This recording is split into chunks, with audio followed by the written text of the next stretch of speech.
Time grinds forward, relentless and unforgiving. We meet our protagonist, Xu Xiaowen, age 24.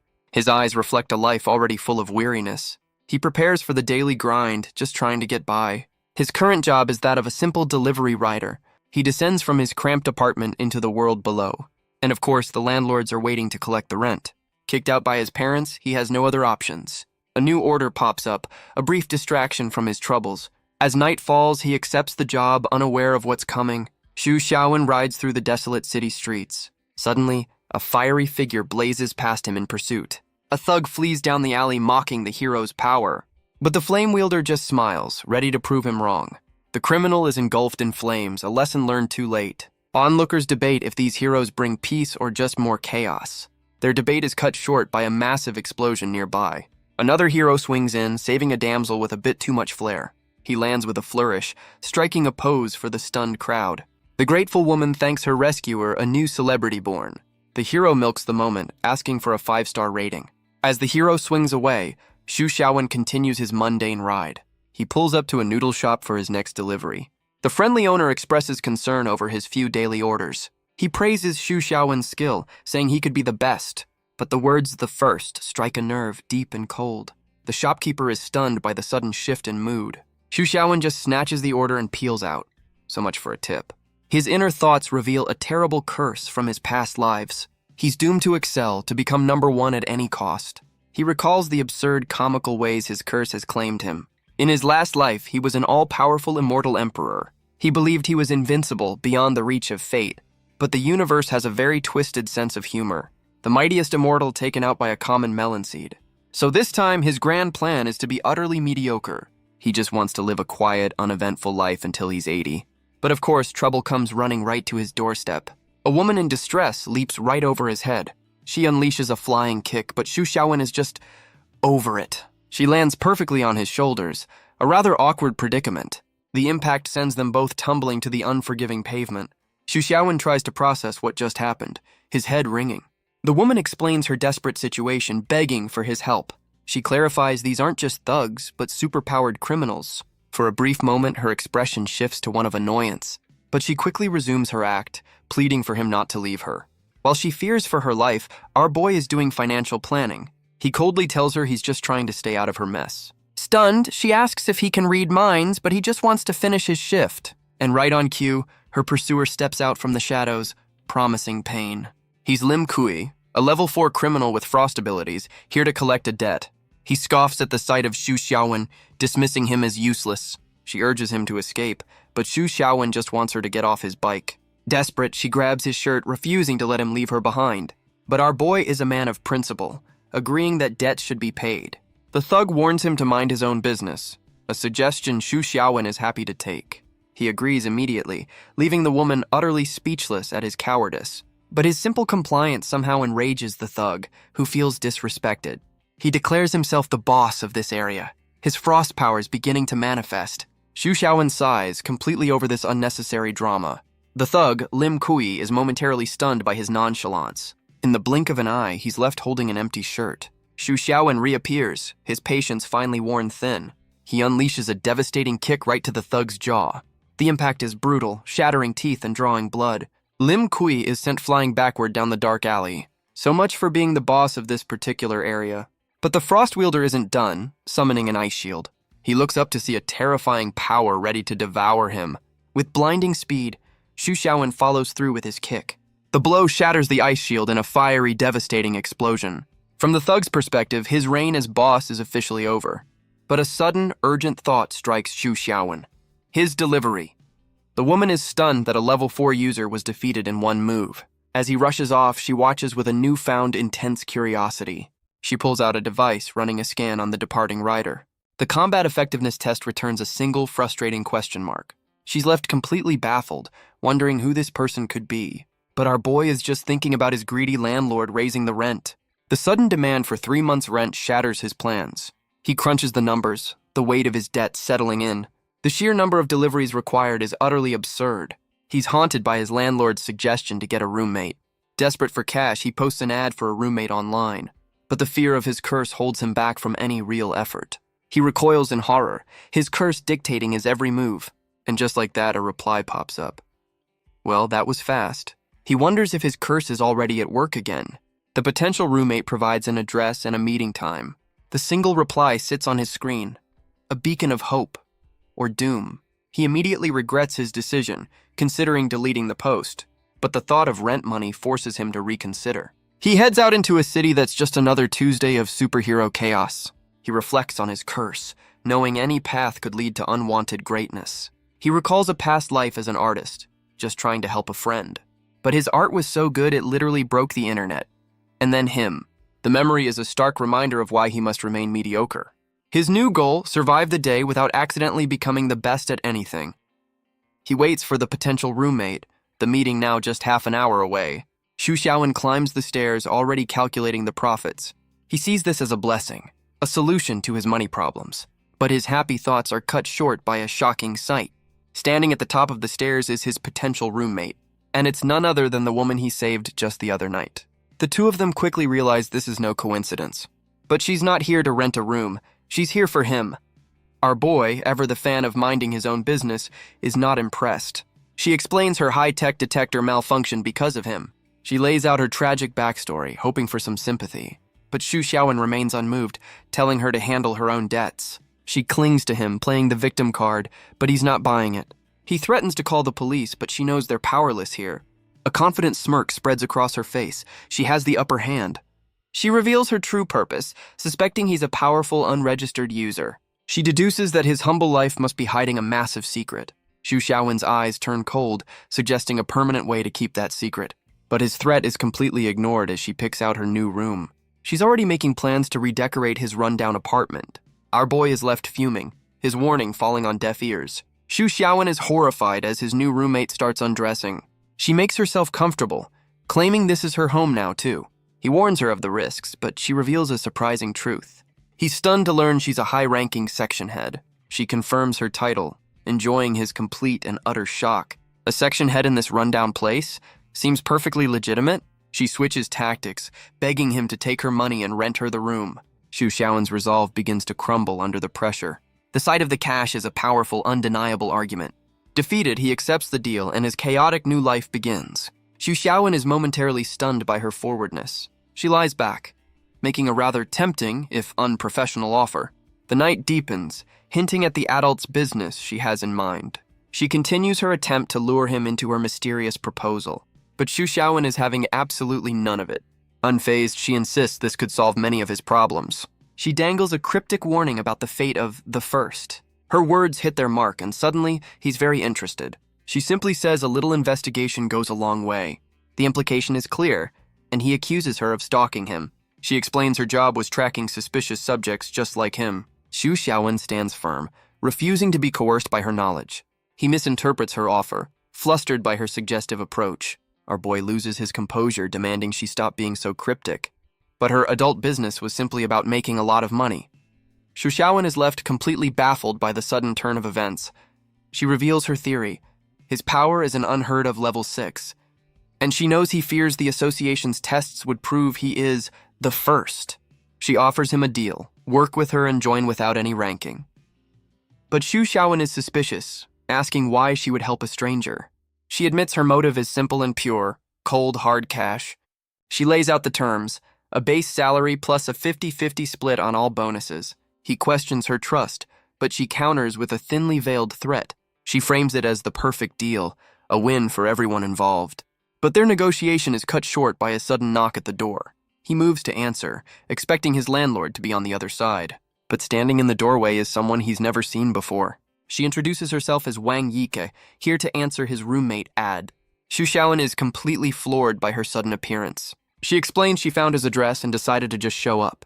Xu Xiaowen tries to play it cool, claiming he just missed her message. He invites her in to see the place if she doesn't mind the mess. Internally, he's just relieved he deleted the post before his curse made it famous. Wang Yike steps inside, taking in her potential new home. She's already sold on the place, asking which room she can claim. But from the shadows of another doorway, a figure emerges. His first roommate appears, asking who's disturbing her peace. Wang Yike is taken aback, wondering if this is the landlord's girlfriend. But the woman is surprisingly welcoming, insisting she rent the room. She introduces herself as Lin Miao Miao, another brand new tenant. Xu Xiaowen suddenly warns the two women to step back. They look on in confusion, unsure what he means. In the next second, the apartment wall is blown to pieces. The women scream in terror as the room is torn apart. Xu Xiaowen explains this is precisely why he told them to move. Through the dust and smoke, a figure emerges from the rubble. A battered man sits up, having been thrown through their wall. Our boy calmly asks if this was some kind of terrorist attack. A new, hulking figure appears, mocking the injured man's low power level. He's here to teach the association a lesson about insubordination. Lin Miao Miao analyzes the intruder, a level 5 criminal. But Wang Yike panics, revealing she's only a level 3. Lin Miao Miao tries to de-escalate, warning him to surrender. She's hoping her bluff about backup will buy them some time. The villain scoffs, unimpressed by her threats against his group. But Lin Miao Miao sees this as a chance to test Xu Xiaowen's power. She turns to find him doing something completely unexpected. Our boy is calmly patching the hole in his wall. Priorities, people. He reflects that his curse has been far too active lately. He tells the women this is an association problem, not his. Lin Miao Miao grabs his shirt, invoking the classic hero's creed. But Xu Xiaowen coldly replies he's just a junior high dropout. Wang Yike warns them that the hulking villain is getting angry. His crimson aura flares as he prepares to end this. He launches his attack, shattering the floor beneath him. The villain soars through the air, promising death to them all. His fist comes crashing down, but Xu Xiaowen's hand stops it cold. Our boy glances back, his expression one of pure annoyance. Lin Miao Miao can only stare, stunned that she was just saved.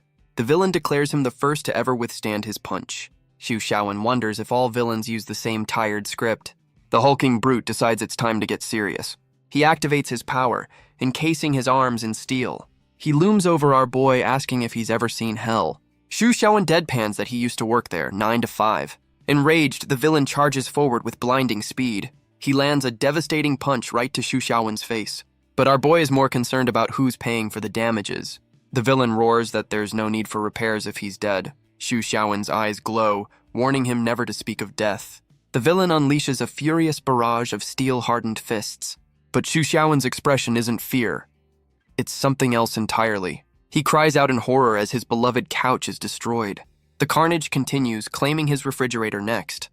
A man has his priorities. The brute pauses, admitting Xu Xiaowen's evasive skills are impressive. But our boy is just mourning his broken appliances in a moment of crisis. The villain's final warning is cut short by a hand on his face. Xu Xiaowen shoves him back, calculating the cost of the damages. He sends the villain flying with enough force to leave the planet. The two women can only stare as Xu Xiaowen wonders what to do next. While Xu Xiaowen worries about rent, Lin Miao Miao suspects he has a mind-reading power. She realizes she's stumbled upon a hidden treasure, a powerful new ally. Wang Yike confronts her, amazed that a level 5 was defeated so easily. The injured association member finally speaks, demanding to know who Xu Xiaowen is. Xu Xiaowen calmly asks the man when he regained consciousness. The man admits he was awake the entire time, witnessing everything. Lin Miao Miao panics, realizing her colleague saw everything and knows his secret. They immediately start bickering, because that's what roommates do. Wang Yike observes their argument, realizing they want to keep this quiet. Stepping forward, she offers a solution to their little problem. Wang Yike steps forward, her hand glowing with a strange power. She tells the injured man that he is the one who can defeat Lucas. She places a finger on his forehead, her power flowing into him. Xu Xiaowen and Lin Miao Miao watch, surprised by this sudden turn. The man sits dazed, repeating her words like a mantra. She calmly tells him everything is all right, her power still active. She reveals her solution. She's completely rewritten his memory. Lin Miao Miao identifies the power as hypnosis, a rare and unregistered ability. She knows powers like hypnosis and mind reading are highly valued by the association. Lin Miao Miao smirks, realizing their new living arrangement will be interesting. As Xu Xiaowen attempts some impromptu home repair, Lin Miao Miao asks to be let in. He peeks through the hole to find a trio of suited agents at his door. She introduces herself as Jin Shan, secretary of the association's cleaning section. Surprised by their rapid response, Xu Xiaowen lets them inside. She explains her department is responsible for cleaning up the mess heroes leave behind. The crew gets to work, as Jin Shan congratulates Chief Lin on her success. The hypnotized agent is presented as the hero who defeated the villain, Lucas. Jin Shan is understandably skeptical about this sudden power spike. Lin Miao Miao confirms the story, adding that Xu Xiaowen also provided assistance. Jin Shan accepts the official report, noting the bonus will be paid out shortly. But Jin Shan points out a problem. Wang Yike isn't registered. Lin Miao Miao quickly concocts a story to smooth things over. The story is accepted, and the villain is hauled away. As the crew departs, Jin Shan apologizes for the intrusion. She offers him a business card for any future incidents, but Lin Miao Miao steps in, taking control of the situation. Jin Shan agrees, respectfully addressing her as Chief Lin. With the coast clear, Lin Miao Miao invites him to her room. Business, I'm sure. He then asks Wang Yike if she's still interested in renting the place. She apologizes for the chaos, but he just tells her to settle in. He enters her room, unsure of what to expect from this meeting. Meanwhile, Wang Yike watches from afar, her expression unreadable. Xu Xiaowen cuts to the chase, asking what she wants to discuss. She gets right back to their deal, laying out the registration process. But our boy pushes back, reminding her he never actually agreed. Lin Miao Miao reveals she's already set the wheels in motion. She explains that the association is already suspicious of him. He collapses in frustration, but she calls it a golden opportunity. She then sweetens the deal with a very unprofessional offer. Xu Xiaowen is horrified, reminding her of her professional duties. She laughs it off, claiming it was all just a joke. She clarifies her real motive. She needs his power to pay off her debts. She insists this arrangement is mutually beneficial, a deal he can't refuse. She leans in close, her words and actions blurring professional lines. Overwhelmed, he asks for one night to consider her offer. She agrees, but gives him a strict deadline for the next morning. Defeated, he sarcastically agrees to her terms. What other choice does he have? The door clicks shut, leaving him alone with his thoughts. He finally processes the situation. This isn't a deal, it's blackmail. But as he paces, he admits there's some truth to her words. But his contemplation is cut short by a sudden, unwelcome guest. A strange, steaming spider scuttles across his floorboards. Elsewhere, that same arachnid's bite triggers a horrifying transformation. A human leg twists into a monstrous, thorny appendage. The spider, marked with a heart, is clearly more than just a simple pest. But our boy's solution is decidedly low-tech and very effective. He cautiously lifts the book, disgusted by the green mess left behind. He just complains about the bugs, oblivious to the chaos he just averted. The story shifts, hinting at a new player entering the game. And in a lavish room somewhere else, a desperate man begs for his life. He offers all the money he has, surrounded by her spider minions. But a hand grips his chin, its owner uninterested in wealth. A terrifying spider woman reveals herself, with a much more personal price in mind. Her swarm of arachnids closes in, a tide of clicking legs. She makes him an offer he literally can't refuse. Her plan involves raising a very unique kind of family, but her enthusiasm wanes as she senses his submissive nature. The man, however, seems to have a sudden change of heart. A very, very weird change of heart. Her disgust is palpable. This was not the reaction she was hoping for. She declares him useless, and his pleas for mercy begin all over again. The man's screams are silenced as the spider swarm consumes him. His eyes go blank, reflecting the horrifying green glow of his demise. In moments, only a skeleton remains, a testament to her power. The spider woman stretches, deciding she'll make his home her new lair. She calls upon her babies to help her change into something more comfortable. A tide of arachnids and green energy begins to reshape her form. The swarm envelops her completely in a swirling, magical vortex. She emerges with a new, far more alluring appearance. She notes this form is necessary to avoid scaring off potential prey. With business done, she sends her children out to fetch some takeout. Her swarm of spiders floods out into the city streets. She settles in, ready to begin her twisted version of a vacation. Meanwhile, a news alert warns of a deadly spider infestation. Xu Xiaowen glances over, still focused on his home repairs. Wang Yike finds the timing of the news a little too convenient. But our boy just writes it off as another Tuesday in this crazy city. He then asks Wang Yike why she's not at her association job. Just then, Lin Miao Miao appears, explaining she got the day off. She immediately gets back to business, cornering him about her offer. And by business, she means getting extremely close and personal. Xu Xiaowen is suddenly pulled into a panicked, desperate embrace. Their brief moment of chaos is cut short as they turn to the real problem. Wang Yike bursts out of her room screaming in absolute terror. The floor is a moving carpet of venomous black spiders. Lin Miao Miao springs into action, stomping the pests into oblivion. She yells at Xu Xiaowen to stop standing there and lend a hand.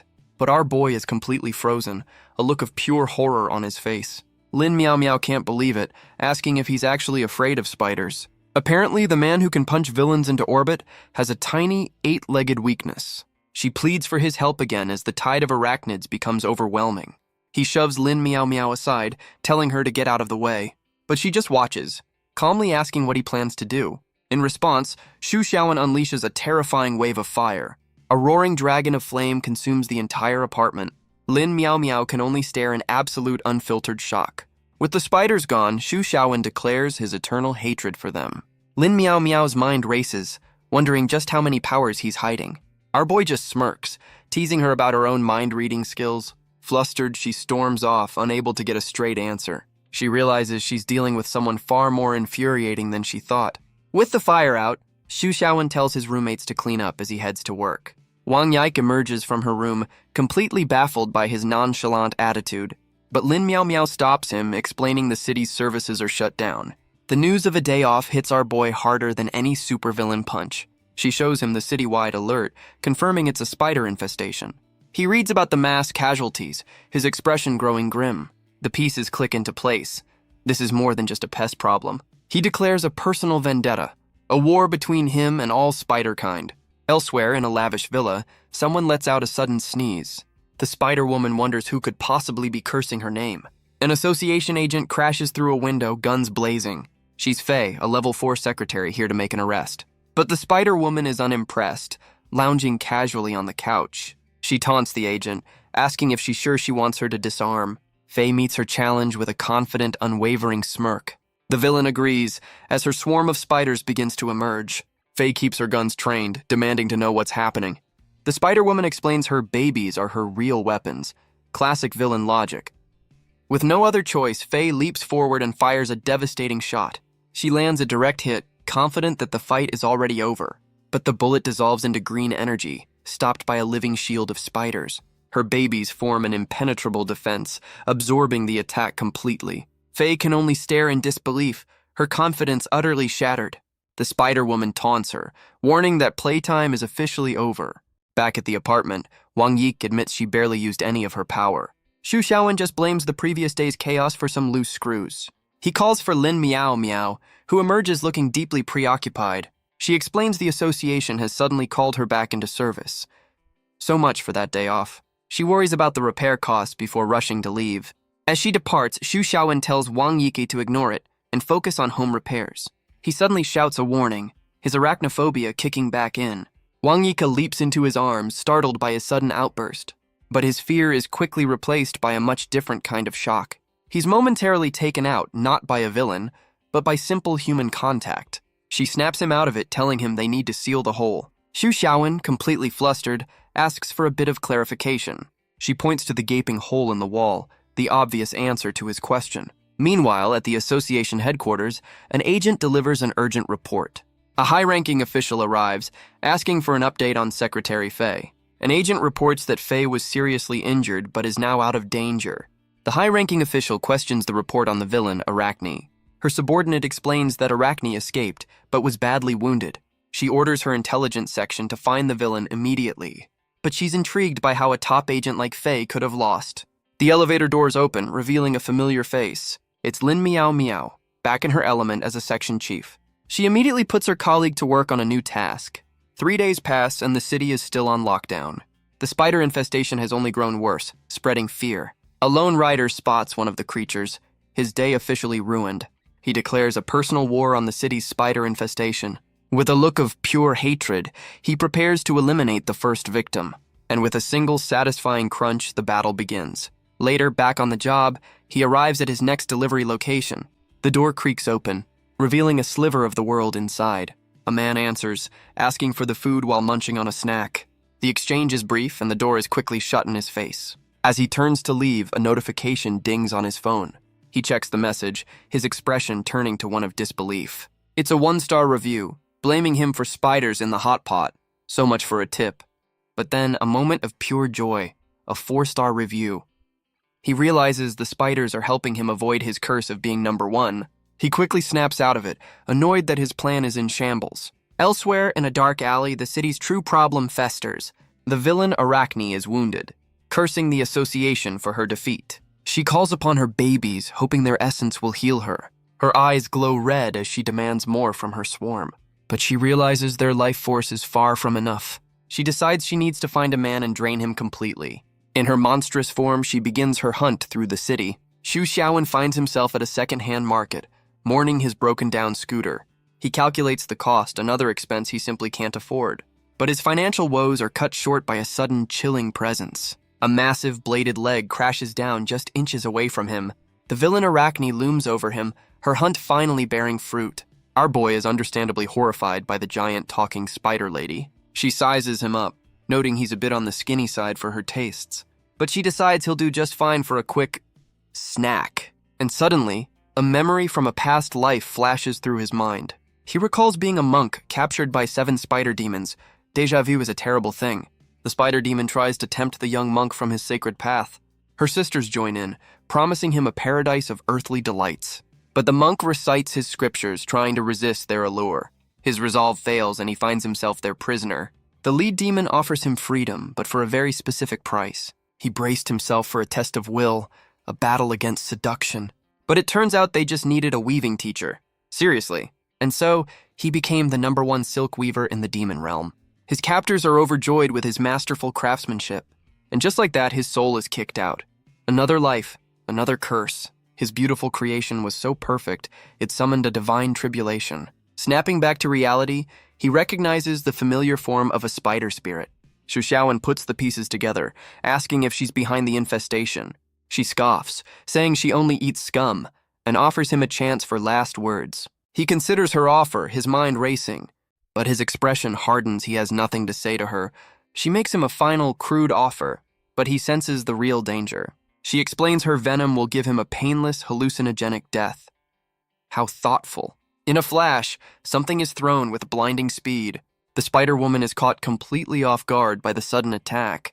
The projectile, his own scooter, slams into the ground with explosive force. Arachne looks around in confusion, wondering where her prey has gone. She stands in the crater, unable to find any trace of him. Suddenly, Xu Xiaowen appears right beside her, much to her shock. He asks a very specific question, wondering if she can produce silk. She completely misinterprets his intentions, thinking he's into something kinky.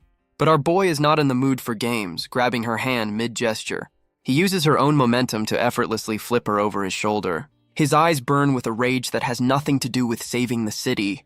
He repeatedly slams her into the ground, demanding an answer. He declares that her ability to spit silk is a crime worthy of death. With the threat neutralized, he calmly walks away from the scene.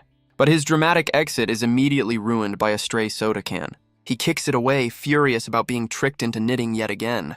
As he leaves, an unseen figure watches him from the shadows. Elsewhere, news of Arachne's defeat sends shockwaves through the association. Night falls over the city, and over Xu Xiaowen's apartment. Lin Miao Miao returns home, announcing her arrival with a flourish. She explains she just heard Arachne was defeated right in their neighborhood. Xu Xiaowen admits he's the one who did it, all because of a bad memory. Lin Miao Miao lets out a sigh, completely done with his nonchalance. She asks why he wouldn't mention taking on a high-level villain.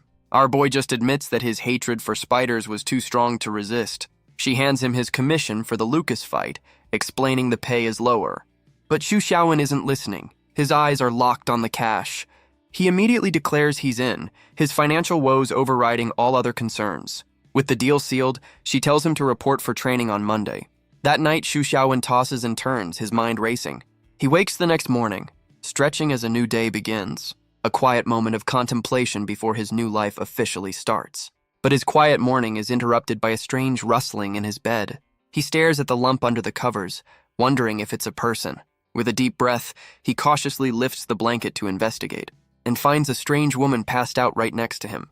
He immediately drops the blanket, his mind struggling to catch up. His curse-addled brain wonders if this is its latest, most bizarre assassination attempt. The woman begins to stir, asking if it's morning already. She sits up, rubbing her eyes and greeting him by name. Xu Xiaowen is completely stunned that this stranger knows who he is. She then throws herself at him, complaining that she's hungry. He demands to know who this strange woman is. She teases him, implying they shared an intimate night together. Xu Xiaowen panics, insisting on his innocence and telling her to leave. Her expression turns sly, hinting that reality isn't always required. The pieces click into place. He asks if she's a powered user. She breaks into laughter, amused by his naive reaction. He finally loses his cool, demanding to know why she's in his home. A fair question. She calmly introduces herself as Wang Yihan. The name strikes a chord, and he asks about her link to Wang Yike. And right on cue, his other roommate appears at the door. Wang Yike stands in the doorway, completely stunned by the scene. She points a trembling finger, assuming the worst about the two of them. Xu Xiaowen frantically denies everything, but Wang Yihan just greets her sister with a smirk. The revelation hits him. These two are actually related. Later, over a very awkward breakfast, he wonders how they could possibly be sisters. Wang Yihan then makes a rather pointed comment about her sister's development. Our boy is just confused, thinking Wang Yiki looks far too young for this conversation. He questions his own eyesight, not seeing the vast difference she's talking about. But Wang Yike proudly declares her sister is the clan leader with a first-class figure. Xu Xiaowen's internal monologue, however, paints a very, very different picture.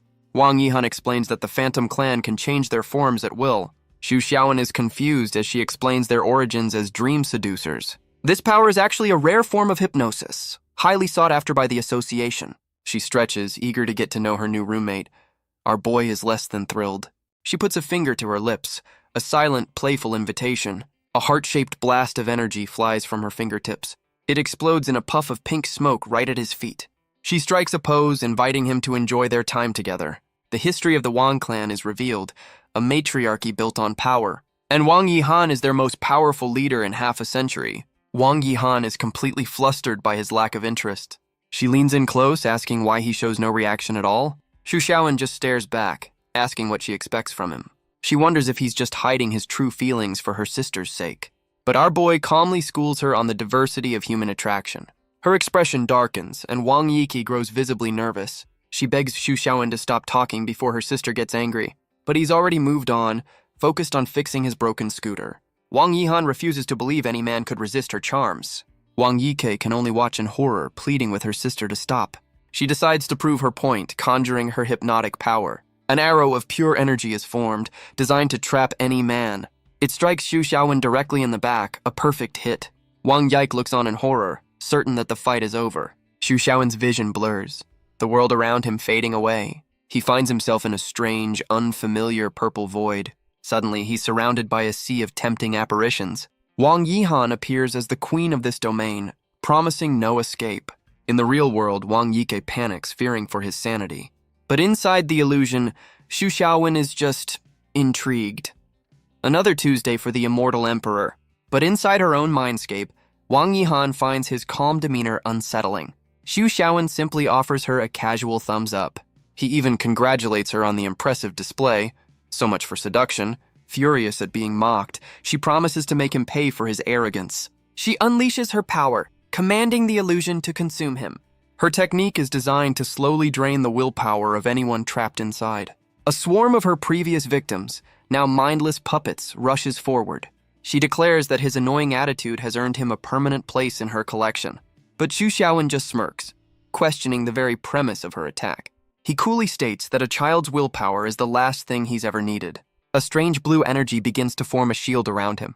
It expands, effortlessly repelling her army of illusions. Wang Yihan can only stare, her confidence completely shattered.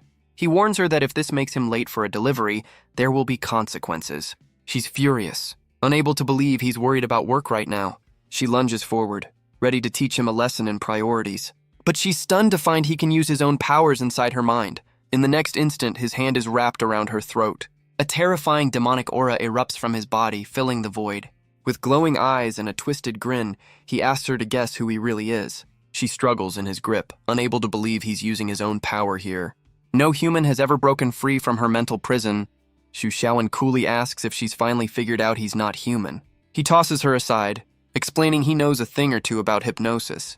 He reveals the only way to trap him is if he allows it to happen. She calls him a monster, realizing the association has no idea what he is. Apparently, she didn't get the memo, gathering her power for another try. She forms a heart, preparing another blast of her hypnotic energy. She threatens him with capture and experimentation by the association.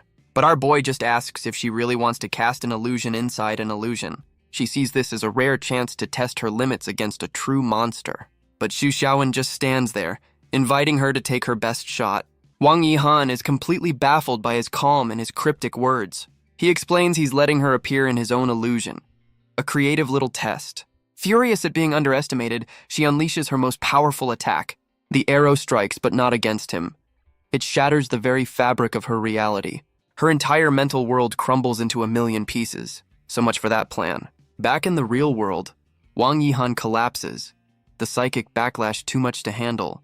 The commotion brings Lin Miao Miao out, complaining about the noise and the lack of soundproofing. Wang Yiki explains her sister just passed out, leaving them all to wonder what just happened. Wang Yiki panics, having never seen her powerful sister faint. But Xu Xiaowen calmly checks her pulse, saying she'll be fine. Lin Miao Miao then questions why her sister was in his room to begin with. She turns on Xu Xiaowen, scolding him for just standing there. But our boy is completely unresponsive, lost in his own world. Furious at being ignored, Lin Miao Miao delivers a swift kick. He falls to the floor, stiff as a board, much to her confusion. Wang Yike realizes he's still reeling from her sister's hypnosis. Lin Miao Miao puts the pieces together. 2 sisters, the surname Wang. She finally identifies the unconscious woman as the Wang clan leader. Lin Miao Miao's expression shifts, a plan already forming in her mind. She informs Wang Yike that both sisters will be returning to the association. The very thought sends a wave of panic through the younger sister. Lin Miao Miao reveals the reason. Wang Yihan is a suspected member of a villain group. She insists it's just a friendly chat to clear up a misunderstanding. Sure it is. Wang Yike points out her sister is still unconscious, but Lin Miao Miao has a solution. She reveals a rare and powerful ability, a form of mind reading. She places a hand on Wang Yihan's head, delving into her subconscious. But what she finds in the clan leader's mind leaves her completely shocked. Wang Yike asks what's wrong, seeing the color drain from Lin Miao Miao's face. Inside Wang Yihan's mind, Lin Miao Miao finds only darkness. She's been pulled into a secondary illusion, a trap within a trap. She realizes this isn't Wang Yihan's mind, but a deeper, emptier space. She wonders where Xu Xiaowen is, as he should be here too. Suddenly, she collides with something solid in the void. Before her stands a massive, imposing wall of stone. She looks around, unnerved by the silent, empty darkness. Her gaze falls upon a colossal stone statue on a throne. Well, this is new. Suddenly, the statue's eyes ignite with a terrifying red glow. She can only stare in horror as the immense figure awakens. She wonders how he's become the master of her illusion. The pressure from the stone figure is absolutely breathtaking. Its massive stone hand begins to shift on the arm of the throne. Lin Miao Miao is but a speck before its immense, silent form. The statue slowly raises a finger, pointing directly at her. A voice echoes in the void, asking if she wants to know who it is. She can only swallow her fear, completely paralyzed. The voice reveals a name as the world shatters into fragments. Visions of his past lives flash before her, each ending in a ridiculous death. She sees him die again and again, an endless cycle of cursed greatness. The vision shifts, showing a woman slumped over her desk in exhaustion.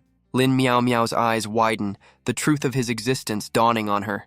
The revelation leaves her questioning the very nature of his identity. A single drop of sweat traces a path down her cheek, a sign of her fear. Inside the illusion, Xu Xiaowen confirms that all those lives were his, every single one of them doomed to die a miserable, cursed death.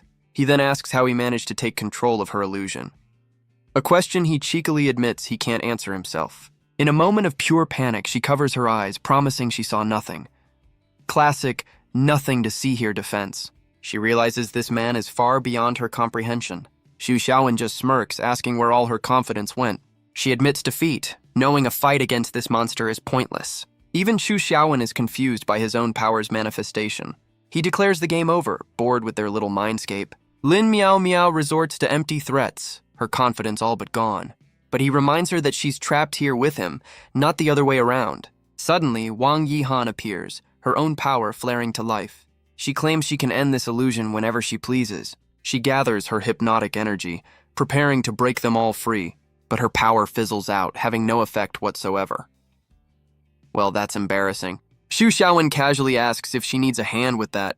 Wang Yihan gathers her power, refusing to accept her defeat. She unleashes a whip of pure energy, but Xu Xiaowen is unmoved. The clan leader finally realizes he was telling the truth all along. With a sigh, our boy decides to end this game himself. A single kick shatters the very foundation of their mental prison. In the real world, Wang Yike desperately tries to wake her sister. The two of them reappear as the illusion finally crumbles away. Xu Xiaowen smirks, reminding her he said he'd have to handle it. But his victory is cut short by a sudden, horrifying realization. He turns to Lin Miao Miao, asking if she was in there with them. She demands to know why he was completely unresponsive for so long. He comically asks if she'll pay for damages, but she's not amused. Just then, the clan leader's golden eyes slowly flutter open. Wang Yike rushes to her sister's side, who complains of a dizzy head. She has no memory of the illusion's end, wondering why Xu Xiaowen is fine. Lin Miao Miao wastes no time, ordering the clan leader to the association, but Wang Yihan questions her authority, demanding to know who she is. She introduces herself as a section head, leveling a serious accusation. Wang Yihan calls her bluff, demanding to see an official investigation order. Lin Miao Miao's expression darkens, her authority now openly challenged. Lin Miao Miao promises to get the paperwork, but Wang Yihan isn't waiting. The clan leader reveals she knows about Lin Miao Miao's mental powers. Lin Miao Miao is stunned that her own ability was so easily detected. But their standoff is interrupted by a new, imposing figure. Wang Yihan's defiance crumbles, refusing to return with this woman. The newcomer's gaze is cold steel, questioning her insubordination. The powerful clan leader is reduced to a stammering, fearful subordinate. She's given a final order to follow, her will completely broken. Family drama is universal, it seems. But just as she's about to be taken, Xu Xiaowen steps in to object. He confronts the woman, declaring he's onto her little scheme. He calmly reminds them that the rent has not yet been paid. But the stern woman is unmoved, stating this is a family matter. She leads the two sisters away, their business here now concluded. Lin Miao Miao watches them go, noting the strange power dynamic. The moment they're gone, the two roommates are back to bickering. The clock on the wall ticks forward, the morning already half gone. Xu Xiaowen collapses in despair over his still broken scooter. A man has his priorities. Lin Miao Miao blames him for all the chaos, but he refuses to engage. The scene shifts, leaving the apartment's drama behind for now. Elsewhere, a team of suited agents prepares for their next assignment. The woman in charge orders the younger girl to hand over her bag.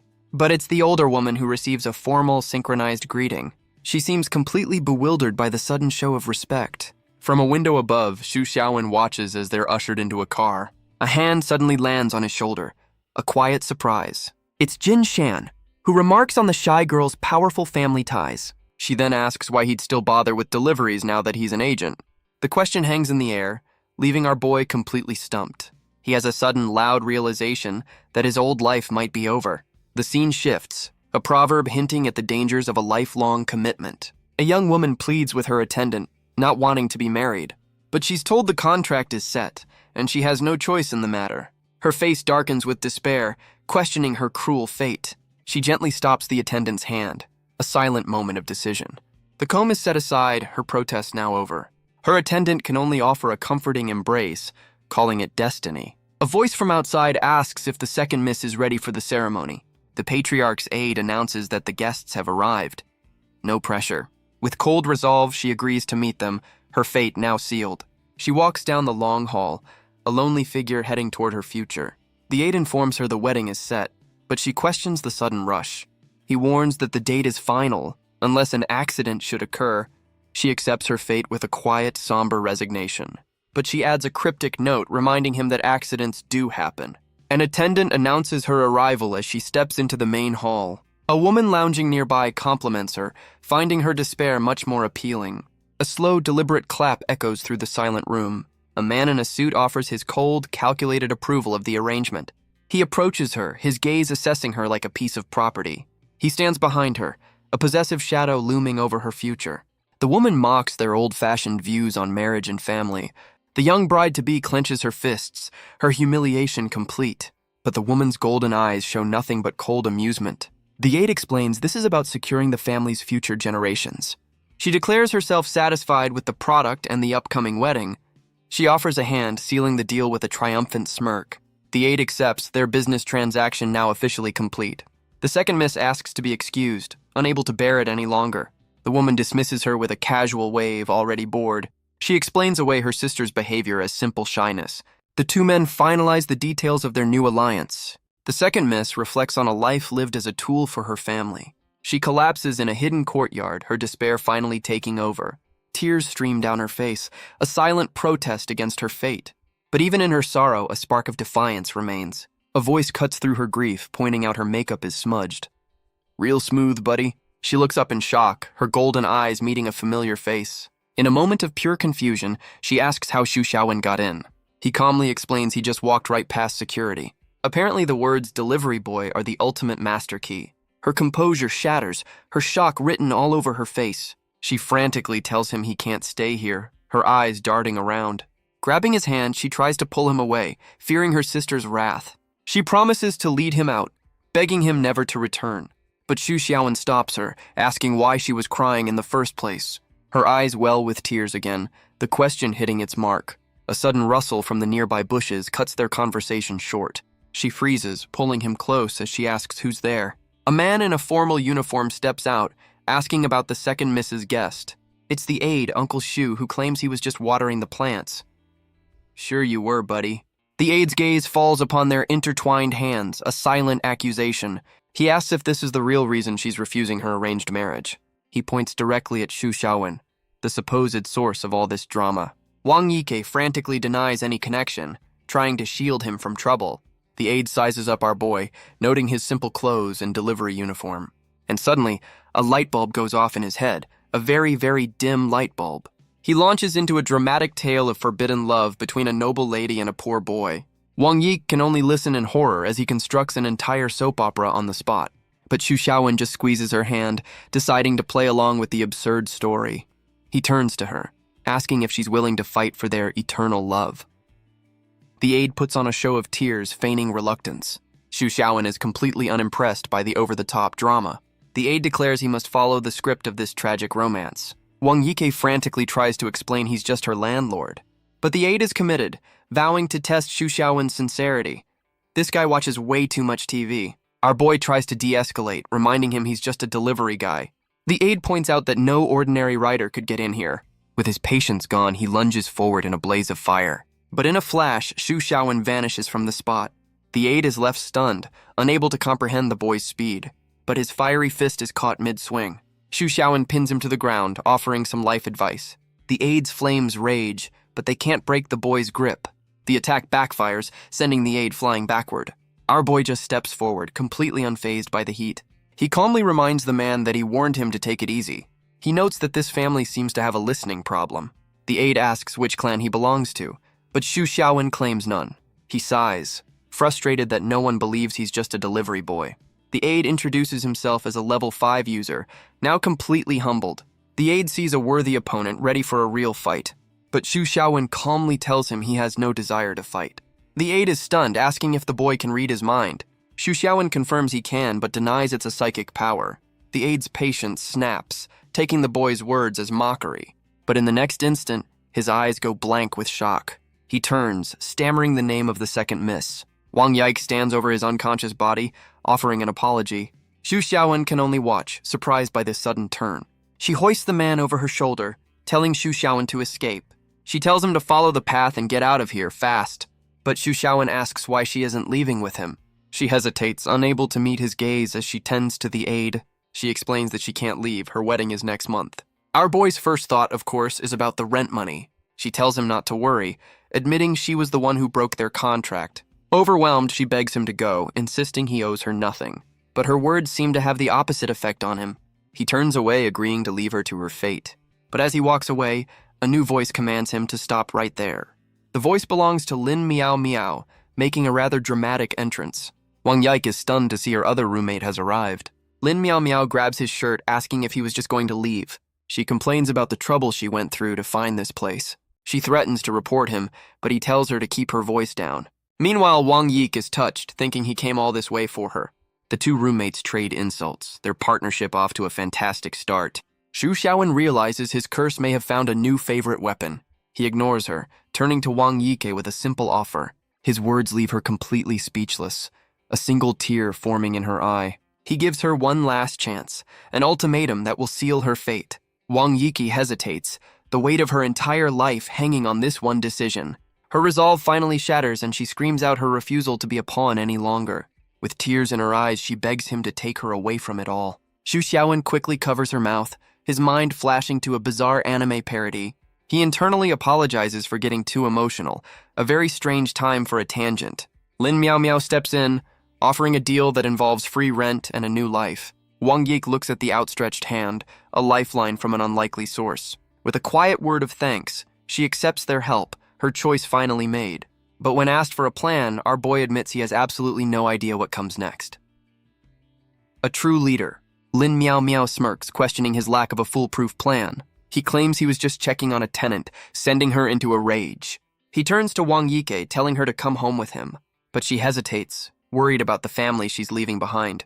Xu Xiaowen's words cut deep, telling her Atul has no home. His statement leaves her completely stunned, the truth hitting its mark. Lin Miao.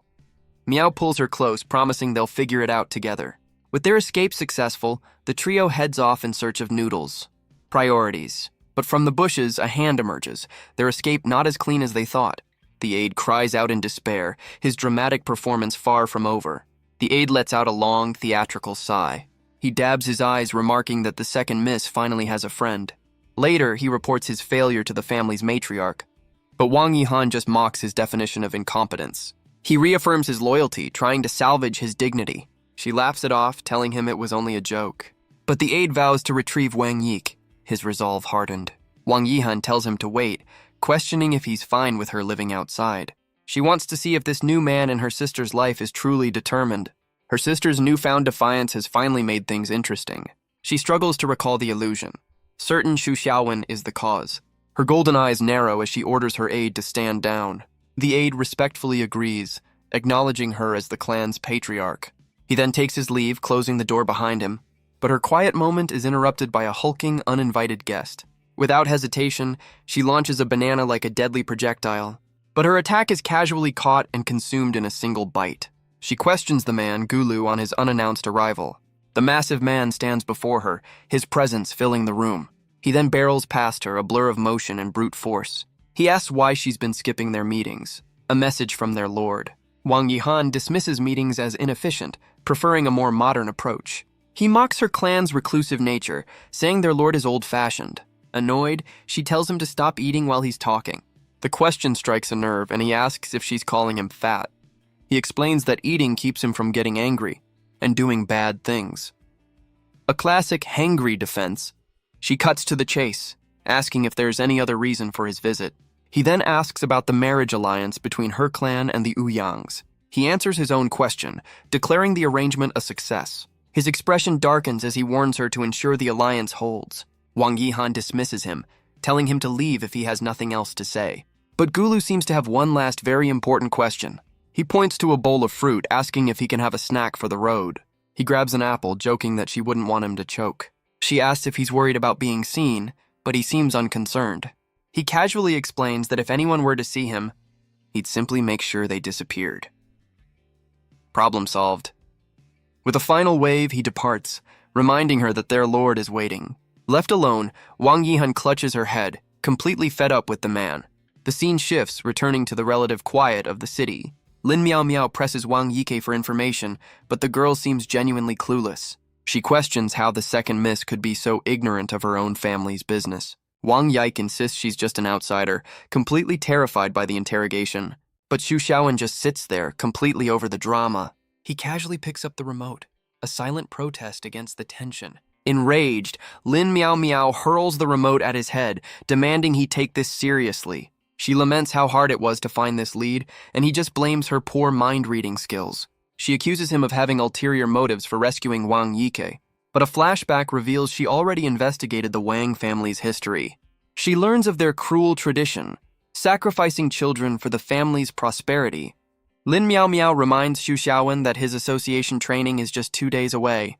Wang Yike timidly asks if she can visit, a lifelong dream she thought was impossible. Lin Miao Miao is surprised, explaining the association values mental abilities. But Wang Yike's confidence is shaken, recalling a warning from her sister. Lin Miao Miao bluntly tells her that her powerful sister has been lying to her. She reveals the association has tried to recruit the Wang clan for years, but was always rejected. A flashback shows Wang Yihan dismissing her sister's power as useless. She was told to just stay home, her dreams crushed by her own family. Lin Miao Miao insists her power is far from weak, a potential game changer. She reminds Wang Yike of how she just took down the aide, but the girl remains unconvinced. She wonders if she truly has what it takes to step out of the shadows. A flashback reveals a childhood spent in her sister's brilliant, blinding light. She was always the forgotten one, a footnote in her own family story. Xu Xiaowen knows all too well that excellence is just another kind of curse. But Lin Miao Miao sees an opportunity, a plan already taking shape. She asks Wang Yike if she's truly ready to commit to this new path. With a surge of newfound courage, Wang Yike declares that she is. Lin Miao Miao's sly smile suggests this won't be a simple process, but the girl is determined. willing to do whatever it takes to join. Lin Miao Miao lays out the association's grueling recruitment process. She reveals there's another, more secretive test they must pass. But Wang Yik's resolve is unshaken. She's ready for any challenge. And so, they arrive at the towering headquarters of the association. Lin Miao Miao welcomes them to their new temporary home. The sheer scale of the building leaves them completely speechless. She explains the induction training is a 3-day live-in event. Xu Xiaowen looks thrilled. Wang Yike happily agrees, eager to finally begin her new life. As they walk, Lin Miao Miao gives Xu Xiaowen a final quiet warning. He's to reveal only one power, or risk a much deeper investigation. With that, he steps through the door, his training officially underway. The power level test begins, and a machine immediately explodes. Other trainees face similar tests, the room filled with chaos. The instructor turns to Xu Xiaowen, asking if he's responsible. She recalls warning him to suppress his power, but he just broke the meter. She panics, knowing this will attract unwanted attention from the higher-ups. But our boy has a plan, reaching into his pocket for a solution. He pulls out 2 pink antennae, asking for her professional opinion. The instructor can only stare, completely baffled by his strange device. He explains they're anime-inspired power suppressors. Of course they are. He turns to equip his new gear, leaving her utterly speechless. He asks if his new look is more appropriate. It's a bold choice, that's for sure. The instructor, however, is not a fan of his cosplay solution. He explains he built the suppressor based on her warning about the machine.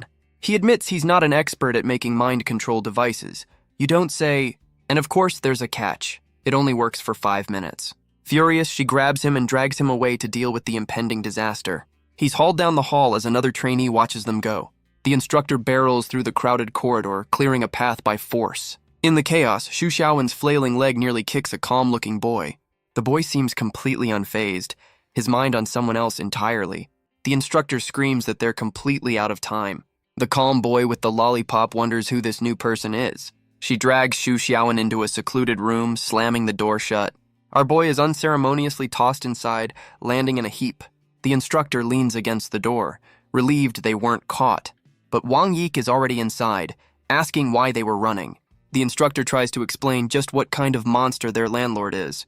Wang Yiki is completely lost, not understanding what she means. She clarifies that he's strong enough to make the power meters explode. The girl is stunned, wondering what power level could possibly do that. Xu Xiaowen dismisses power levels, claiming he's never been properly measured. The instructor argues that everyone's power is fixed by kindergarten. He casually admits he dropped out after just 1 year. A true academic. He then turns to Wang Yike, asking her to keep his secret safe for now.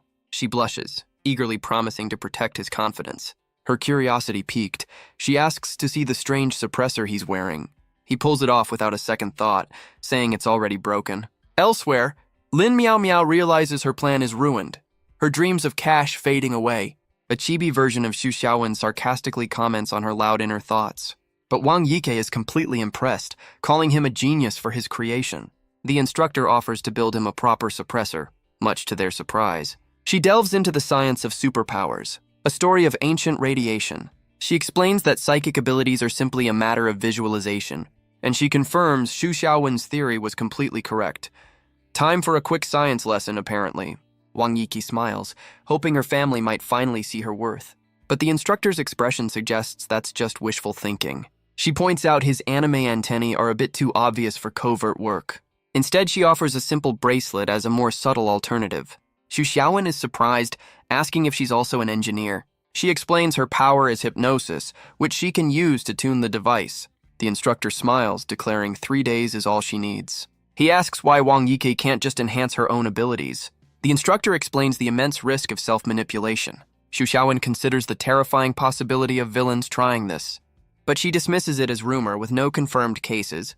Yet, he points out that psychopaths would inevitably try to break the rules. He theorizes it's a shortcut to leveling up, a dangerous temptation. She admits her department has no leads, but promises to investigate. With the lesson over, she tells them to get the suppressor made, fast. The conversation ends, leaving them with a new, dangerous idea. The instructor smiles, confident that her creation will do the trick. She hands him the finished product, a simple, unassuming bracelet. Xu Xiaowen puts it on, asking if they should give it a test run. And right on cue, Lin Miao Miao appears with a brand new power meter. The device registers him as a stable, if slightly wobbly, level 4. The instructor apologizes, admitting she's still fine-tuning the frequency, but Lin Meow Meow is thrilled, thanking her for the invaluable assistance. Her inner thoughts reveal her true motive. Her personal cash machine is safe. Enraged at being called out, she accuses him of snooping in her mind. With the test complete, she tells him it's time to report for induction. Lin Meow Meow tells Wang Yike to wait in her office, separating the two new recruits. Wang Yike offers a bright smile and some final words of encouragement. Her innocent cheerfulness catches him off guard, a rare moment of warmth. Lin Meow Meow then leads him to the official onboarding office. He takes in the scene, a little surprised by the mundane setting. The first window is closed, a classic sign of bureaucratic efficiency. He looks at the long, diverse line of recruits, noting it looks just like any other government office. Lin Meow Meow questions his surprise, and he quickly plays it cool. He mentally scolds himself for expecting something more dramatic. So much for a secret agent vibe. She points him to the correct line, telling him to queue up for his training level assessment. She gives him one last piece of advice. Try to act a little more normal. But our boy is already disappointed by the distinct lack of magic and robots. He internally complains that this high-tech agency looks just like a bank. The recruit ahead of him is called forward, a young man named Yuan Jie. The official notes his excellent scores, questioning his choice of the intelligence section. But Yuan Jie is unwavering, confirming his decision without hesitation. His paperwork is stamped, and he's assigned to his training room. As the previous recruit departs, it's finally Xu Xiaowen's turn. The official recognizes his name as Chief Lin's promotion, but is confused by his status. Xu Xiaowen calmly clarifies that he's only here on a part-time basis. The official stares him down, a long, silent moment of assessment. With a heavy sigh and a stamp of red ink, he's assigned a room. Xu Xiaowen walks away, sensing he was just being sized up. He's immediately waved down by Lin Meow Meow, his ever-present handler. She asks about the interrogation, and he explains they questioned his part-time status. She confirms he followed her script, a crucial part of her grand plan. He tells her he stuck to the story, just as she'd instructed, and with that, the official simply let him go. No further questions asked. Lin Meow Meow is relieved, explaining those clerks are sharper than they look. But Xu Xiaowen's mind is on the next hurdle, the training, and its dreaded performance tests. She assures him the training isn't a test so he can relax. She lays out the schedule, one interesting test and one boring combat trial. Xu Xiaowen is completely unimpressed by her vague and unhelpful description. She insists he should just experience it for himself, calling it a rare opportunity. With that, she tells him she's off to handle Wang Yike's arrangements. She waves goodbye, leaving him to fend for himself for the next 3 days. He sighs, realizing he's in deep, just as a voice tells him to move. He stands alone in the polished hall, a fish out of water. He turns around, a flicker of recognition in his eyes. He looks up at a hulking figure, asking if he's looking at a minotaur. First day of school is always fun. The horned man snaps at him, annoyed by the unwanted attention. But Xu Xiaowen just apologizes, letting the man pass without a fight. He watches him go, realizing this place is full of all sorts of characters. His only real question is whether those horns were a power or just a bold fashion choice. He calls the elevator, ready to begin his first day of training. He steps inside, his sandals a stark contrast to the formal setting. The doors close, reflecting his bored expression back at him. The car fills with other recruits, and a woman asks him to press her floor. He obliges, selecting the 13th floor on the panel. The elevator arrives, and the doors slide open to their destination. As the recruits step out, the difference in style is immediately apparent. A flamboyant man in a period costume stops to take a quick selfie. Another recruit watches him, sensing they're destined to be in the same class. He arrives at his assigned room number 1302, and just as he predicted, the flamboyant swordsman is right there with him. The man offers a charming smile, ready to make a new friend. He introduces himself with a ridiculously long name and a shower of roses. He's Edward, a level 4 user with a flair for the dramatic. But his attention is suddenly drawn to another familiar face in the hall. He welcomes Xu Xiaowen, thrilled they'll be classmates from now on. A new recruit, Yuan Jie, greets them from inside the room. The class is a mix of powerful users, including 2 martial artist twins. The other recruits offer a simple greeting to the imposing Yuan Jie. But Edward makes a much grander entrance, introducing himself as a prince. He offers a list of nicknames, none of which Xu Xiaowen will ever use. An off-screen instructor tells them to pick up their training schedules. Xu Xiaowen steps forward to grab the itinerary for the next 3 days. But as he reads the document, his expression begins to change. He's left completely speechless by the contents of the schedule. It's a list of mind-numbing lectures, not the hero training he expected. He finally understands Lin Miao Miao's definition of interesting.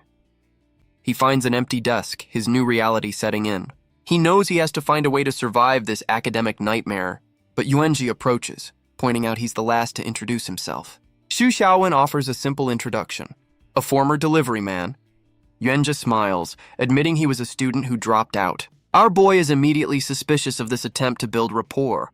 Just then, a new instructor enters, calling the class to order. Her eyes narrow, recognizing a familiar face in the crowd. And Xu Xiaowen recognizes her too. Jin Shan from the cleaning section.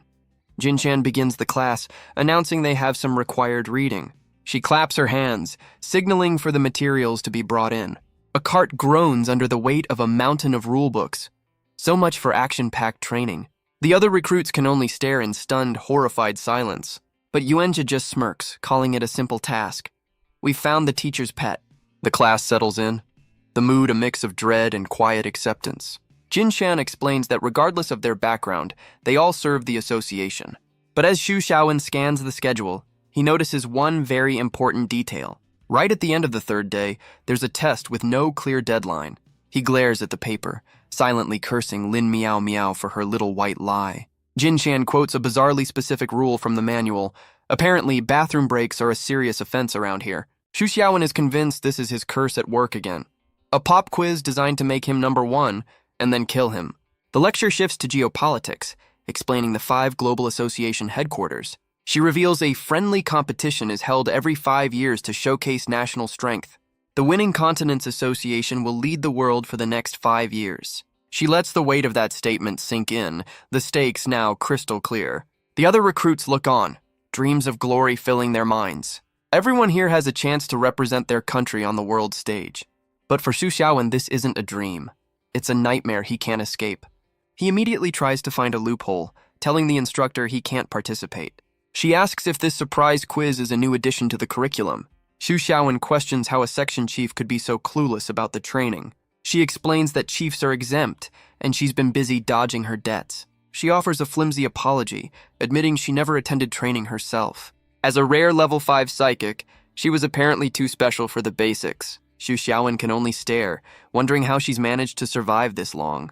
He turns to leave, declaring that he absolutely will not be taking that quiz, but Lin Miao Miao leaps after him, calling him her precious money tree.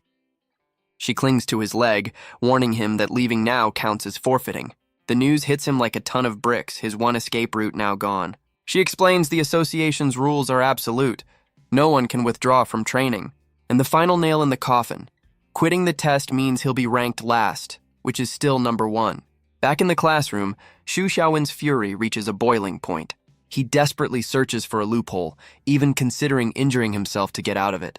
But the memories of his past lives flood his mind, the curse's grip tightening around him.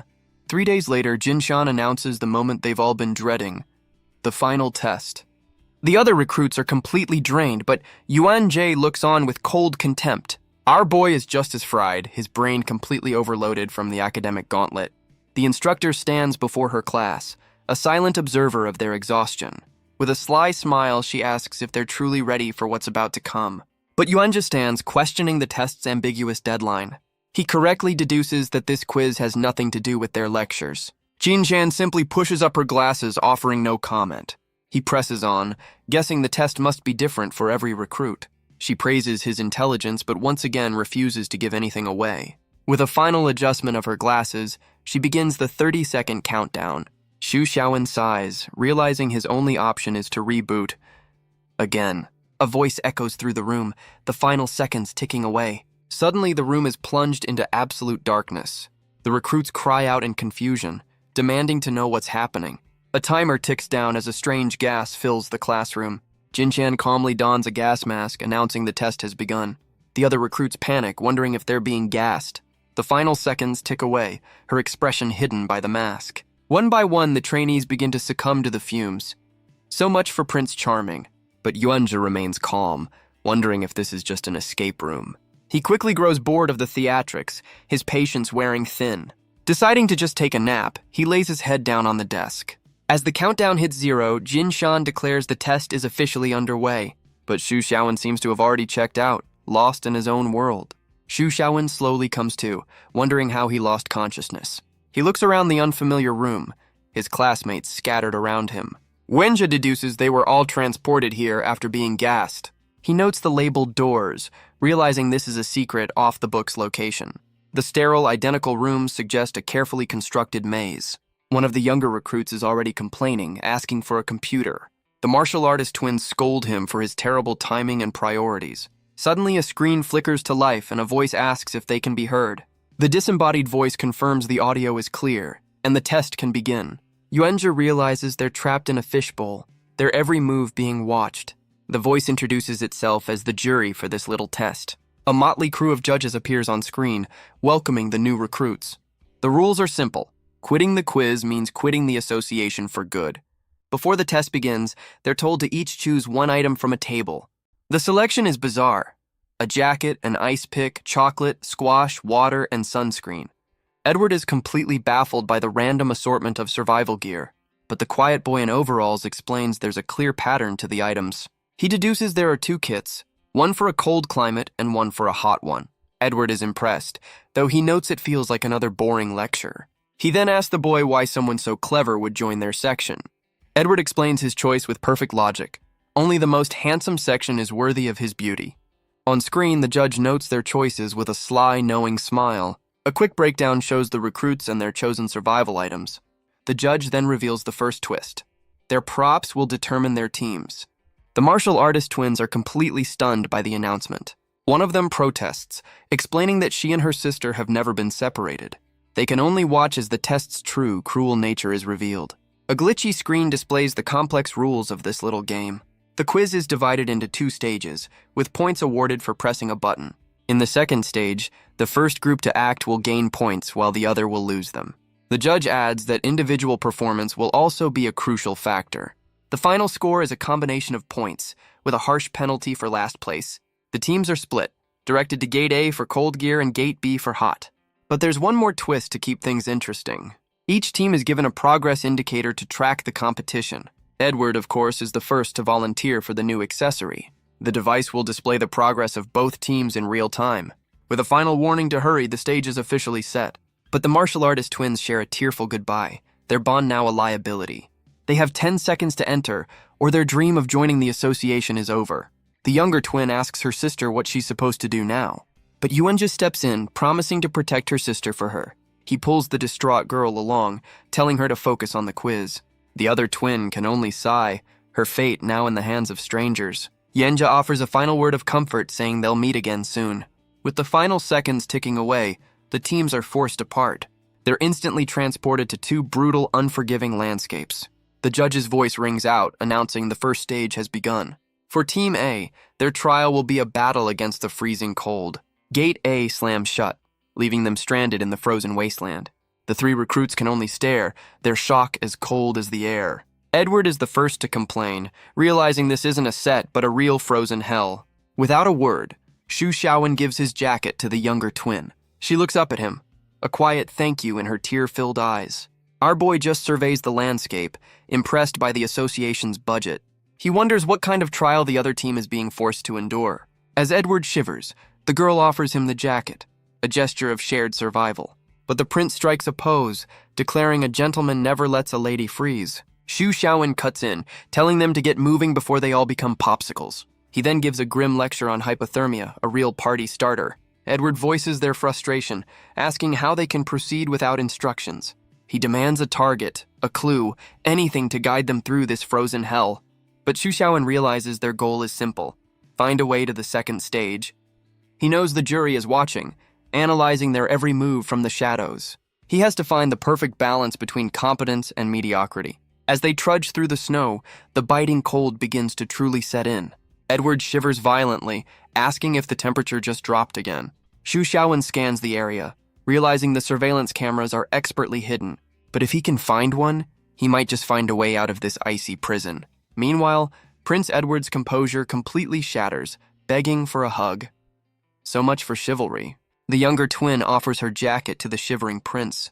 He reluctantly accepts, his dignity taking a backseat to survival. She explains her harsh training has prepared her for this kind of cold. They spot a cave in the distance. a potential shelter from the storm. Xu Xiaowen warns them of snow blindness, urging them to get inside. The small team trudges through the deep snow, heading for the cave. Inside, they find a pile of dry wood, a small miracle in this frozen wasteland. The girl points out the convenient supply of firewood. Xu Xiaowen is surprised by their sudden stroke of luck. She realizes the wood was placed here, a clear sign this test is being manipulated. Xu Xiaowen realizes the test designers anticipated their every move.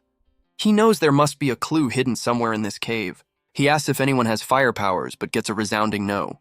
He can't reveal his own abilities, and internally blames Lin Meow Meow for this mess, just as he resigns himself to a very, very cold fate. The younger twin cheerfully announces she can make a fire. She begins the ancient, painstaking process of drilling wood. Edward is stunned, never expecting to see this outside of a history book. With surprising speed, smoke and sparks begin to fly, and just like that, a roaring flame bursts to life, saving them from the cold. With the fire roaring, Edward declares this is just like a camping trip, but Xu Xiaowen is focused on the ice pick, questioning its true purpose. The younger twin theorizes it's a clue, a key to solving this stage of the test. Our boy is surprised by her sudden insight, noting her previous silence. She grows flustered, unaware that she'd been so talkative. Edward explains that before this, she'd only clung to her sister's side. Xu Xiaowen reminds them the judges are watching, scoring their every move. He internally assesses his team. One is clever, the other is comic relief. Edward grabs the girl, vowing to put on a show for their hidden audience. But Xu Xiaowen brings them back to the task, pondering the ice pick's true meaning. But Edward suddenly holds up a hand, his playful demeanor gone. He listens closely, hearing a strange rattling sound from deep within the cave. The three of them stand back to back, ready for whatever is about to emerge. Edward confirms their fears, warning that something big is coming right at them. The scene shifts to Team B, who are facing a completely different kind of hell. They trudge through a vast, scorching desert under a relentless sun. Suddenly, the progress indicator on the quiet boy's wrist begins to flash. He announces that Team A has just pulled ahead, their progress jumping by 5%. But Yuanjia spots a building in the distance, a potential objective for them. The boy in overalls agrees, knowing they need to pick up the pace to stay in the game. From the darkness, a small, fluffy creature rolls into the firelight. Edward is startled as the strange snowball bounces right up to him. He stares down at it, completely baffled by this new development. The creature sits down, its big eyes welling with tears as it shivers. But the younger twin is immediately charmed, calling it a little snowman. She kneels down, getting a closer look at the adorable, fluffy visitor. She asks the creature if it's lost, wondering where its parents are. The little thing can only let out a soft, sad cry in response. But in the next instant, it leaps forward, catching her by surprise. It burrows into her arms, not to attack, but to find a little warmth. But Xu Xiaowen is not impressed, convinced this thing is just playing her. Edward is confused, wondering how the huge presence he sensed could be this tiny creature. Xu Xiaowen confirms his suspicion, warning that the real threat is still out there. The younger twin, however, is completely smitten by the adorable little thing. Suddenly, a scream echoes from the cave entrance as two red eyes ignite in the darkness. Our boy's expression hardens. He knew this was too good to be true. A massive, clawed foot slams down, cracking the very stone beneath it. The ground trembles as a hulking figure emerges from the shadows. Edward can only stare in disbelief, his bravado completely gone. The three of them stand together, facing the true monster of this frozen hell. A low growl echoes from the darkness, saliva dripping from its fangs. The beast is a hulking, white-furred monstrosity, towering over them. But Xu Xiaowen's expression remains completely unfazed by the sight. The monster lets out a deafening, earth-shaking roar. Edward and the younger twin can only stare in absolute terror. Our boy deduces this must be the little creature's parent. A very, very big parent. The girl looks down at the small fluff ball, her concern growing. But the creature's innocent act suddenly drops, revealing a sinister glint. It lashes out with surprising force, tearing at her clothes in a flash. The little monster then leaps onto the giant's head, its true nature revealed. The little creature holds up a piece of her torn clothing, a tiny, fluffy trophy. Edward explodes in rage, vowing to kill the creature for its transgression. The giant monster's red eyes glow with pure, unbridled fury. Edward shouts a warning, telling them to watch out for its eyes. But Xu Xiaowen realizes this beast isn't a random encounter. It's the next clue. He recalls the legends of a 7-foot-tall snow monster, but the creature before them is far larger, a 4-meter-tall beast. It's a hulking, muscular monstrosity. Weird is definitely one word for it. Xu Xiaowen knows this is all too convenient, a perfectly timed test. And right on cue, the monster lunges, sending the younger twin flying. Edward shouts at the younger twin, Chun Tian, trying to stop her, but she ignores him, leaping forward to attack the beast head-on. She lands a powerful kick right in the monster's chest. The impact sends the massive creature stumbling backward. Chun Tian lands perfectly, her expression one of cold fury. Her teammates can only stare, stunned by the monster's raw power. She strikes a pose, declaring that betrayal will not be forgiven. The snow beast lets out a furious, pained roar in response. But as Xu Xiaowen moves to step in, she tells him to wait. She knows this is a fight to the death. Either they win or they die. But Xu Xiaowen questions if a direct fight is what the jury wants. But Edward's warning comes a fraction of a second too late. The monster's massive claw comes crashing down toward them. Yet our boy just stands there, his expression one of pure boredom. In the next instant, the beast is sent flying backward through the air. Edward can only stare in disbelief, wondering what just happened. The little creature hides behind its parent, its act of innocence back in place.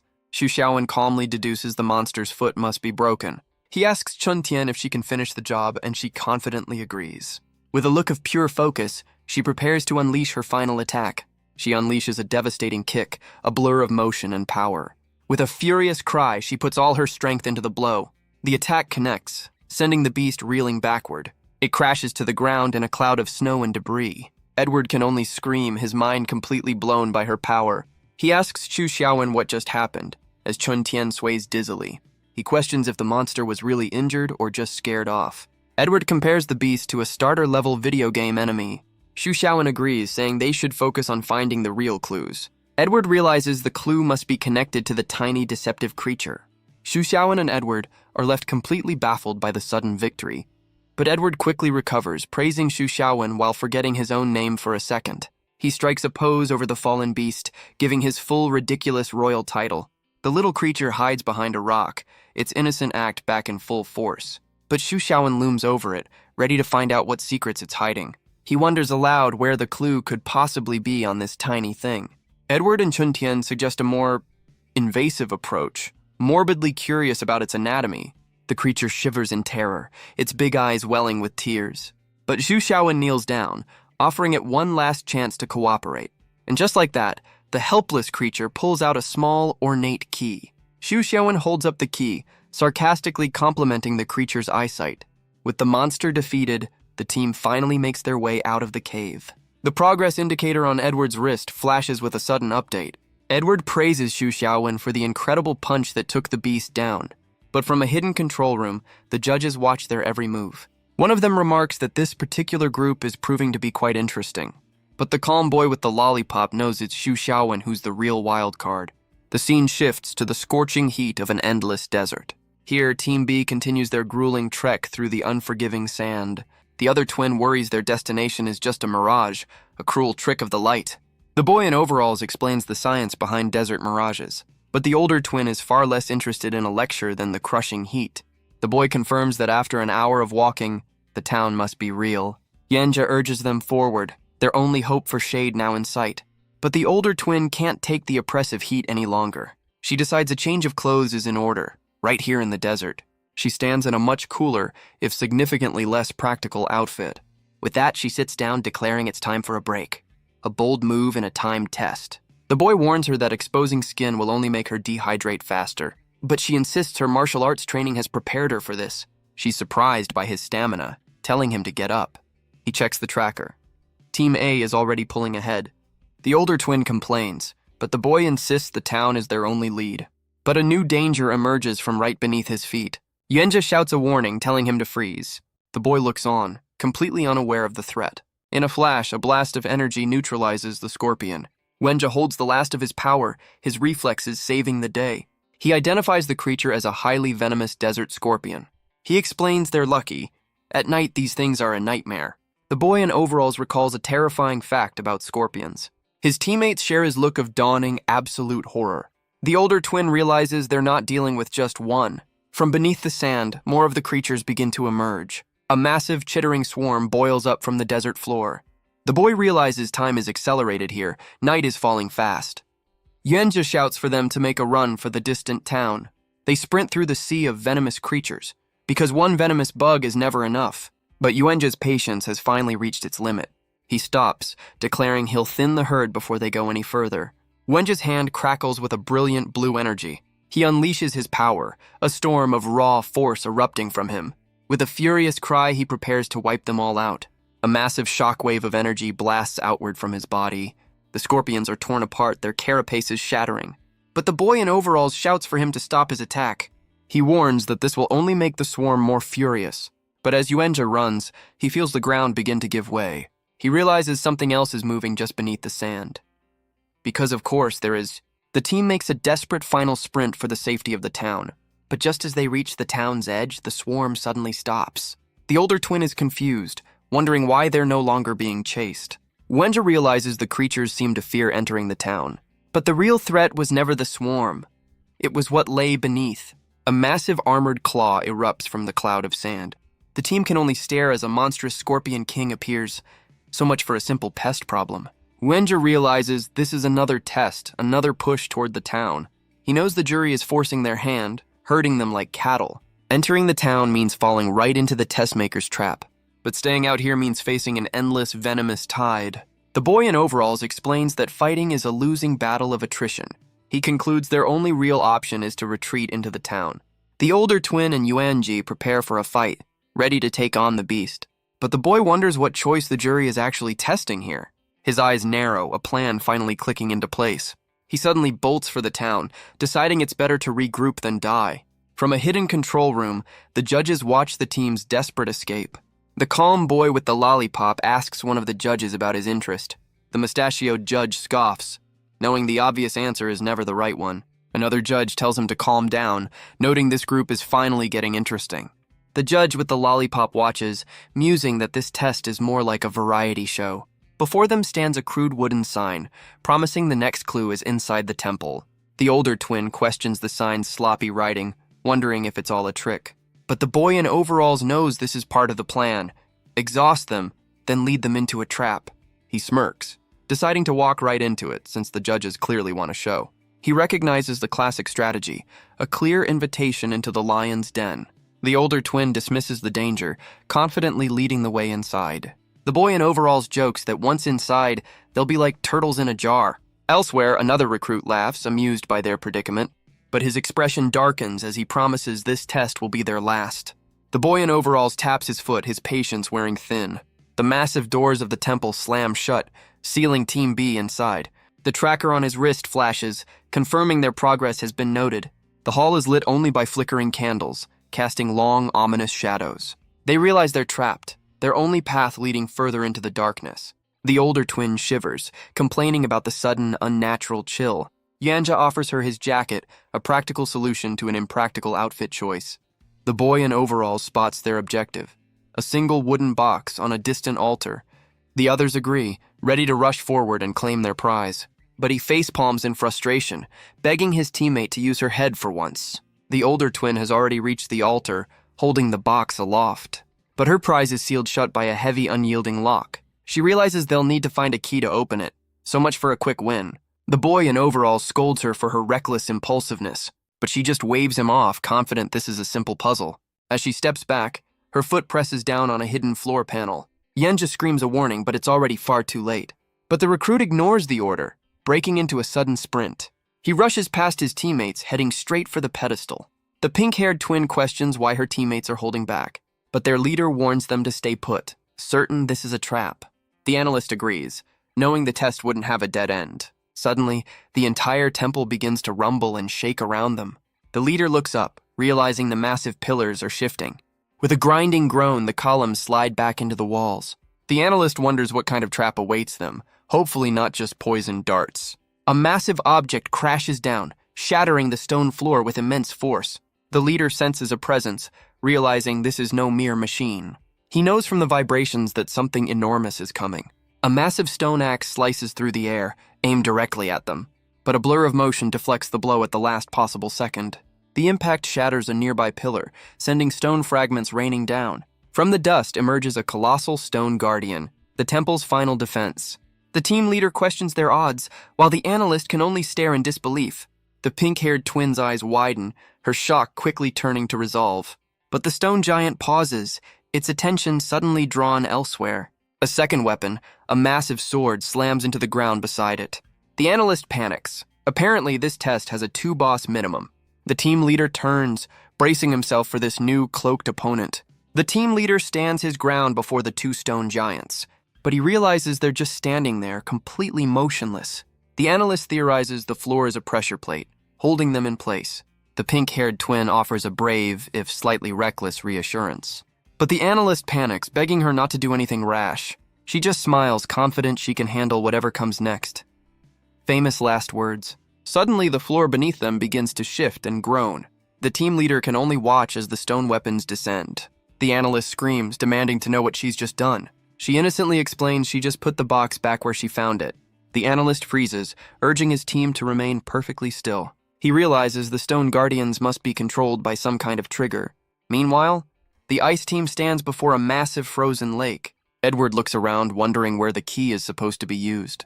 Wenger admits this is the first test he's seen with so few clues. He theorizes this is a test of observation and imagination, then urges them to move faster. Edward stares at the ice, wondering what could be hidden in its depths. Chuntian looks down, asking if there could be a building under the lake. A very normal question. Yuenja praises her creative thinking, admitting it's not impossible. His eyes glow with a strange power as he prepares to see for himself. Yuenja's vision pierces through the thick layer of ice. And just as he suspected, a structure is hidden below. But he can't reveal his power without the judges noticing. Edward, meanwhile, is ready to start chipping away at the ice. Xu Xiaowen decides to guide them with some carefully chosen words. He lays out the logic, pointing to the obvious answer below. He hopes his little hint will be enough to get them moving. And Edward immediately catches on, realizing the pick's true purpose. He eagerly volunteers to handle the manual labor himself. A true gentleman. Yuenja is surprised his teammates figured it out so quickly. With a confident smirk, Edward prepares to carve through the ice. His teammates, however, seem less than impressed by his enthusiasm. Chuntian questions his slow method, suggesting they just smash it.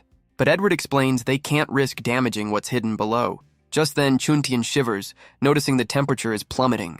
Yuenja realizes the jury is turning up the cold to rush them. Edward offers his coat back to Chuntian, a true gentleman to the end. With the cold worsening, Yuenja asks for their next move. He knows the building is below, but can't risk revealing his power. He sighs, wishing for a fire user to end this frozen nightmare. Yuenja notes the rapidly dropping temperature, knowing his teammates can't last much longer.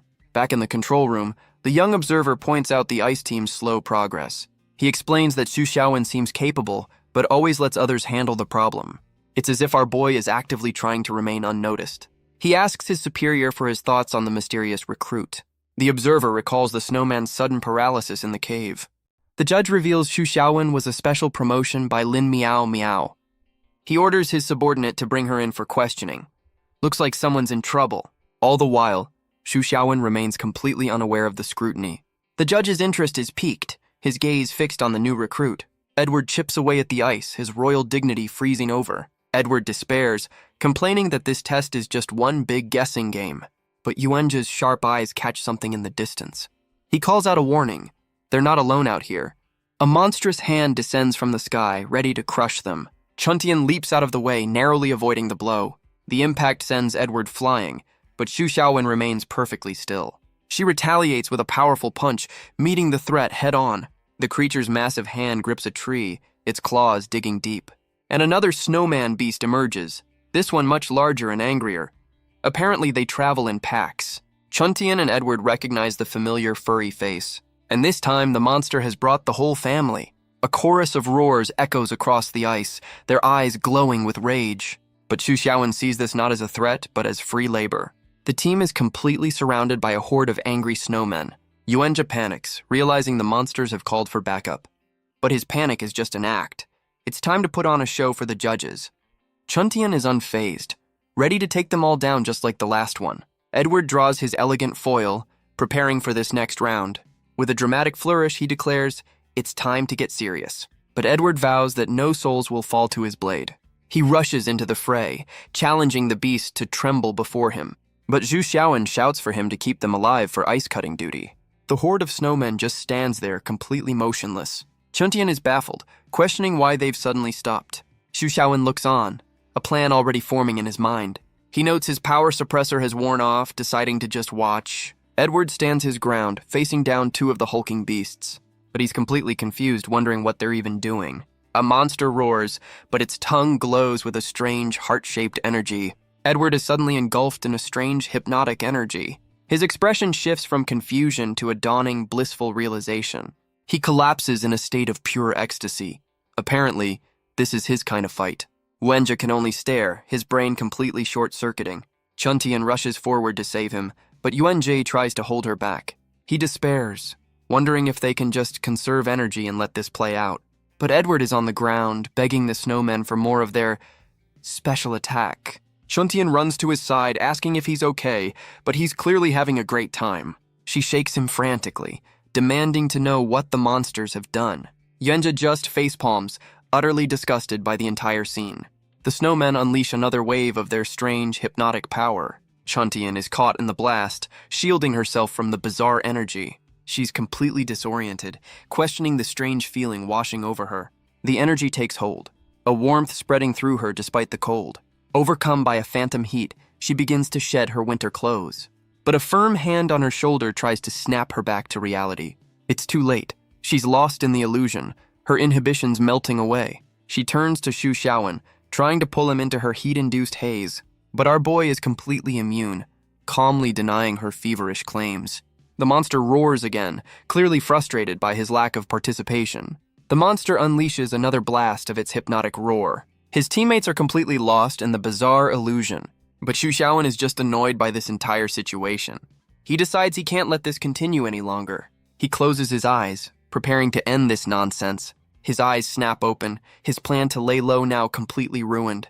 A powerful, oppressive aura erupts from his body. The snowmen recoil, their hypnotic attack instantly broken. One of them collapses, completely overwhelmed by his presence. Its hand hits the ground, the fight over in an instant. With the monsters neutralized, Xu Xiaowen stands alone, his cover completely blown. The wind howls across the desolate frozen peaks. The snowmen are left with their minds completely scrambled by his power. Even the little creature can only cry, its parent now completely incapacitated. But the psychic backlash has also knocked Chuntian out cold. She collapses into the snow, the illusion finally broken. Xu Xiaowen can only sigh, so much for having a competent team. Just then the tracker chimes, showing the other team is pulling ahead. He looks out at the endless mountains, his task now a solo mission. Alone in the blizzard, he has to find a way out, and fast. He's made a makeshift shelter from the defeated snowman's hide, and with his teammates safe, he calmly tends to a roaring fire. He watches over them, the only one left standing after the chaos. Edward is the first to wake, completely disoriented and confused. He can't remember a thing, but Xu Xiaowen tells him to get up. But his legs are like jelly, completely devoid of strength. He demands to know what happened, his panic growing by the second. Xu Xiaowen offers a deadpan diagnosis of severe overexertion. Just then, Chuntian begins to stir from her own psychic slumber. But her first waking thought is a panicked cry about her missing clothes. Xu Xiaowen calmly tells the shivering Chuntian not to worry. He explains he stopped her in time, so nothing inappropriate happened. She can only sit in embarrassed silence, clutching her clothes. Edward, now recovered, asks what happened to the snowman horde. Xu Xiaowen casually gestures over his shoulder with a thumb. The once fearsome beasts are now huddled together in the snow. They're weeping as they chip away at the ice. Free labor is the best labor. Edward is completely stunned by this impossible turn of events. Back at the fire, Xu Xiaowen admits he can't fool them any longer. He reveals he's a psychic, claiming he hypnotized the beasts. He's relieved Lin Miao Miao didn't register his specific ability. Yuan-jae accepts the explanation, noting psychics are useful for their division. Back in the control room, the young observer watches the team's progress. He questions Lin Miao Miao's motives for bringing in an unregistered psychic. Xu Xiaowen casually checks on the progress of their new ice-cutting crew. The beast is clearly terrified of its new, very unimpressed supervisor. He considers the situation as the monster points out its hard work. And just like that, the beasts have carved a massive hole in the ice. Yuan-jae is impressed, wondering how strong a true high-level psychic must be. With the path cleared, Xu Xiaowen announces it's time to descend. Edward flashes a confident smile, ready for the next phase. Chuntian eagerly agrees, her spirits high despite the cold. Without hesitation, Edward and Chuntian leap into the icy chasm. Xu Xiaowen tells the giant beast its work is done here. He then casually dismisses his new, very depressed workforce. They land in a vast chamber, a hidden world beneath the ice.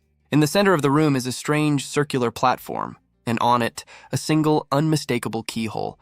So much for a complex puzzle. Yuanja steps forward, holding the key that will unlock their path. He inserts the key, ready to face whatever lies ahead. The tracker chimes, showing the ice team is now at 60% completion. Back in the temple, the desert team is still trapped by the stone guardians. The analyst shouts, demanding to know how the pink-haired twin got across the floor. Her eyes narrow, her expression focused and determined. She casually explains she just walked and jumped over without a second thought. Frustrated, the analyst begs her to retrace her exact steps. She recalls her path. 2 steps left, then a 2-tile jump. The analyst repeats her words, trying to visualize the sequence. She smiles, confirming that was indeed her brilliant, unplanned strategy. The gears in his head turn, he's finally found the pattern. He deduces the trap is linked to the 6x6 grid on the floor. A flash of insight hits him. Her path was the key to disarming it. He desperately asks her to recall the exact tile she stepped on, but she can't remember, leaving the analyst to question his life choices. She then offers a simpler solution. Just walk around the giant statues. The analyst sighs, explaining the test would never be that easy. She scoffs, suggesting they just destroy the guardians before the trap is even sprung.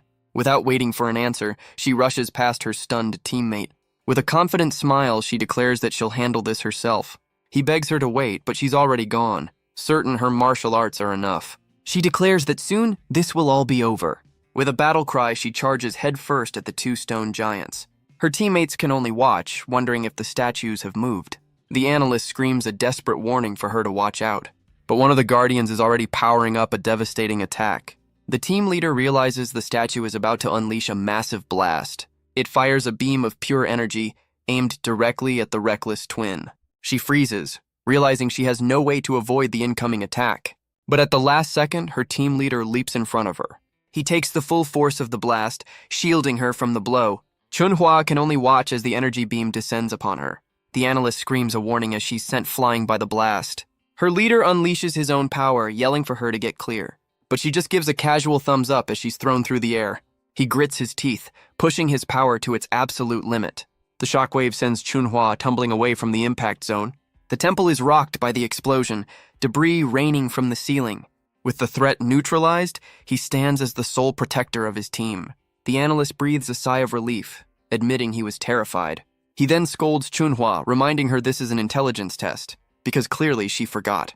Chunhua can only offer a quiet, embarrassed apology for her mistake. Her leader asks the analyst if her attack was what triggered the guardians. The analyst's eyes narrow, the pieces finally clicking into place. He realizes this isn't a puzzle but a test of their judgment. He explains they need to gather data by testing the guardians' reactions. The team leader volunteers, telling the analyst to focus on the solution. The analyst is confused by his sudden heroic offer. The leader simply says he'll take his place on the front line. With a single step, he moves forward to face the danger. He promises to get them all through this safely. What a guy. The leader tells him not to worry, he'll find a way to handle it. The analyst then scolds Chunhua, ordering her to follow their lead from now on. He replays her path in his mind, trying to find the hidden logic. Her movements suggest the left side of the grid is a safe zone, which means the right side is a carefully constructed death trap. He realizes any action on the wrong tile will trigger the guardians. The box and the floor are linked, a key part of the puzzle. He struggles to find the rule that governs this deadly game. He knows the judges wouldn't make it random.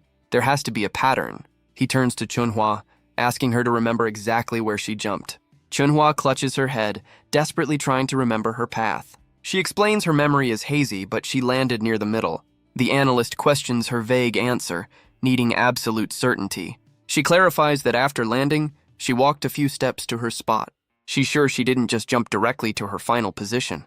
A sudden realization strikes the analyst with incredible force. He excitedly theorizes the grid is based on the ancient Luoshu square. The team leader considers the pattern, seeing how 4 tiles form a palace. He deduces the odd-numbered palaces are dangerous, wondering if the even ones are safe. The analyst issues a challenge, asking if he dares to find out. The team leader smiles, ready to test the dangerous theory himself. The analyst orders Chunhua to carefully observe the guardian's movements. With a steady foot, the leader steps onto the glowing red tile. He dodges with incredible speed as the trap is sprung. He lands on another tile, warning his team to stay perfectly still. The stone giants remain motionless, waiting for their next trigger. Confident in his theory, the analyst tells Chunhwa to test the safe zone. She tentatively steps onto the tile, bracing for an attack. But nothing happens, and she celebrates their correct guess. The analyst smirks, impressed by his own brilliant deduction. Chunhwa is completely blown away by his brilliant deduction. She asks how he could possibly have figured out the ancient puzzle. He plays it cool, claiming it was just a lucky guess. But their leader praises him, calling him a human supercomputer. Chunhwa is finally convinced, promising to respect his intellect. With the path clear, they wonder if the final door holds another trap. The analyst is confident the guardians won't move from a safe tile. He points to a keypad, certain it follows the same ancient pattern. With a few confident taps, he inputs the correct sequence. The team leader watches, his expression unreadable as they near the end. The heavy door clicks open, revealing their next challenge. The team cautiously peers inside, bracing for another trap. But all they find is a single tempting red button. So this is how it ends. The analyst deduces that with no other clues, this must be the way forward. With no other choice, Chunhwa reaches out and presses the button. Instantly, the entire chamber begins to collapse around them. But the analyst remains calm, his resolve unshaken. His tracker chimes, confirming both teams have now completed the first stage. The ground gives way, revealing a long staircase leading down. He realizes this is the final descent, the end of the first trial. Chunhwa worries about another trap, but the analyst knows they have no choice. With grim determination, the desert team descends into the unknown. The analyst is confident, certain the judges wouldn't bother with another trap here. He confirms the first stage is over. This is the final race to the finish. But as they walk, Chunhwa can only hope her sister is safe. They reach the bottom, a single door separating them from the end of the test. It opens to a vast room with one objective. A single, tempting red button. The analyst is surprised to find they're the first ones here. But his victory is cut short as the ice team literally crashes the party. They land in a heap, and Chuntian immediately calls out for her sister. Edward offers a condescending greeting to the rival team's leader. The desert team stands united, sizing up their opponents. The two teams finally meet. A tense standoff before the final race. The analyst worries, feeling outmatched by the ice team's raw power. Chunhwa notices her sister's disheveled state, wondering what battle she just survived. But Edward is more concerned with his appearance because priorities. The analyst realizes this isn't a test of wits, but of pure will. With the goal in sight, the ice team makes a mad dash for the button. Chunhwa questions her sister's betrayal, but Chuntian is focused only on winning. The words hit her hard, the reality of the competition finally sinking in. Chunhwa is stunned by her sister's sudden confidence, as Chuntian declares she's no longer the weaker twin. With a determined cry, Chuntian sprints ahead, ready to claim victory for herself. But her sister's hand clamps down on her wrist, stopping her cold. Chunhwa holds her back, refusing to let her abandon their team. Chuntian struggles, insisting the exam isn't over yet. As another recruit joins the fray, Chunhwa questions what's gotten into her sister. She's shocked by this new, defiant attitude from her once timid twin.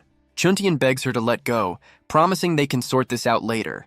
But Chunhwa holds firm, refusing to be abandoned in the final moments. Chuntian's patience finally shatters, and the sisterly dispute turns violent. Chunhwa explodes, grabbing her sister's hair in a fit of rage. But Chuntian fires back, accusing her of a lifetime of jealousy. The argument devolves into a full-on cartoonish brawl. The other recruits can only watch, completely bewildered by the display. They debate intervening, but the analyst knows the judges are watching. The desert team's leader smirks, seeing this as a perfect way to stall. He approaches Chuntian, admitting he's curious about something. He notes her quiet nature during training seemed like introversion. She seems genuinely surprised by their perception of her. Edward sees an opportunity for gossip, suggesting a little chat. Chuntian explains her sister's overprotective nature is holding her back. But the desert team's leader sees the truth. She craves approval, not protection. He then proposes a plan to settle things once and for all. The sisterly dispute escalates, with Chunhwa taunting her twin about their age difference. The insults fly as their argument turns into a full-blown brawl. The other recruits can only watch in terror. Truly, a fate worse than monsters. The leader's plan is working, though their acting is a little too convincing. He reveals his strategy: stall the enemy team and let one of the twins win. It's a genius move to manipulate the scores and secure a safe position for himself. But a hand on his shoulder cuts his internal monologue short. Edward offers to hold off Yuan-Ji while the leader secures the win. The leader agrees, deciding to handle another recruit himself. With a quick gesture, they seal their temporary, self-serving alliance. And with a decisive step, the final race officially begins. Both teams sprint forward, each looking for a tactical advantage. But Yuanja is a step ahead, dodging Edward's clumsy attempt to trip him. Edward denies any foul play, his elegant foil now drawn. He declares himself an honest man. "Sure, buddy, whatever you say." The desert team's leader steps in, telling the analyst to hit the button, but the analyst is completely stunned by this sudden change of plans. A powerful force erupts, catching the analyst completely off guard. He braces himself, noting the sudden and intense pressure, but a sudden realization hits him. His plan was flawed from the start. Another recruit panics, realizing he's been led into a dead end. He turns away, his mind racing with the consequences of this test. He realizes his team came in second, not last, so maybe he's safe. Maybe... But he's still confused, wondering how the final scores will be tallied. He spirals into a full-blown panic, regretting ever joining the association. The analyst watches him, wondering why he isn't being stopped. He decides to ignore the bizarre display and focus on the objective. Edward roars, declaring his sword and his will are one. He unleashes a massive energy wave, vowing no one will pass. But Yuanja's gaze is cold, completely unfazed by the threat. The desert leader notes the attack is strong enough to stop a level 5. Edward screams a warning, telling Yuanja he'll be torn apart. But Yuanja just gathers his own crackling blue energy. He concentrates the power, ready to meet the attack head-on. With a single thrust, he unleashes a devastating counterblast. Edward can only watch in disbelief as the two forces collide. The resulting explosion rocks the chamber, a clash of titans. Yuanja's power shatters Edward's attack, sending him flying. Edward can only stare as his elegant foil is broken. But Yuanja isn't finished, declaring it's now his turn. Edward panics, begging him not to take this so seriously. The desert leader realizes he's trapped and must find a way out. The analyst notes Yuanja's overkill, but questions Xu Xiaowen's inaction. He sees that with their leader injured, Yuanja's team is also stalled. But the true wild card is Xu Xiaowen, a complete and utter mystery. The desert leader and Edward share a look, a new alliance forming. The leader declares they must first eliminate the biggest threat, but the alliance was a lie. The desert leader attacks everyone at once. Edward can only curse, completely blindsided by the betrayal. A powerful kick connects, sending the flamboyant recruit flying. He's thrown across the room, his part in this fight now over. Suddenly, the desert leader has a brilliant, if selfish, idea. He realizes he doesn't need to win, just keep the teams from finishing. He scans the room, looking for a way to execute his plan unnoticed. And with a confident smirk, he spots his opportunity. He shouts encouragement to Edward, playing the part of a concerned ally. He then tells Chuntian he's going for help. A classic "I'll be right back" maneuver. The desert leader is confident his plan to manipulate the teams is working perfectly. But the analyst is completely baffled, questioning his leader's sanity. The leader waves, trying to get the attention of the brawling sisters. They finally stop, turning to him with matching expressions of pure annoyance. He tries to play peacemaker, but they just yell back in perfect, angry unison. He offers words of comfort, a carefully crafted lie to escalate the conflict. His true goal is to fan the flames of their sibling rivalry. A truly stand-up guy. But another voice cuts in, and Chuntian turns, confused by Xu Xiaowen's sudden question. He reminds her of her desire to step out from her sister's shadow. Enraged, Chunhua tells him to stay out of their family business. The desert leader leans in, preying on Chunhua's deepest insecurities. He offers a condescending reassurance, fanning the flames of her jealousy. Internally, he celebrates, hoping her anger will fuel the chaos. But his plan backfires as the sisters unite to punch him simultaneously. He's sent flying, and Chuntian is stunned by their shared outburst. The master manipulator tumbles through the air, taken out by his own scheme. Meanwhile, Edward prepares to settle things with Yuanjia. But their fight quickly devolves into a cartoonish, one-sided beatdown. Yuanjia grabs the flamboyant recruit, ready to throw him at the objective. And with everyone distracted, the analyst makes a mad dash for the win. But his mad dash is cut short by a massive, fiery explosion. Another recruit lunges forward, shouting a desperate warning. He grabs the analyst's leg, pulling him back from the blast zone. The button, and the floor around it, have been completely obliterated. The twin sisters look on, wondering if they hit the desert leader a little too hard. Sometime later, Jin Shan stands before the class, ready to deliver the verdict. The screen behind her confirms it's time for the ranking announcement. The recruits can only glare at each other, the tension from the test still palpable. She calls them out for turning an intelligence test into a complete combat free-for-all, and since no one pressed the button, the ranking is canceled and their bonuses are docked.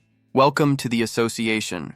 Xu Xiaowen is just relieved he survived another near-death experience. The twin sisters sit in stunned silence, realizing Xu Xiaowen is a bigger problem than they thought. Edward weeps over his lost bonus, while Xu Xiaowen is just glad to be alive. But Jinshan steps forward, ready to deliver the final results of the test.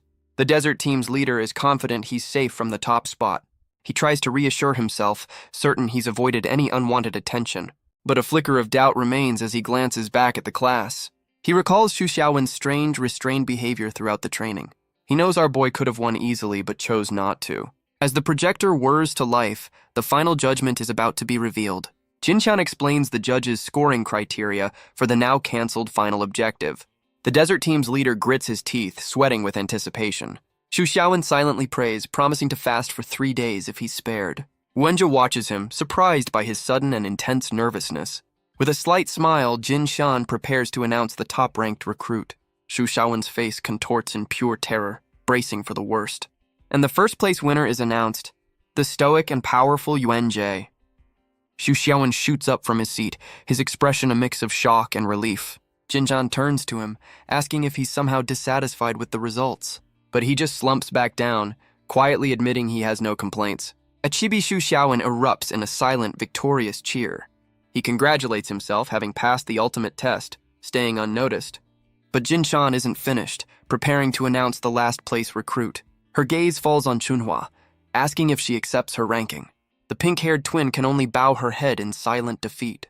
Jinshan reveals their punishment comes directly from Chief Lin. Chunhua turns to her sister, the weight of her actions sinking in. But Edward glances over, a smirk on his face as he observes our boy. He asks Xu Xiaowen what's wrong, noticing his strange reaction. With tears of pure relief, Xu Xiaowen insists he's perfectly fine. Edward tries to console him, thinking he's upset about the rankings. Jinshan explains the test was a lesson in avoiding real-world mistakes. She dismisses them, ordering them to return tomorrow to meet Chief Lin. With a final wave, the instructor takes her leave. Edward congratulates Yuanjie, noting his impressive thunder abilities. But Yuanjie turns to Xu Xiaowen, asking if he's part of the Yuan family. The question leaves Edward completely stunned and confused. But our boy is already skipping down the hall, eager to escape. He happily calls the elevator, his 3-day ordeal finally over. Elsewhere, a young woman worries about a colleague being sent back to work while still injured.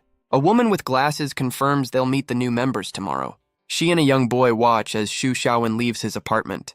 Our boy stretches, practically glowing with the joy of mediocrity. The young boy recognizes him, questioning his cheerful demeanor.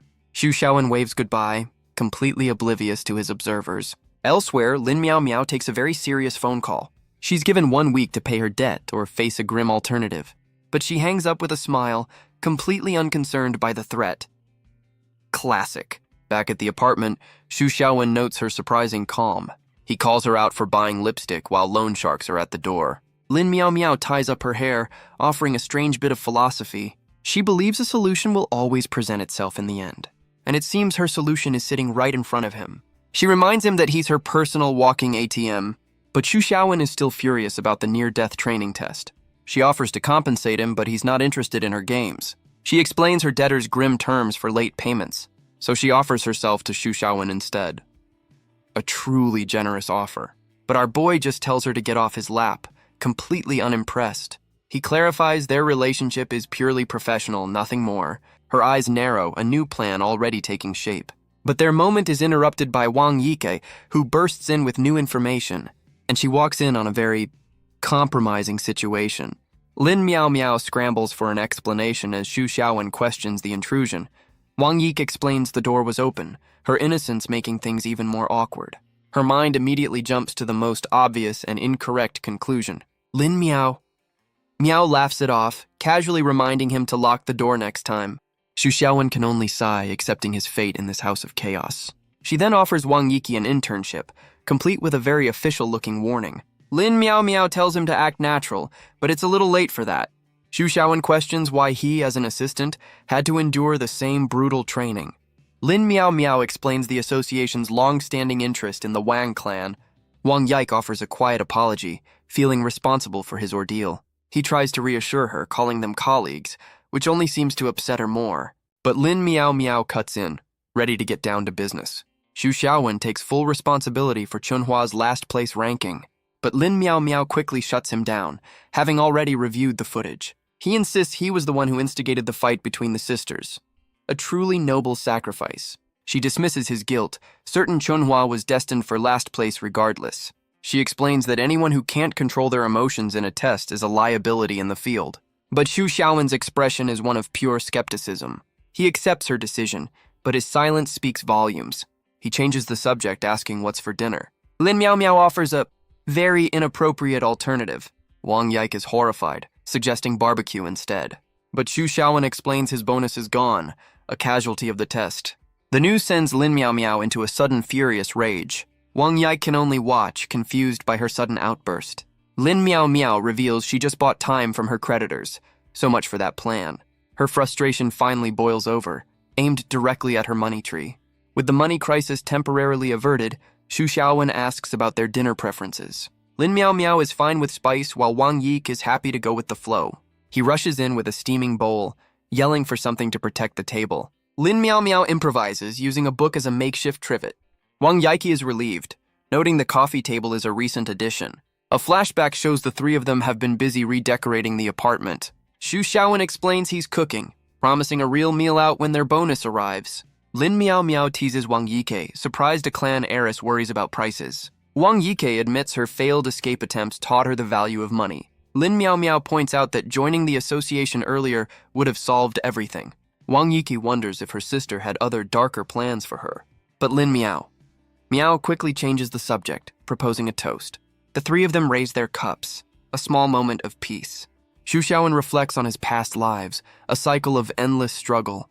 He watches the two women laugh, a warmth he's never known before. Lin Miao Miao's arrival has completely upended his plans for this life. He takes a drink, the moment sinking in. But for the first time, he thinks this chaotic life isn't so bad. His thoughts are interrupted as Lin Miao Miao calls out his name. She asks him a question he never expected. Has he ever been in love? Xu Xiaowen is completely thrown by her sudden personal question. Lin Miao Miao explains she's just curious about his type. He mulls over the question, the concept of love completely foreign, but she quickly drops the subject, turning back to the meal. She then mutters that only a complete fool would ever fall for him. He tries to steer the conversation back to her massive debts, but a sudden silence makes him look up from his bowl. He realizes both women have completely passed out on the couch. Lightweight division, apparently. He's stunned by their incredibly low alcohol tolerance. With a sigh, he scolds the two unconscious women for their recklessness. He tries to wake Lin Miao Miao, telling her to go to her own bed, but his efforts are met with silence, leaving him completely exasperated. He sighs, realizing he can't just leave them on the couch all night. It's clear they're not going to be waking up anytime soon. But even in her sleep, Lin Miao Miao is still negotiating their bonus. With a sigh, he lifts her up as she complains about a stomachache. He carries her to her room, scolding her for drinking so much. He gently tucks her into bed, his landlord duties apparently never ending. But just as he turns to leave, she grabs his shirt, demanding to know what he's doing. The sudden move leaves our boy completely frozen in shock. He realizes she's still completely out of it, muttering about being thirsty. He tells the unconscious woman he'll get her water later, trying to escape the situation.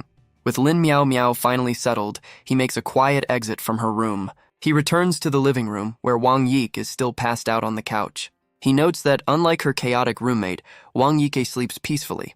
With a sigh, he picks her up, his landlord duties apparently extending to bedtime service. He carries the second unconscious woman to her room for the night. After tucking her in, he quietly closes the door behind him. Alone in the hall, he wishes Lin Miao Miao could be as quiet as her friend. His expression is a mix of exhaustion and quiet contemplation. But his quiet night is interrupted by an unwelcome guest. It's Wang Yihan, questioning his lack of interest in the two drunk women. But Xu Xiaowen is completely unmoved by her sudden appearance. She explains that her sister ran away from home to find him, and now she accuses him of abducting Wang Yike. He calmly explains that his tenant is an adult who makes her own choices. Wang Yihan turns, comparing her sister to an unbloomed flower. She warns that the wrong influence could ruin her. A very normal, not at all creepy metaphor. Xu Xiaowen calls her out, questioning her need to control everyone. But she insists Wang Yike owes a debt to the family that raised her. He questions her privilege, asking if a controlled life is something to be proud of. His words hit their mark, leaving the clan matriarch completely stunned. But she fires back, belittling her sister's power and ambition. She insists he'll never understand the advantages Wang Yike was given. But their argument is interrupted by a quiet voice from the hall. Wang Yihan turns, composing herself as her sister appears. It's Wang Yik, surprised to find her sister is still here. She asks if her sister was asleep, revealing she heard everything. So much for a quiet night. Wang Yihan realizes her mistake, internally blaming Xu Xiaowen for the confrontation. She plays it cool, asking if Wang Yiki is ready to be taken back home. But Wang Yik's expression is firm, her resolve now unshakable. Xu Xiaowen steps in, telling Wang Yihan to leave her tenant alone. But Wang Yiki insists this is her own decision, not his. She tells him to stay out of it, ordering her sister to go home. Wang Yihan proposes a bet, certain her sister will follow her. Xu Xiaowen's eyes narrow, ready to accept the challenge. Wang Yihan dismisses this as pre-wedding nerves, a simple tantrum. She turns to leave, expecting her sister to obediently follow. But Wang Yike just watches her go, her decision already made. And with a decisive slam, Xu Xiaowen shuts the door on the clan matriarch. With the drama over, he tells Wang Yik not to worry about her sister. She quietly thanks him before heading to bed, leaving him to wonder why he's so angry. The door clicks shut, leaving him alone with his thoughts. He regrets his words, worried he only made things more awkward for her. The next day, it's back to business at the association headquarters. But first, Xu Xiaowen laments the repair costs for his trusty scooter. He offers a silent prayer to his vehicle. A man has his priorities, but a voice calls out, breaking his moment of spiritual connection. It's Yuan Zhe, the top recruit, asking if they can head in together. He makes small talk, asking about Xu Xiaowen's delivery job. But Xu Xiaowen is wary, noting Yuanzhe's strange and persistent interest. Yuanzhe brings up the fight with the twins, brushing off his injuries with a smile. Our boy isn't fooled, deciding it's best to avoid this guy in the future. Yuanzhe then pivots, asking about the one ability that was never revealed. Xu Xiaowen offers a vague, unhelpful answer about being spiritual. But Yuanzhe's expression hardens. He's clearly not satisfied with that answer. His eyes narrow, his patience for games completely gone. And without warning, he unleashes a massive blast of pure lightning. So much for small talk. The attack surges forward, aimed directly at the unsuspecting Xu Xiaowen. A massive explosion of blue energy engulfs the entire hallway. Huanju is stunned, realizing his lightning was absorbed by a distortion. A swirling vortex of energy appears, neutralizing the blast completely, but a new voice cuts in, calling out a name from the past. A silver-haired man appears, his own power crackling around him. The Yuan family's young master asks if the man is ready to die for his sins. Talk about a warm welcome. The scene shifts and the green-jacketed man questions his supposed crimes. He insists he's not the one who started this fight. He questions if the death of one sister is worth sacrificing everyone else. But the young master just smirks, telling him to blame the real mastermind. The man is left confused, demanding to know who's pulling the strings. The silver-haired man grins maniacally, claiming no one knows the truth. The green-jacketed man unleashes a furious blast, demanding answers. But his opponent just smirks, calling him arrogant for even trying. He casually erects a fluid wall, not even bothering to face him. The massive energy attack crashes against the barrier, completely absorbed. The lightning dissipates, neutralized without any visible effort. The attacker can only stare in shock, his power rendered useless. Nearby, another man tries to walk away, insisting this isn't his problem. But he pauses, a flicker of concern crossing his face. He turns, recognizing the power as a legendary fantasy killer. The bystander laments Yuanju's terrible luck in facing this opponent. The silver-haired man roars, furious about his fallen comrades. He lunges forward, throwing a powerful, vengeful punch. But the green-jacketed man meets the blow with his own fist. The force of the impact sends the attacker stumbling backward. But the defender spits blood, the block taking a heavy toll. Unrelenting, the silver-haired man follows up with a vicious kick. The attack connects, shattering the ground around them. He smirks, confident that his assault was successful. But Xu Xiaowen panics, realizing he can't just stand by and watch. The green-jacketed man struggles, haunted by his sister's death. But there's no time for grief as another attack comes flying in. The silver-haired man lunges forward, his face a mask of rage. In a desperate move, the defender catches his opponent's arm. The attacker smirks, surprised by this show of physical strength. But the green-jacketed man knows he's outmatched, his power useless.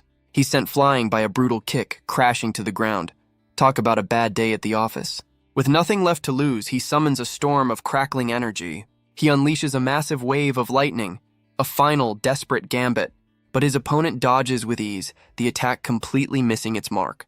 The silver-haired man grins, mocking his opponent's foolishness. But the lightning attack continues to surge forward with incredible force. He scoffs, declaring the desperate move completely useless. He claims he was only toying with him until now, a simple restraint. The green-jacketed man closes his eyes, gathering his remaining power. He knows he has one last chance to turn this fight around, but instead of attacking, he turns the lightning inward.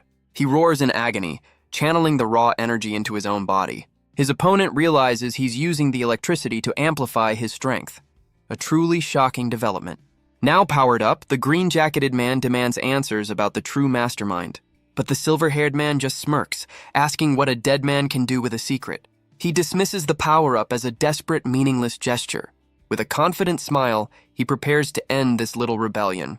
But the green-jacketed man is already in motion, his fist crackling with power. He lands a devastating punch, the lightning-infused blow connecting squarely. The silver-haired man stumbles back, his arrogant smirk finally wiped from his face. He's furious, questioning how he dared to punch his very expensive face. Without a word, the green-jacketed man twists him into a brutal throw. He slams his opponent into the ground, the impact creating a massive shockwave. The silver-haired man coughs in the dust, the fight suddenly not going his way. The silver-haired man coughs up blood, the taste of defeat bitter in his mouth. He looks around, dazed, wondering how this fight ended up at a family fun center. His eyes narrow with a mix of pain and pure, unadulterated rage. The green-jacketed man stands over him, crackling with borrowed power. He demands to know who's pulling the strings behind this entire conspiracy. But his opponent just glares back, shouting for him to reveal the truth. The green-jacketed man gathers a vortex of energy, his patience completely gone. He unleashes the power, demanding his captive finally start talking. The silver-haired man can only scream as the energy tears through him. With glowing eyes, the interrogator loses himself completely to his rage. But the borrowed power comes at a terrible price. He coughs up blood, his own body breaking down under the strain. But his opponent just grins, savoring every moment of the brutal fight. He mocks the man's weakness as he crashes to the ground. With a cruel hand, he grabs his defeated foe by the hair. He forces him to his knees, promising a slow and painful end. A nostalgic smile spreads across his face. He's clearly a people person. The battle rages on, shaking the very foundations of the city. The silver-haired man prepares to deliver the final fatal strike. And with his opponent broken, the fight finally comes to an end. The silver-haired man struggles to his feet, annoyed by his opponent's resilience. He stands over the fallen man, questioning his right to use such power. He taunts him, recalling how his sister stared at them as she died. With a cruel smile, he mimics her desperate pleas for them to stop. He leans in close, his words a final venomous twist of the knife. And back in reality, Xu Xiaowen is completely and utterly unimpressed. He just stands by his scooter, wondering what he just witnessed. Suddenly, a hand reaches into his basket, grabbing a floral cloth. The mysterious person tucks the handkerchief into their back pocket. Elsewhere, the silver-haired man is on the phone, warning someone to stay away. He confirms his orders, blood dripping from his lip. The silver-haired man stands, his expression cold and resolved. He looms over his fallen foe, blaming the Yuan family's influence. With a final furious glare, he prepares to end this. He launches a devastating kick, aimed to kill, but a hand intercepts the blow. A mysterious figure in a floral scarf. The impact shatters the ground, a testament to the blocked power. A massive cloud of dust and debris erupts from the clash. The silver-haired man can only stare, his mind reeling in disbelief. And the mysterious hero asks if anyone has seen their keys. Priorities, you know. The silver-haired man is stunned, unable to believe his kick was caught. He demands to know who this stranger is, but our boy just wants his car keys. The attacker screams, demanding answers from the mysterious newcomer. Xu Xiaowen calmly repeats his story, crouching to search the ground. The silver-haired man finally recognizes him as Yuanjie's companion. Our boy quickly shushes him, worried about attracting the association's attention. A strange fear creeps in, though the man sees no obvious threat. He sizes up Xu Xiaowen, seeing only a scrawny kid with no muscle. Clearly not a threat. Xu Xiaowen spots his keys conveniently pinned under the unconscious Yuanjie.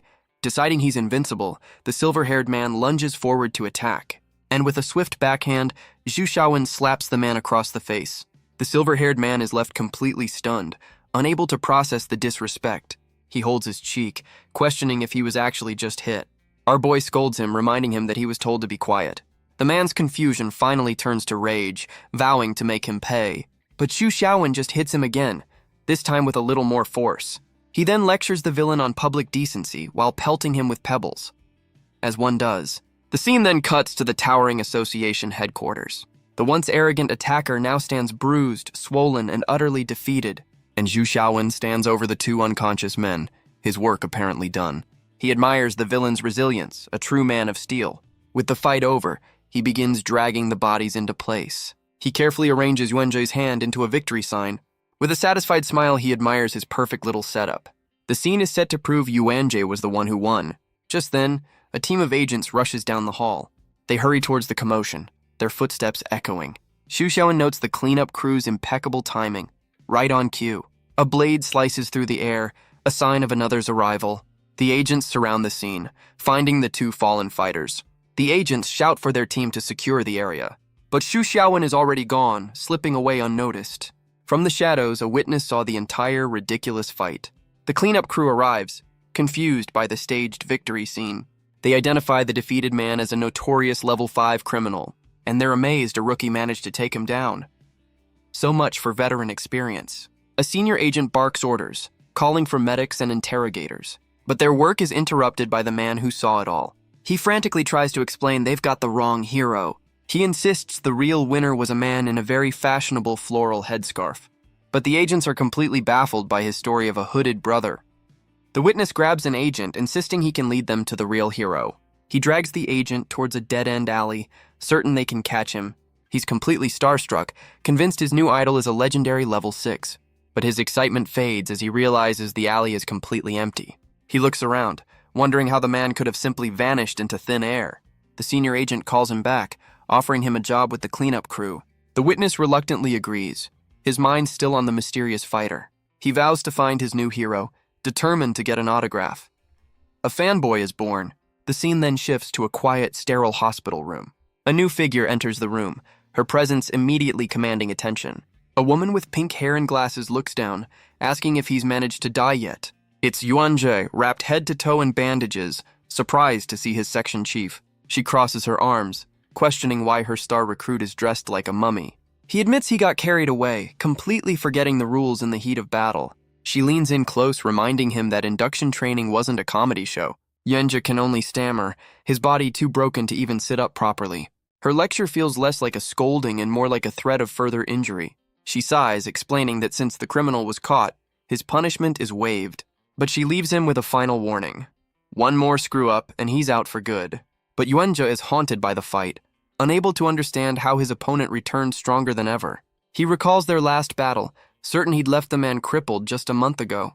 His section chief tells him to rest, promising to interrogate the captured criminal herself. He then asks about Xu Xiaowen, his memory of the final moments completely blank. She confirms Xu Xiaowen was unharmed and was the one who reported the incident.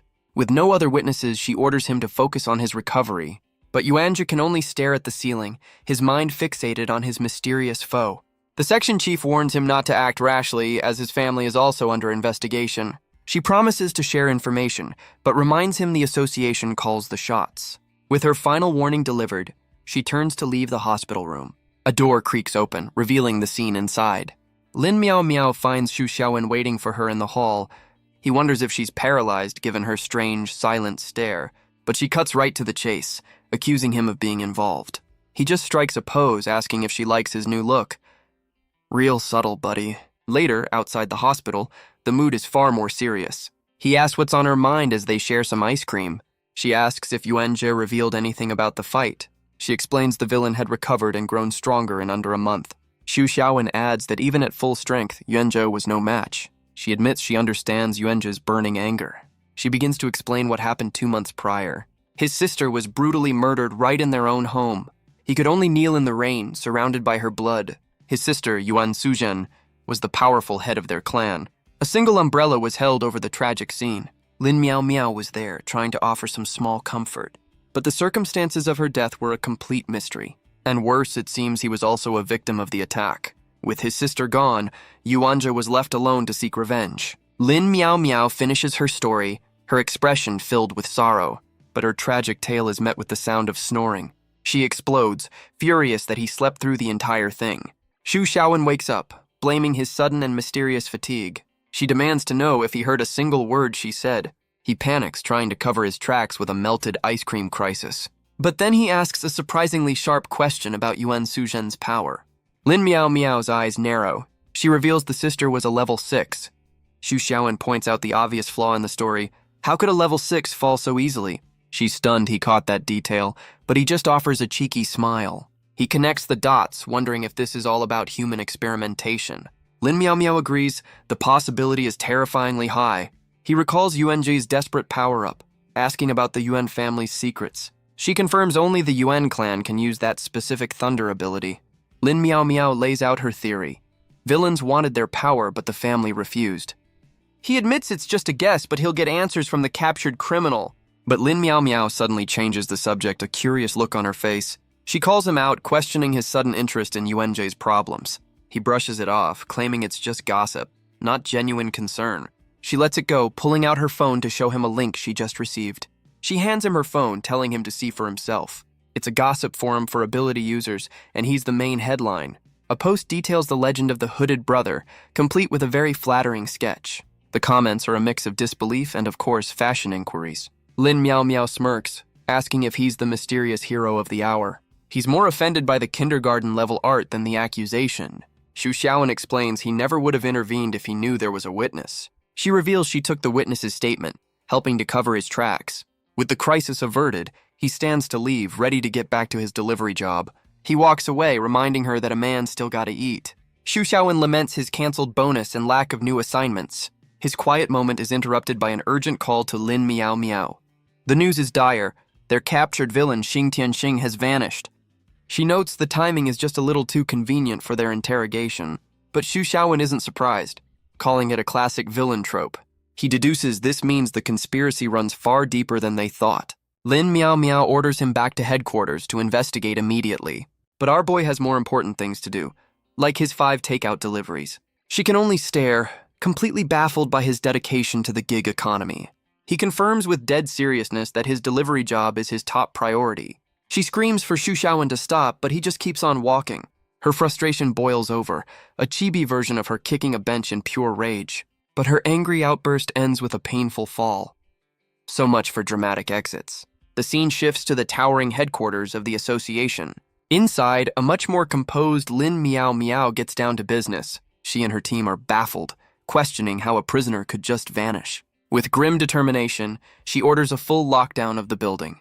A secretary reports that no surveillance footage has captured the escapee. Lin Miao Miao can only stare out the window, confirming he disappeared into thin air. She wonders if the cameras were tampered with, her gaze falling on an empty hospital bed. The handcuffs lie on the empty bed, checked and cleared by logistics. Her subordinate confirms the restraints should have been foolproof. But Lin Miao Miao knows there's only one explanation: a spatial ability user. She immediately demands a list of every teleporter in the association. The subordinate questions if she's suggesting there's a spy in their ranks. But Lin Miao Miao shuts her down, ordering her to just follow the command. The agent can only bow in compliance to her section chief. Lin Miao Miao is left to wonder how he vanished the moment she stepped away. She turns her frustration on the guards who were supposed to be watching him. She demands to know if they actually saw him disappear. Apparently, watching was a loose term. The guards offer a flimsy excuse. He vanished the moment they blinked. Lin Miao Miao's patience has officially run out. She orders a full review of every single surveillance tape. A door creaks open, signaling a change of scene. She returns to her office, finding a silver-haired woman waiting. The woman greets her warmly, a familiar face in the chaos. Lin Miao Miao immediately asks for an update on Wenji's condition. She clutches her head, overwhelmed by the data and the stress. Her subordinate notices her foul mood, asking what's wrong. With a grim expression, Lin Miao Miao delivers the news. Their prisoner is gone. Her subordinate is stunned, questioning if this was an inside job.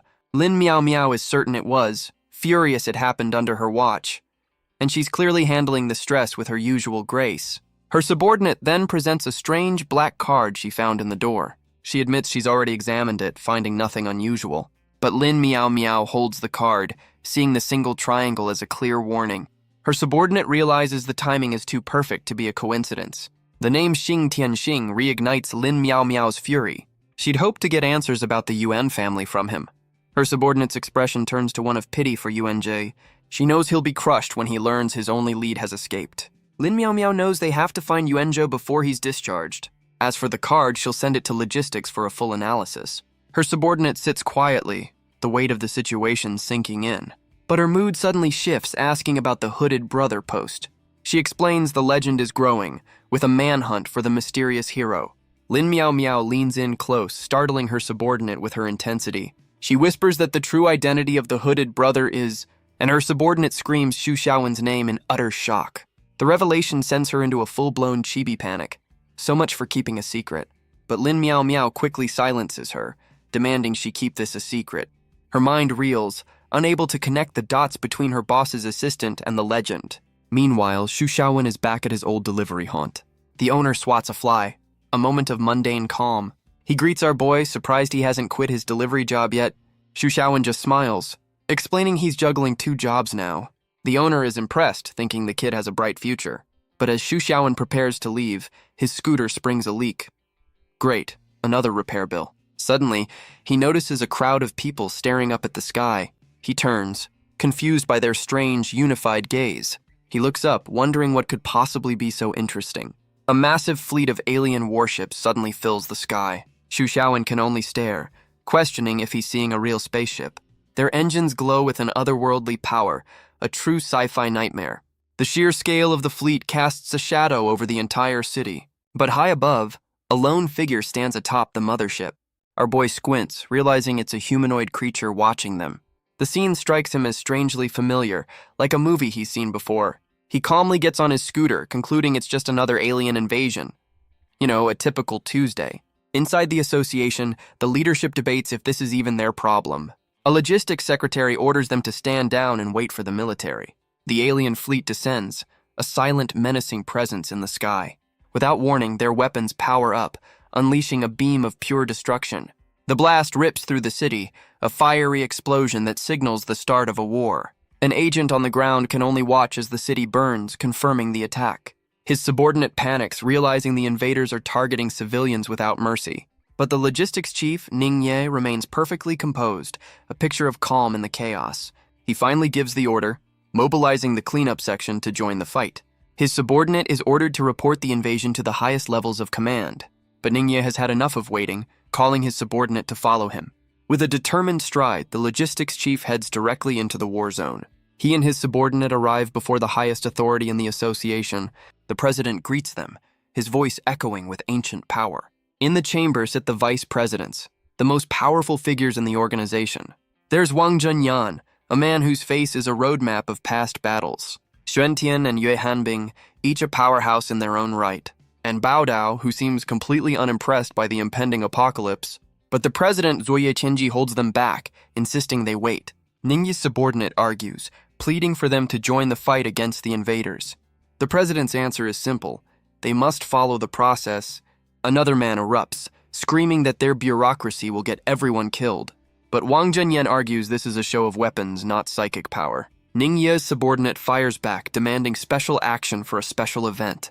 But Bao Dao just yawns, completely uninterested in their debate. Ye Hanbing calmly explains they must follow state orders to protect their standing. Fuan Tian erupts, scoffing at their fear and declaring he's ready to fight. But the president's cold glare is enough to silence the entire room. Shen Tian immediately backs down, his bravado gone in an instant. The subordinate is shocked by the outburst, calling it completely unrestrained.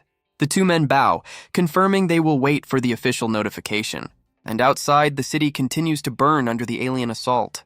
Xu Xiaowen races through the streets, his scooter kicking up dust. He arrives to find his own neighborhood is now a pile of rubble. His expression is one of pure, unadulterated frustration. Elsewhere, Lin Miao Miao stomps her foot, furious about the lack of communication.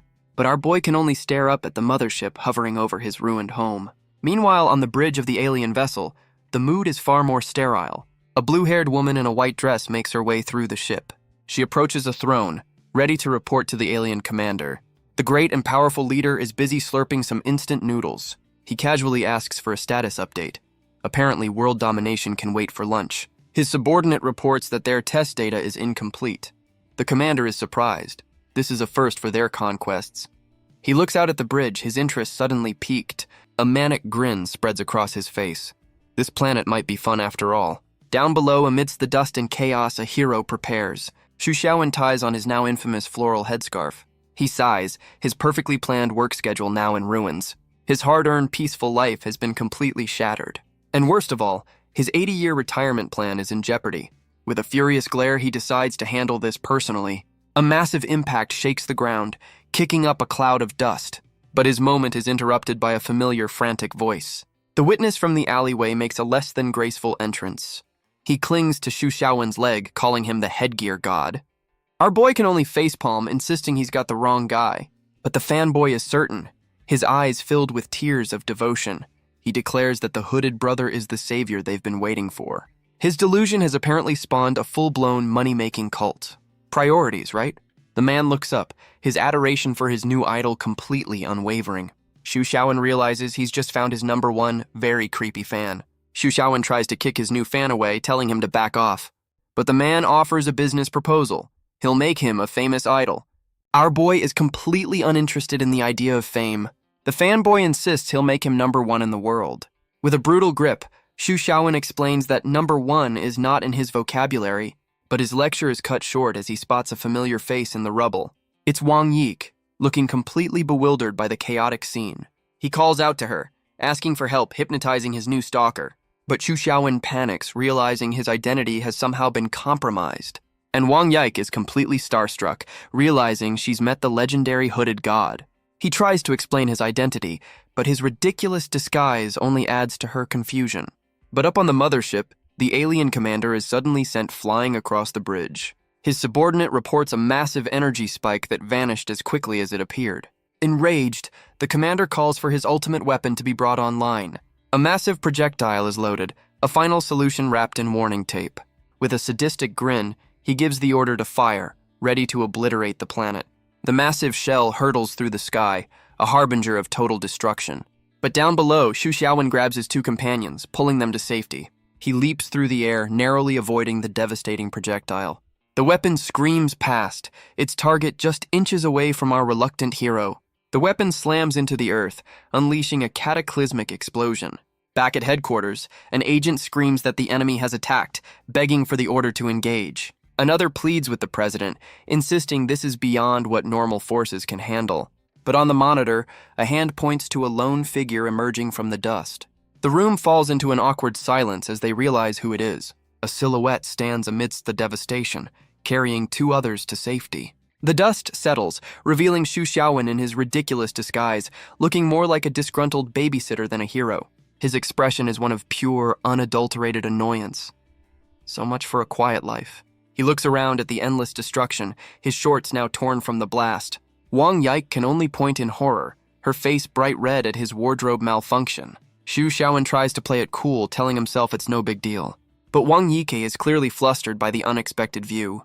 The embarrassment is quickly replaced by pure, unadulterated rage. First they destroyed his house, and now they've ruined his favorite shorts. This is the final straw. His peaceful life is officially over. He roars at the sky, declaring that someone is going to die today. But his dramatic declaration is met with complete silence. He looks up, wondering where the massive alien fleet has gone. Talk about a quick exit. The sky is suddenly clear, the sun shining as if nothing happened. Xu Xiaowen stands in the rubble, questioning how an entire invasion could just vanish. His expression darkens, his dignity now as tattered as his shorts. He tries to play it cool, but the accusation hangs heavy in the air. With a snap of his fingers, he decides to take matters into his own hands. A blinding light suddenly emanates from the problem area, a holy sensor bar, if you will. He proudly presents his solution to a blushing, overwhelmed Wang Yike. Nearby, his #1 fan slowly begins to stir from his daze. His eyes snap open, the fog of confusion finally starting to clear. But instead of reality, he sees a divine vision of the god of headgear. The sheer holy presence is too much, and he promptly passes out. Xu Xiaowen realizes this guy's obsession is going to be a long-term problem. Wang Yike is completely overwhelmed by his holy sensor bar. Meanwhile, the association's cleanup crew rushes to the blast site. Xu Xiaowen realizes the authorities have arrived way too quickly. He panics, knowing that if he's caught, his quiet life is over. With no time to waste, he grabs Wang Yik to make their escape. They disappear into the dust, leaving the chaos behind them. The agents finally arrive, finding only one person at the scene. It's his #1 fan, passed out with a look of pure ecstasy. Truly a man of culture. The scene then shifts to a quiet, modern office. Wenji's section chief sits at her desk, her attention on her laptop. Back at a temporary office, Lin Meow Meow taps her phone, her patience wearing thin. Her expression hardens, her focus absolute as she waits for news. But a sudden noise makes her leap to her feet, demanding to know who's there. She turns toward the living room, bracing for an unexpected intruder. A hand reaches out from a flash of brilliant, disorienting light. And Xu Xiaowen appears with Wang Yike, his holy sensor bar still very much active. Lin Meow Meow can only stare, sarcastically complimenting his dramatic entrance. Wang Yike explains their home was destroyed, asking where they'll stay now. Xu Xiaowen cheekily thanks Lin Meow Meow for having a fresh pair of pants ready for him. She explodes, yelling that his divine light fried every camera in the building. Xu Xiaowen offers a simple solution. They can all crash at his parents' place. But his true motive is financial. He's broke after having to return the rent. They arrive at a massive traditional estate in the heart of the city. Just then, another pair of unexpected guests arrives at the gate. Two women, one in a striking latex outfit, seem just as surprised to be there. The heavy wooden doors of the estate slowly swing open. A housekeeper greets them, his eyes filled with tears as he calls Xu Xiaowen young master. Our boy asks if his parents are home, revealing a past he's kept hidden. So much for being a humble delivery guy. He explains their situation, asking for temporary shelter for his friends. The housekeeper begs him not to run away again, hinting at a troubled family history. The flustered housekeeper asks him to repeat his request. He then rushes inside, shouting that the young master has finally returned. Xu Xiaowen is met by his parents, his father immediately questioning his sudden return. His mother's expression is cold, her disappointment seemingly palpable. But her stern act shatters as she leaps into his arms in a tearful reunion. She then notices his companions, happily assuming he's brought home two girlfriends. But one of the other unexpected guests is less than thrilled with that assumption. His parents are already naming the grandkids, moving at a truly terrifying speed. His mother then calmly tells him to get his friends settled for dinner. Xu Xiaowen can only sigh, realizing his parents are just as chaotic as he remembers. The scene shifts to the opulent interior of the family estate. Every detail speaks of old money and traditional power. One of the guests connects the dots, realizing who Xu Xiaowen's father is. The other confirms he's the chairman of a massive corporation. His mother excuses herself, claiming she needs to find something. Meanwhile, his father plays the perfect host, offering to get them anything they want. But Xu Xiaowen eyes his mother suspiciously, asking what she's really up to. She heads straight for a massive safe hidden in the wall. So much for a casual search. With a triumphant smile, she pulls out a small ornate box. His father wisely decides to check on the kitchen, leaving them to the chaos. The woman in latex offers a polite thanks to Xu Xiaowen's father. He smiles warmly, telling them to enjoy their chat. With a soft click, the heavy wooden doors slide shut, and the man immediately sprints away at an impossible speed. He finds his wife waiting for him in the kitchen. He asks if their preparations are finally complete. She holds up a small pouch, a sinister smile on her face. Its contents have already been released into the ventilation system. So much for a warm family reunion. They celebrate, certain their years of waiting are finally over. But Xu Xiaowen watches them, sensing something is very, very wrong. His parents insist this is all for his own good. A very aggressive form of parental love. The scene shifts back to the dinner table, the mood deceptively calm. Wang Yike is still in awe, realizing just how wealthy his family truly is. The other guest asks if he'll inherit it all, but he just brushes it off. He explains he has no business sense, and the will ensures the money is donated if he has no kids. He's terrified of accidentally becoming successful. The horror. The woman in latex can't tell if he's being serious or just messing with them. She points out his parents are already planning for the next generation. But Wang Yike can only think of her own sister, her expression turning sad. Suddenly, Xu Xiaowen's eyes narrow. He senses something in the air. A countdown begins as a strange mist fills the room. Xu Xiaowen warns the woman in latex to hold her breath, but she's already disoriented, questioning what's happening. Wang Yike also feels the effects, her vision blurring. He rushes to her side, trying to get her out of the room. The gas continues to pour from the vents, thick and heavy, but it's too late. Wang Yike's hand falls limp at her side. The world dissolves into a hazy, disorienting blur. He holds her close, realizing she's completely passed out. Suddenly, a strange purple energy erupts from the other guest.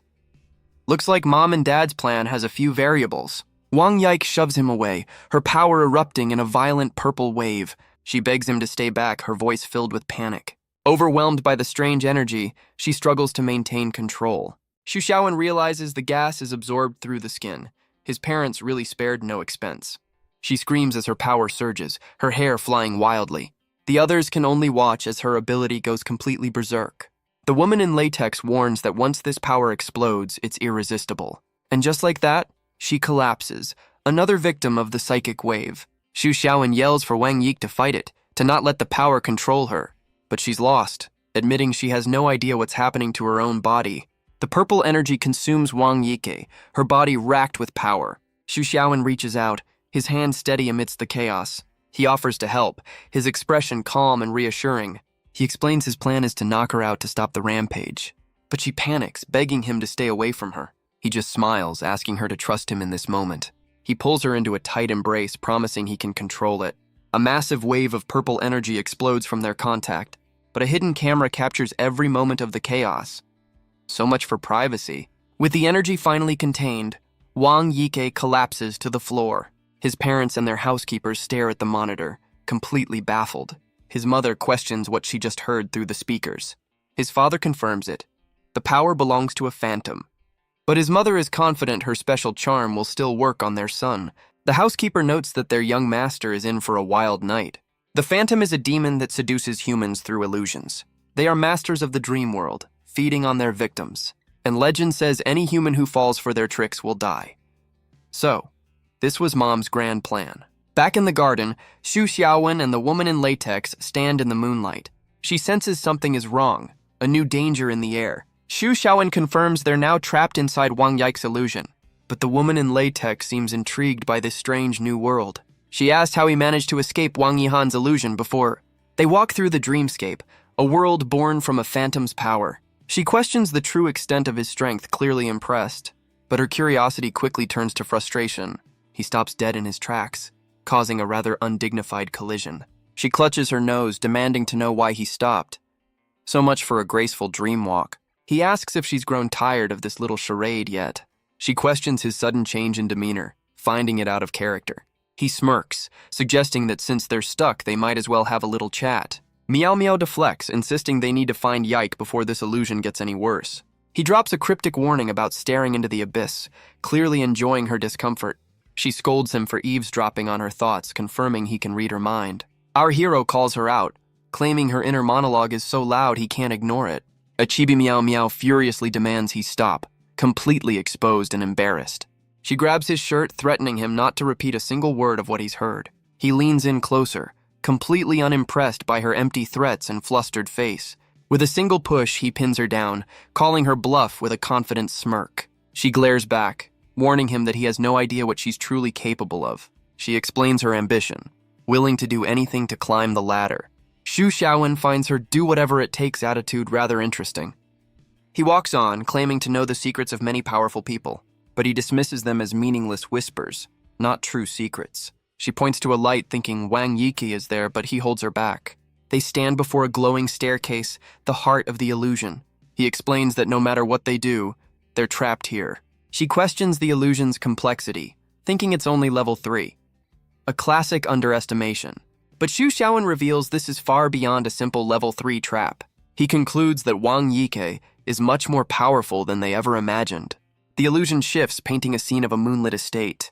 Grand pillars and balconies rise from the hazy, ethereal dream. Suddenly, they're in a vast hall, where Wang Yike kneels alone.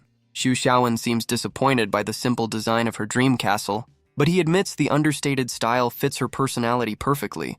His companion notes that only a madman could be this calm right now. To escape, they'll have to delve deeper into her subconscious. But the master of this dream is already one step ahead of them. The woman in latex realizes with a start that Wang Yike is awake, and she rises, no longer a victim, but the queen of her own world. The woman in latex questions how they can fight an enemy who won't attack, but Wang Yike stands before them, the silent, powerful master of this world. Xu Xiaowen corrects her. The game has already begun. His companion is completely lost, unable to see the hidden threat. With a subtle gesture, Wang Yike beckons them forward into her trap. Her eyes open, golden and filled with a newfound, dangerous confidence. The woman in latex is still baffled by this silent invitation. Xu Xiaowen explains the grim reality. The phantom has chosen its prey, and it's him. But his companion dismisses the idea, calling Wang Yike too simple for such a scheme. That word again, simple. and Xu Xiaowen knows she's dangerously wrong. His companion realizes the true nature of the creature before them. Xu Xiaowen decides to walk right into the lion's den. She tries to stop him, her voice filled with alarm. She grabs his arm, begging him to be careful in this dangerous world, but he just flashes a confident grin, telling her not to worry. She tries to reason with him, listing the dangers of this dream. She questions if he truly understands the consequences of his actions. He calmly replies that the worst that can happen is death.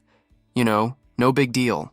His nonchalance leaves her stunned, questioning his sanity. He looks up at the phantom, completely unfazed by her seductive display. The phantom opens her arms, a silent invitation to embrace her. But Xu Xiaowen just stands there, completely unimpressed by the display. He steps forward, closing the distance between them, and without hesitation, he pulls her into a close embrace. He whispers to her, telling her not to force herself to do this. Her golden eyes widen, his words cutting through the illusion. Her hand tightens on his jacket, a sign of her inner turmoil. She rises on her toes, closing the final gap between them. And in the heart of the dream, the phantom claims her prize. His companion can only watch in shock, her mind completely blown. The woman in latex realizes this situation is spiraling out of control. She watches as Xu Xiaowen holds the phantom, now wrapped in white feathers. But he's trying to break the illusion, urging Wang Yike to stay focused. His companion, however, completely misreads the situation, exploding with rage. But Wang Yike's golden eyes are fixed on him, the phantom's power still in control.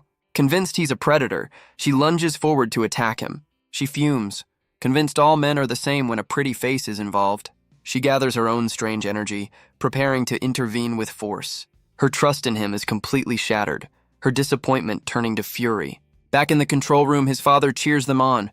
A truly dedicated wingman, she unleashes her own strange power, ready to save the day. But Xu Xiaowen screams for her to get out of the way. A massive beam of energy rips through the dreamscape.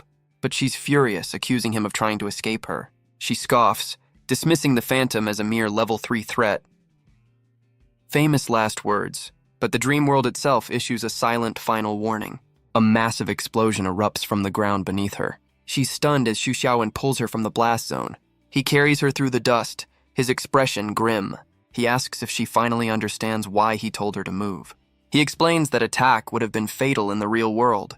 His companion can only look down, the reality of the danger sinking in. But the phantom declares that anyone who gets in her way will die. The woman in latex questions his assessment of Wang Yike's power.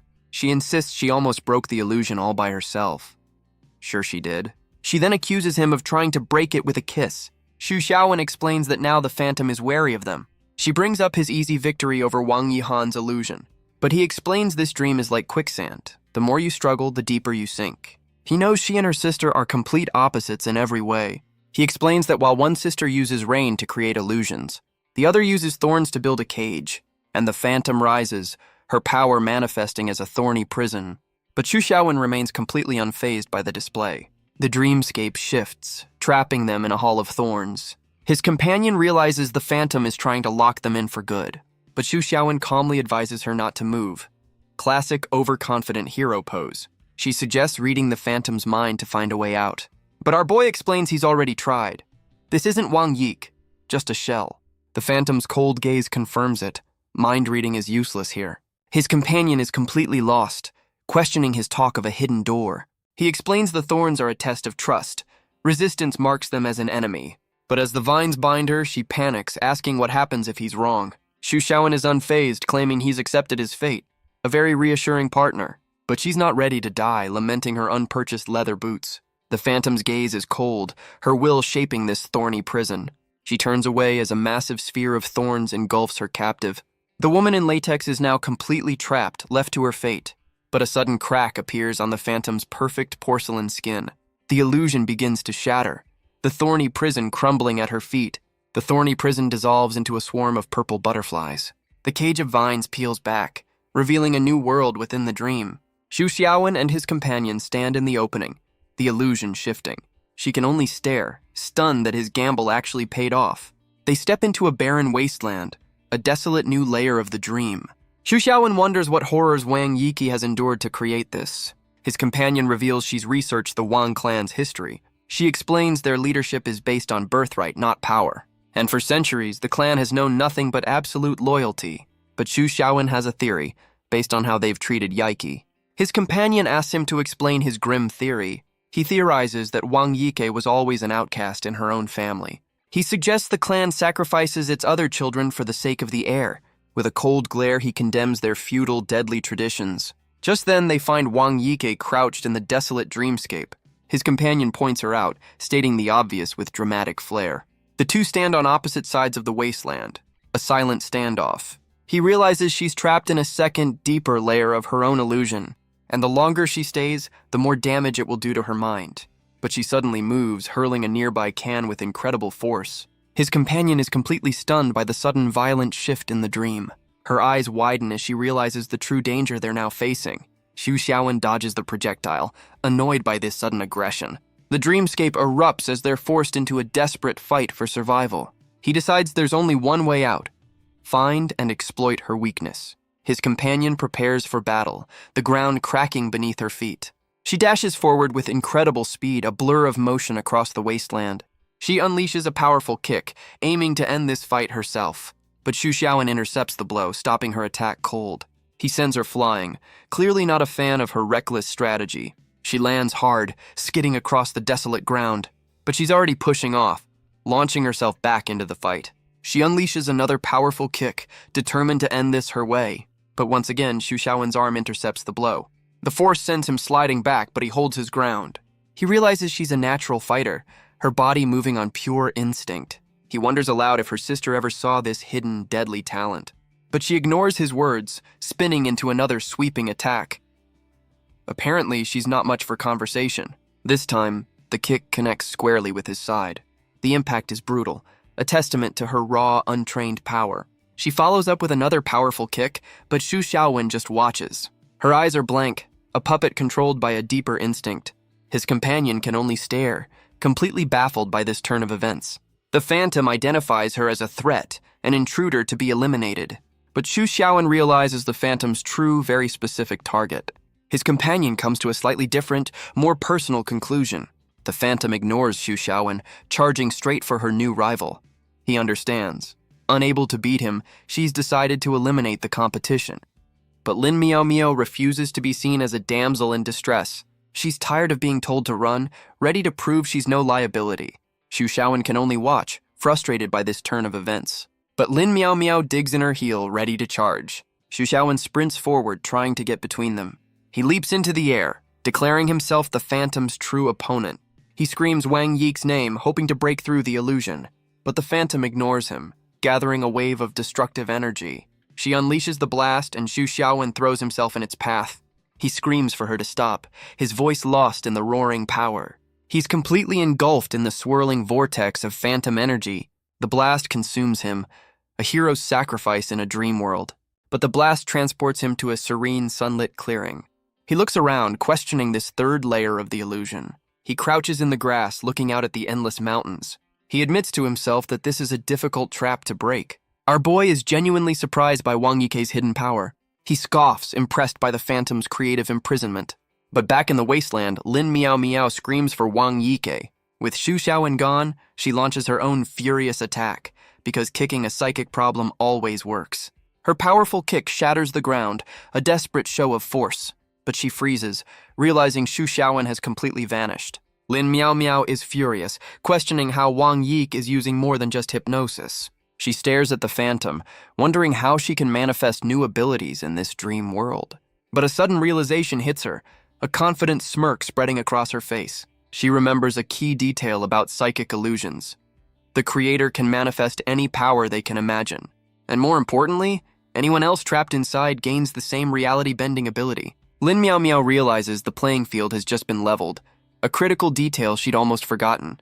With a confident smile, she prepares to fight fire with, well, whatever she wants. But a moment of hesitation stops her cold. She's suddenly paralyzed by choice, unsure which superpower to manifest first. Truly, a terrible time for indecisiveness. But the Phantom isn't waiting, lunging forward to eliminate her rival. The Phantom unleashes a powerful slash, tearing the ground asunder. Lin Miao Miao panics, realizing she's still not ready for this fight. With a furious cry, the Phantom lunges forward, her attack glowing. In a desperate move, Lin Miao Miao tries to manifest a defensive wall. The Phantom's attack crashes against a newly formed hexagonal shield. Lin Miao Miao is relieved, thanking her high school chemistry teacher for the inspiration. But the Phantom just switches tactics, unleashing a massive wave of fire. The fiery blast slams into the shield, which begins to crack and melt. Her hastily constructed defense dissolves into a gooey, useless mess. Lin Miao Miao leaps away, furious at the relentless, scorching assault. Lin Miao Miao screams, desperately trying to break through to the real Wang Yike. But the Phantom just smirks, cutting her off with a single dismissive word. The dream world devolves into a chibi argument over bonus deductions. Because of course it does. Done with the games, the Phantom manifests a new power from thin air. She summons a massive water dragon, its roar echoing through the dream. The beast gathers a devastating blast, ready to obliterate its target. Lin Miao Miao is thrown back, barely blocking the watery assault. The Phantom looms over her, savoring this moment of absolute victory. She then unleashes a swirling vortex of fire and water, and their epic psychic battle turns into a full-blown anime reference. Lin Miao Miao summons a massive battle axe, ready to bring this fight to a brutal end. The axe slams down, the impact sending a shockwave across the dreamscape. But the Phantom emerges from the dust, her eyes glowing with rage. Lin Miao Miao realizes they're both exhausted, locked in a pointless stalemate. She admits that at this rate, their fight will never end. So she changes tactics, questioning the Phantom's true desire to win. The question seems to hit a nerve, causing the Phantom to falter. Lin Miao Miao then proposes a high-stakes gamble to settle things. A very healthy coping mechanism. The Phantom hesitates, her expression a mix of anger and uncertainty. With a confident smile, Lin Miao Miao asks if she's willing to bet her life on the outcome. The dreamscape shifts, becoming a high-stakes gambling room. Lin Miao Miao lays out the rules for a game of rock, paper, scissors. The winner will be decided by the best 2 out of 3 rounds. She smirks, confident the Phantom understands the simple rules. She declares this will be a contest of pure luck. A bold move. The Phantom accepts the challenge, her expression completely blank. With a practiced hand, Lin Miao Miao shuffles the cards. Her eyes narrow, her focus entirely on the game before her. She draws her hand, the first round officially underway. Across the table, the Phantom waits, her gaze cold and unreadable. With a delicate flick of her wrist, Lin Miao Miao selects her card. The Phantom mirrors the action, her own choice hidden from view. The 2 women face off across the table. A silent, deadly challenge. Lin Miao Miao analyzes the odds, realizing the game is perfectly balanced.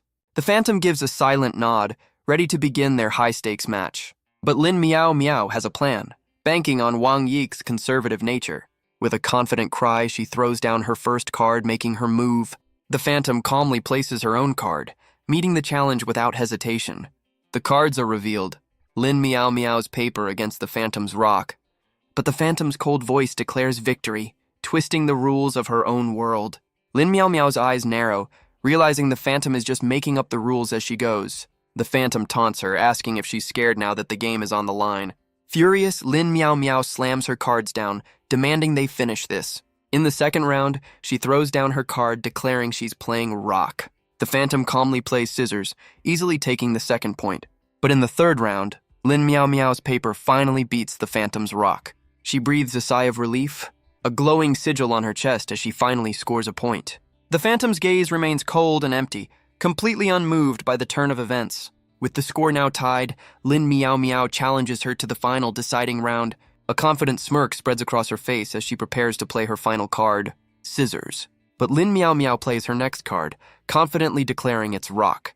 The cards are revealed and both women have played paper. Lin Miao Miao breathes a sigh of relief, confident in her strategy. But the Phantom calmly declares the round a draw, resetting the board. Lin Miao Miao lays out the odds, admitting the Phantom has a better hand. The Phantom questions how she can read her moves in this illusion. Lin Miao Miao just taunts her, refusing to reveal her secret. A true professional poker face. The Phantom holds her card, her blank expression hiding her confusion. She's baffled by Lin Miao Miao's confidence, certain this game is pure luck. But Lin Miao Miao just smirks, asking if she's really just pretending. The Phantom questions how Lin Miao Miao can possibly read her mind. But Lin Miao Miao just offers a sly, knowing smile. She explains that in a real gamble, you have to read your opponent's every move. The Phantom draws her next card, her expression still a perfect mask. Lin Miao Miao declares her move, confidently calling out rock. The Phantom counters, claiming she's playing scissors. But Lin Miao Miao slams the table, revealing her true play was paper all along. Her eyes widen, her expression a perfect picture of feigned shock. a true master of the game. The cards are revealed. Her paper easily beats the Phantom's rock. The Phantom is completely stunned, wondering how she could have been so easily read. The Phantom realizes the entire tense act was a complete bluff. Lin Miao Miao stands victorious, her high-stakes gamble having paid off. The Phantom lets out a hollow laugh, the game now officially over. Lin Miao Miao finally relaxes, admitting the Phantom had her scared. She looks down at her opponent, ready to collect on their bet. But the Phantom needs to know how she was so easily outplayed. Lin Miao Miao just smirks, claiming it was nothing but a lucky guess. A likely story. The Phantom erupts, refusing to believe in such impossible luck. Lin Miao Miao invites her to think back on how the game truly played out. She explains it was all psychology, exploiting a novice's predictable moves and using verbal cues to manipulate her choices. She explains how she used verbal cues to plant suggestions in the Phantom's mind. But she plays it cool, claiming it all came down to being luckier. She celebrates her win, conveniently forgetting her life was on the line. The Phantom slumps over the table, completely and utterly defeated. With a triumphant shout, Lin Miao Miao declares her victory. She orders the Phantom to bring Xu Xiaowen back and release them. But with blank eyes, the Phantom admits she's unable to do so. That's because our boy is currently taking a nap in a peaceful meadow. He's completely oblivious, lost in a deep and snot-bubbled slumber. But his peaceful rest is disturbed, and one eye cracks open with annoyance. He wakes up, annoyed that Lin Miao Miao hasn't freed them yet. He'd hoped to just sleep through this whole ordeal. But it seems he'll have to break this illusion on his own. The gentle sound of a wind chime catches his attention. He looks up, his expression shifting with curiosity. A young girl, a memory of Wang Yike, reaches for the chime. Her golden eyes are filled with an innocent, desperate longing. He watches the memory play out, offering to get it for her. The young girl turns to him, her expression hesitant, but then a warm, trusting smile spreads across her face. With a gentle touch, he plucks the wind chime from the branch. He kneels before the young girl, offering her the simple gift. He then asks the child if she's out here all by herself. But she just smiles, pointing to where her family is waiting. Xu Xiaowen's expression shifts as he follows her gaze. He sees a memory of a seemingly perfect family in the distance. A younger Wang Yihan runs up, asking her sister if it's time to go home. She chatters excitedly about the new clothes their mother bought them. It's a sweet, innocent moment between two loving sisters. A moment that clearly didn't last. And Wang Yike offers her new treasure to her sister, so she can have a gift too. The young girl thanks him for his help before saying goodbye. Xu Xiaowen watches her, his expression thoughtful and serene. The two sisters then run off together down the sunlit path. He watches as they vanish into a brilliant, ethereal light. He stands alone in the clearing, the memory now faded. He realizes this perfect family is what Wang Yike truly desires. He questions how her power is so much greater than her sister's, yet she's only ranked level 3. He wonders if this idyllic memory is the cage that truly holds her. A prison made of happiness. The scene shifts, and a hand opens a wooden drawer. It reaches deep inside, searching for something hidden within. A hand pulls a photograph from its simple wooden frame. Back in the real world, Wang Yihan holds the empty frame, her expression unreadable. The photo reveals the truth. A happy Yihan and a timid, neglected Yike. A sudden snap of fingers breaks the heavy silence. An attendant appears, announcing visitors who wish to see her younger sister. Wang Yihan carefully places the photograph back in its hiding spot. She walks toward the door, her decision already made.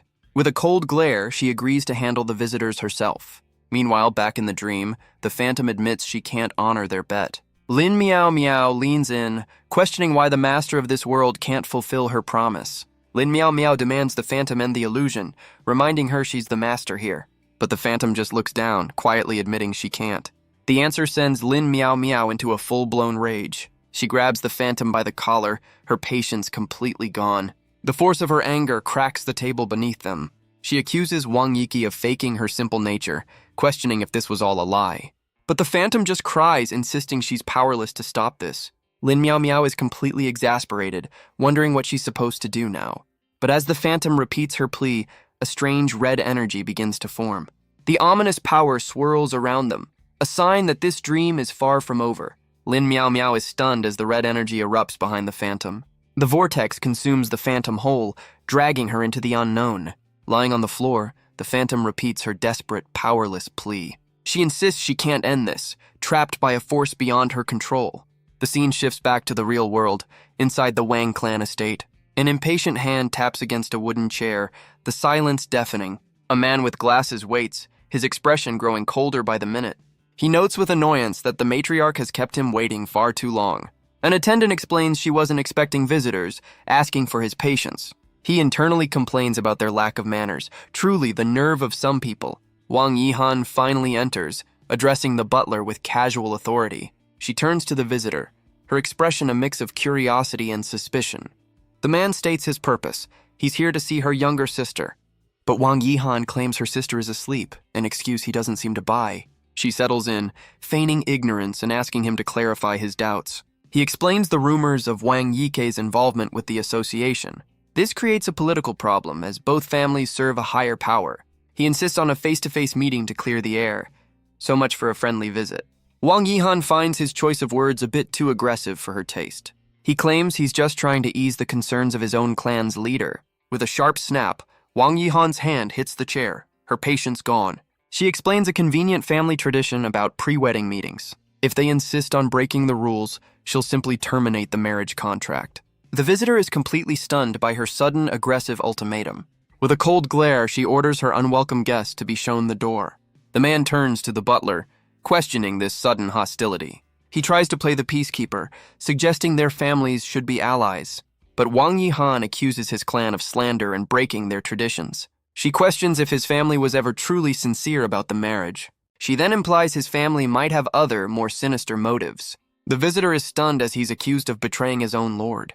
He quickly proclaims his family's unwavering loyalty, trying to save face. But internally, he seethes, accusing Wang Yihan of slander. She turns his words back on him, questioning her own family's loyalty. He immediately backtracks, deciding it's best to leave before he digs a deeper hole. Wang Yihan watches him flee, her victory in this political game absolute. Meanwhile, Lin Miao Miao is pulled into a swirling vortex of energy, but a powerful hand grabs her, surrounded by crackling lightning. She cries out as she's yanked from the chaotic dreamscape. A new figure holds her, offering a smug and very familiar greeting. Lin Miao Miao lands hard, calling out Xu Xiaowen's name in confusion. She asks if he's finally managed to break them out of the illusion, but he corrects her. He's the one who pulled her in deeper. He gestures to their new surroundings, asking if she recognizes the place. Her eyes widen as she identifies the Wang family mansion. The impossible scene leaves her completely and utterly bewildered. She asks which layer of the dream they've been pulled into now. Xu Xiaowen reveals it's a third level, one even Wang Yike doesn't know exists. The revelation sends a jolt of pure shock through Lin Miao. Miao. She's stunned, admitting she's never heard of such a powerful illusionist. He explains this hidden layer wasn't made by Wang Yike, but for her. He admits he doesn't know who created it, but finding Lin Miao Miao was a challenge. He describes this secret level as a perfect, happy fairyland. In this world, Wang Yike was confident and cheerful, a complete opposite of herself. But Lin Miao Miao feels dizzy, overwhelmed by the dream's strange atmosphere. Xu Xiaowen, however, is completely unaffected by the illusion's power. He decides they must find a way out, worried about their vulnerable bodies. Back in the real world, the room is quiet, the scene deceptively calm. The housekeeper stands over their 3 unconscious forms on the floor. With a nervous blush, he apologizes for what he's about to do. Looks like the family plan is still a go. The housekeeper grabs his young master's wrist, lamenting his refusal to grow up. He declares he must help secure the family's 100-year foundation. He carefully arranges Xu Xiaowen's hand next to the unconscious women. With the scene set, he declares his part and this is now done. He drapes Xu Xiaowen's arm over Lin Miao Miao, completing the setup. The housekeeper weeps, certain his master will be grateful later. A truly dedicated wingman. But back in the dream, Xu Xiaowen gets a very bad feeling. He explains how he was pulled into this second level, a hidden prison. He theorizes that Wang Yike's weak will has left this space vulnerable, and now this cage within a cage is being invaded by a stronger presence. He explains this invading force gave him a glimpse into the dream's secrets. He believes Wang Yike's true self was fighting back, but was overwhelmed. Lin Miao Miao muses that Yike's harsh life created a deep longing for beauty, but he sees the cruelty in creating a perfect heavenly world just to trap her. He calls it a twisted, deeply personal form of revenge. Lin Miao Miao dismisses it as typical noble family drama. He explains he found her when the invasion destabilized the dream world. A momentary crack in the illusion was all the opening he needed. But she's confused, questioning why this is a third level at all. He explains the other dream collapsed, pulling them both into this new space. Lin Miao Miao asks if he managed to defeat the Phantom. She recalls the Phantom's desperate plea about not being able to end the second level. But a sudden realization hits her. A new theory taking shape. She realizes the phantom couldn't end the illusion at all, not just one part of it. Xu Xiaowen confirms her theory. The phantom was unaware of this hidden third layer. She kept her promise but sent Lin Miao Miao deeper into the dream instead of out. Lin Miao Miao knows they have to escape, worried about the spiritual toll. She fears that if they stay too long, they'll be absorbed completely. A truly terrible way to go. Back in the real world, the butler reports to Wang Yihan. He confirms the Ouyang family's representative has been sent away. The butler bows, preparing to take his leave. But Yihan stops him, her expression turning serious. The old man waits, sensing a difficult conversation is coming. Yihan's eyes narrow, her playful demeanor gone. The butler seems to hesitate, knowing he's overstepping. She correctly guesses he wants to know why she's stopping the marriage. She asks why he thinks she agreed to the contract in the first place. The butler looks down, his expression full of concern. Yihan reminds him that he's known Yaiki her entire life. He agrees, calling her kind, but also weak and introverted. Yihan turns away, admitting she can't protect her sister forever. The butler seems to understand her difficult position. She explains the family's two-faced traditions are a thing of the past. The elders cling to old rules, but the family is no longer prosperous. She compares their clan to a chewed apple core with only seeds left. So poetic. But she believes those seeds can still grow into something new. The butler can only sigh, his loyalty clearly torn. He finally agrees, stating they need strength, not superficial stability. The scene shifts back to the dream, showing the Wang family mansion. Xu Xiaowen and Lin Miao Miao now sit in a tree, observing the illusion. Lin Miao Miao admits she's completely lost in this layered reality. Xu Xiaowen asks what's so hard to understand. She questions his plan to just sit here and do nothing, but she's starting to feel the effects of the illusion again. He offers a very unhelpful and very inappropriate suggestion. He then notes that she does seem a bit overheated. She immediately accuses him of being a complete degenerate. He points out her flushed face, but she insists she's not shy. He clarifies, asking if her face is red from an allergic reaction. Smooth. She can't tell if he's being serious or just messing with her. He asks if he looks like he has time for jokes. She explains she's felt unwell since they arrived in this layer. He asks what she's planning, noticing her nervous habit. He calmly explains he's just waiting for the plot to advance. Lin Miao Miao has absolutely no idea what he's talking about.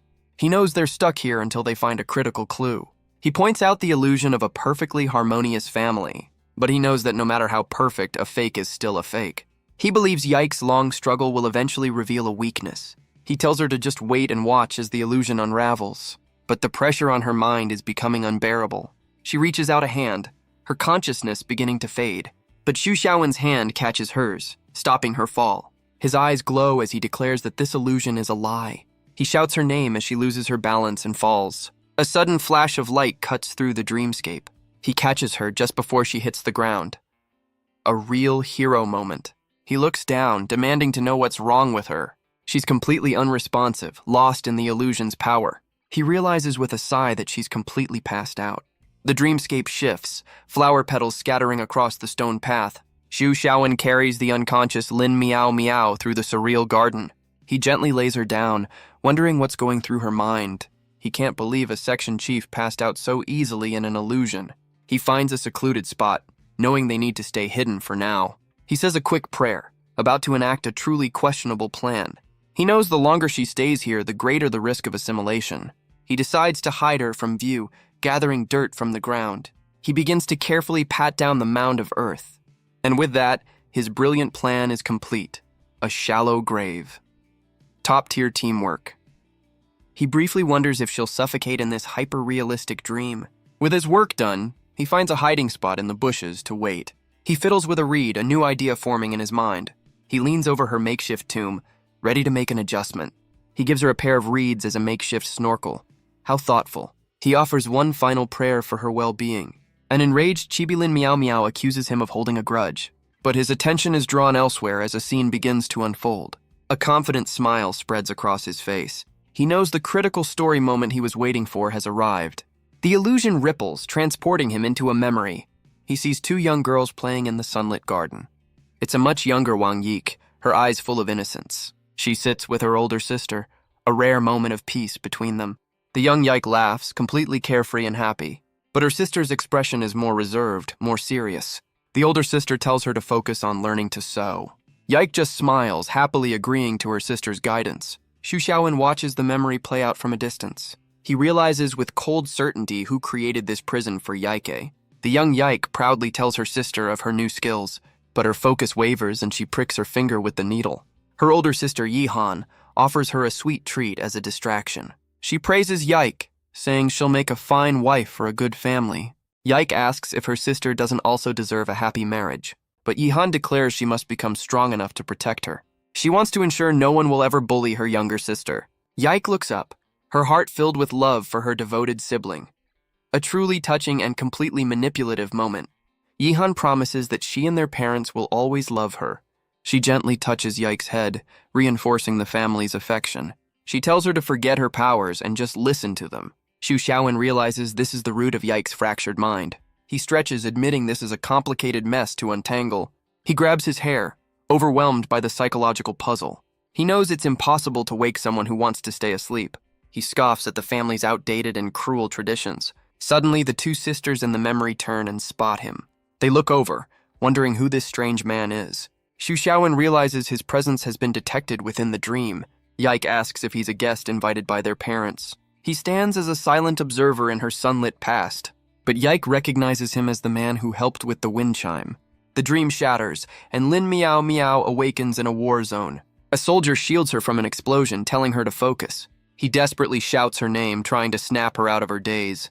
The sky is filled with fighter jets as the battle rages on.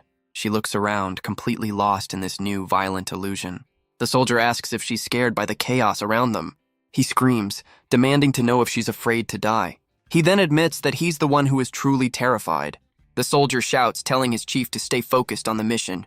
But she's lost in the moment, clinging to him in a daze. A great time for a hug. She looks up, tearfully asking if he's still alive. He tries to snap her out of it, reminding her they're in a war. She seems confused, asking what war he's talking about. Her eyes widen in shock as the memory returns with a jolt. She kneels in the rubble, the chaos of battle all around her.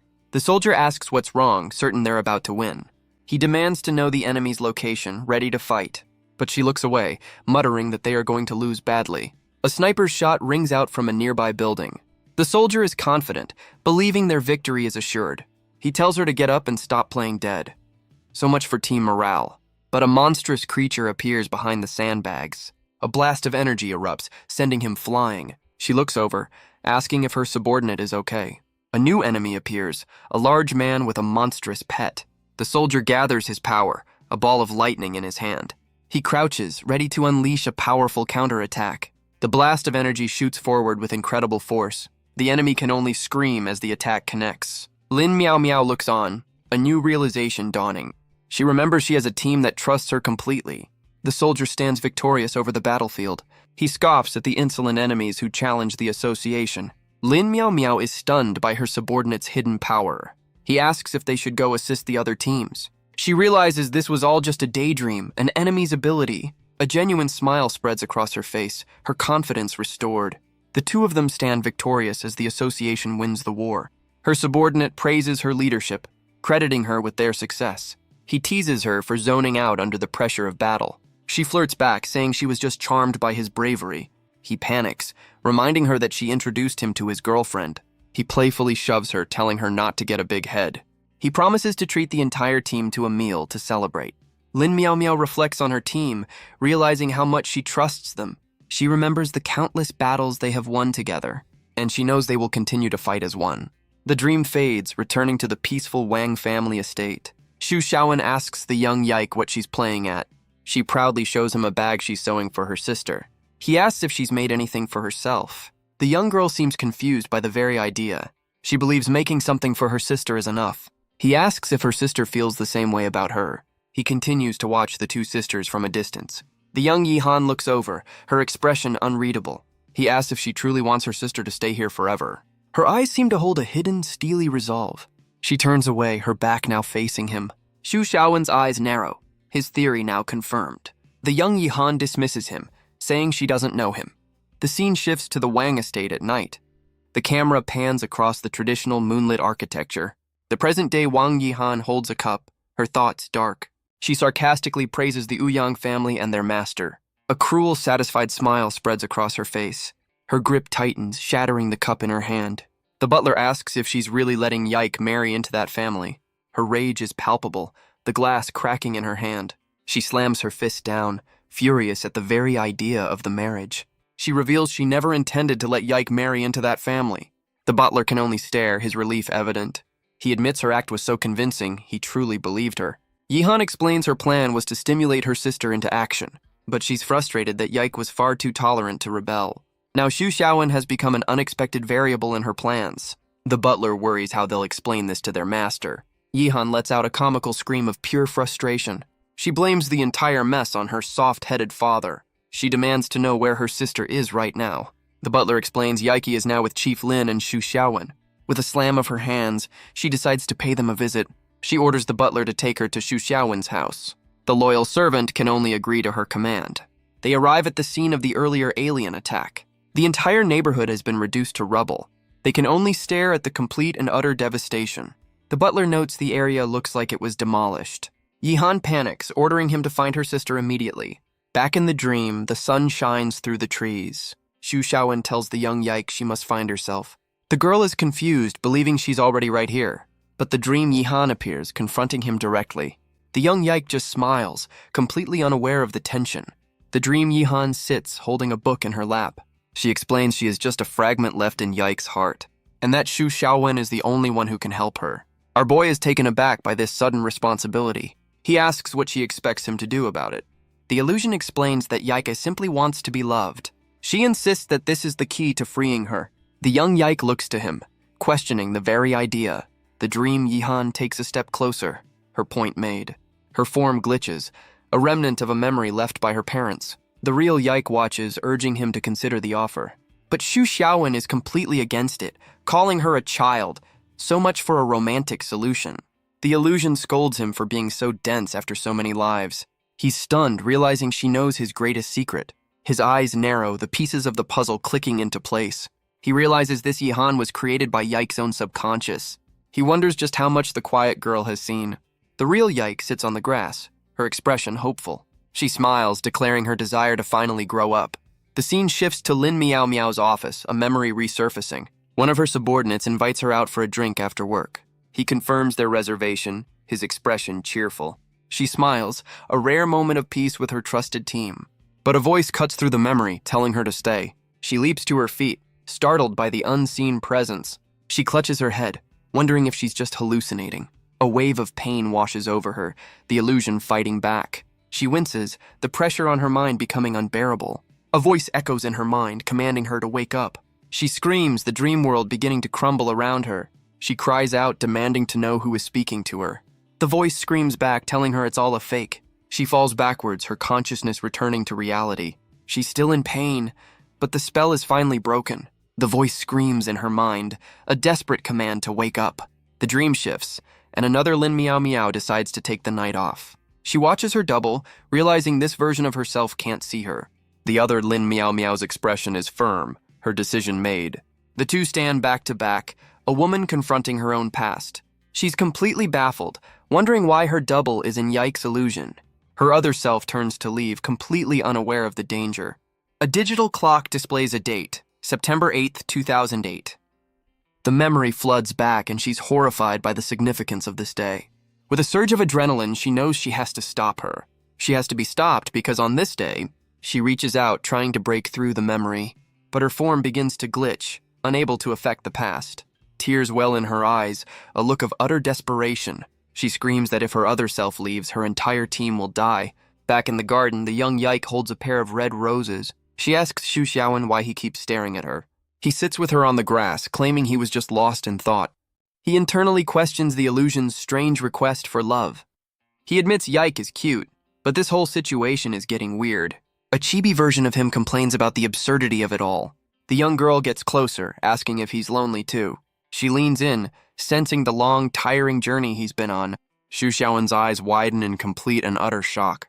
She embraces him, speaking of thunder, flames, and pain. She describes his endless crawl through darkness, grasping for life. She asks if he truly desires to live that much.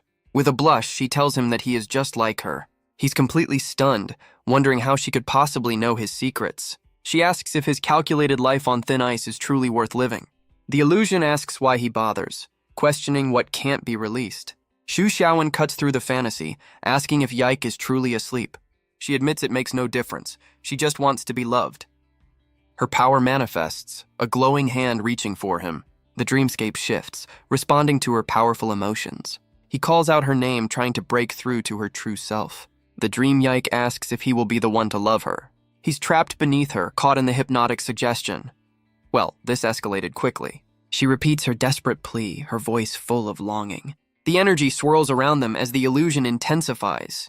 Tears stream down her face as she begs for an answer. She demands to hear the words she's longed for her whole life. A flash of light obscures the scene as the pressure builds. But Xu Xiaowen shouts, telling her that's enough. She asks if being good enough will finally earn her affection. His arm is still caught in the swirling vortex of her power. He looks her in the eye and delivers a harsh truth. He won't love her. Her eyes widen in utter shock and devastation. He explains he could easily lie just to break the spell. The rejection shatters her and she breaks down completely. He leans in, asking if this fake world's love is what she wants. He challenges her to define what she truly desires. She's left speechless, her face a mask of pain and confusion. She finally begins to question her own motives. She turns away, looking deep within herself for an answer. A point of light appears on her forehead as she focuses her power. She realizes what she truly wants is... A memory flashes, showing a happy girl being praised by an adult. But in the background, a younger Yike is left alone in the shadows. The other girl looks back, a silent witness to her neglect. He asks if she truly wants the love of those who ignored her. With tears in her eyes, she finally admits that she doesn't. Her hands clench the fabric, her will fighting back at last. She screams her defiance as her true power erupts around her. The dream world shatters, the spell finally broken. Meanwhile, Lin Miao Miao's memory continues to play out. She pushes open a door, searching for her missing team. She stops, hearing a strange sound from within the building. Her expression hardens, sensing something is very wrong. She steps inside, wondering where everyone has gone. A subordinate named Aho greets her with a cheerful smile. He ushers her inside, but she seems hesitant to follow.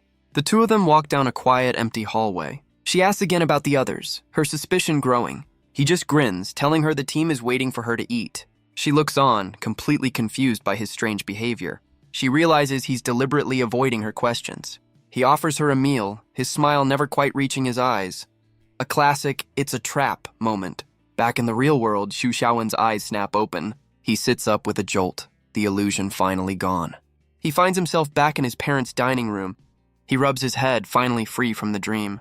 He looks over to find both women still unconscious on the floor. He stumbles to his feet, the ordeal having taken its toll. His parents peek in, asking if their son is okay. So innocent. He turns on them, furious at their little matchmaking scheme. They sheepishly admit their plan backfired, promising to do better next time. He screams there will be no next time, but they just smile and agree. He suggests his father should be the one working to secure the family line. His mother seems to like the idea, much to his father's horror. He asks how long they were unconscious.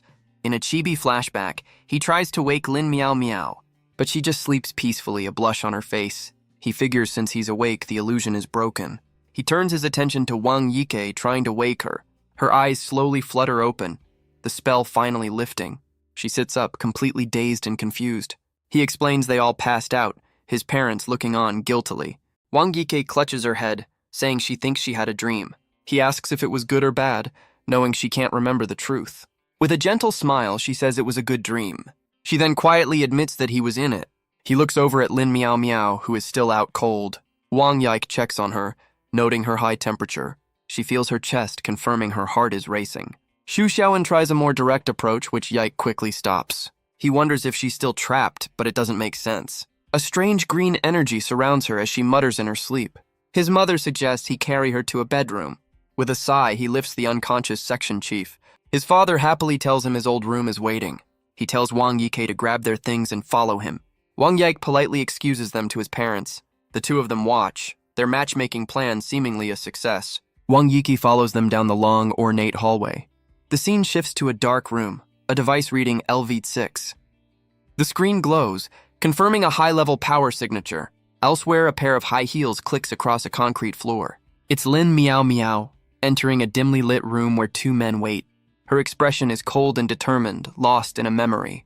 The man shoves a strange white substance into his mouth. Lin Miao Miao asks her team what's wrong, sensing the trap. Her subordinate suddenly hunches over the table. He looks up with a manic grin, claiming to be tasting the food. Her eyes widen in horror and complete disgust. She leaps forward, declaring he is not her subordinate, Aho.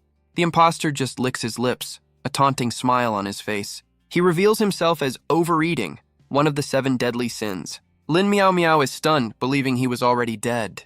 He tells her she knows this is all just a lie. His eyes narrow, questioning if this is a beautiful dream. She pulls a small device from her purse. She aims her weapon, placing him under arrest. He just laughs, mocking her attempt to kill him in his own dream. With a wide grin, he dares her to do it. A massive blast of energy erupts from her attack. He taunts her, saying her arrogance killed everyone. Her weapon slips from her trembling hands. She falls to her knees, the world around her burning. She kneels in the flames, surrounded by her fallen comrades. Tears stream down her face as the memory consumes her. She covers her face, overwhelmed by grief and failure. She's left alone in the darkness, completely broken. The smiling faces of her lost team flash before her eyes.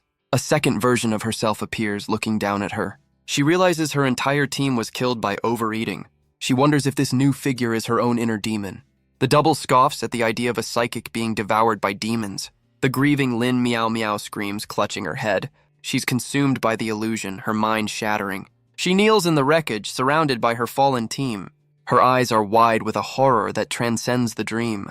The villain gloats, mocking her for sending psychics into a war zone. She screams at her past self, a desperate plea to wake up. And just like that, she's awake in Xu Xiaowen's arms. She tells him to put her down, insisting that she's fine. But he carries her to the bed, saying he wants to. A bold move. He asks what happened in the illusion, noting her depressed state. She leans against him, telling him he doesn't need to read her mind. Kicking off her heels, she vows to never use that power again. Wang Yike watches from the doorway, concerned for her chief. Xu Xiaowen notes the single bed, saying they'll have to settle. Lin Miao Miao clutches the pillow, her usual confidence gone. She turns away, muttering that she's just going to sleep. But he's not having it, saying he prefers her usual unreasonable self. Wang Yike defends her, insisting that her sister is already tough. Xu Xiaowen confronts her, saying she's dragged them all into her mess. He ties his hair back, declaring he's no gentleman. Wang Yike tries to stop him, but he refuses to let her sleep it off. He stands over her, saying it's time for adults to solve problems. She begs him to let her sleep, just for a little while. She buries her face, promising she'll be back to normal when she wakes. He asks why she pulled him in if she was this vulnerable. He grabs her wrist, giving her a 3-second warning. His expression is firm. He's not backing down this time. Defeated, she sits up and agrees to tell him everything. She explains that it all happened a few years ago. The memory is from the war with the Sons of the Morning. A flashback shows her team on a surveillance mission. She confidently uses her powers, certain of their target's location, but her subordinate questioned the logic, finding the enemy's move too obvious. She dismissed his concerns, confident in her own judgment. She explains this was her first major assignment as a section chief, and that her arrogance and poor judgment led to her team's demise. The villain, overeating, taunted her for falling into his simple trap. He mocked her team for believing a few prepared lines. Her eyes widened in horror, the truth of her failure crashing down. She was left kneeling in the dirt, defeated and alone. The villain pointed to her fallen comrades, mocking their fate. He loomed over her, promising she wouldn't be lonely for long. With a cruel grin, he prepared to send her to join them. Back in the present, she clutches the sheets, asking why she was the only survivor. Xu Xiaowen asks if that's why she turned to gambling to numb the pain. Lin Miao Miao can only look down, her guilt weighing on her. A small, knowing smile plays on Xu Xiaowen's lips. He questions how she could lead a section with such a broken spirit. Wang Yike tries to defend her, saying she's already suffering. But he continues his lecture, calling her ungrateful and wasteful. He's furious she complains while collecting a high salary. A fair point, honestly. Wang Yike can only watch, stunned by his brutal honesty. Lin Miao Miao finally breaks down, his words hitting their mark. He tells her to continue lying to herself, seeing how well that's worked out. He shouts that her team deserved a better leader in their next life. She screams back, insisting he knows nothing of her pain. His expression softens as he reveals he's learned one thing over many lives. He looks down at her, his gaze filled with a quiet wisdom. His simple advice, to live a good life, strikes a chord deep within her. He tells her that no one knows when their time will come, and that a life not lived well is the greatest regret of all.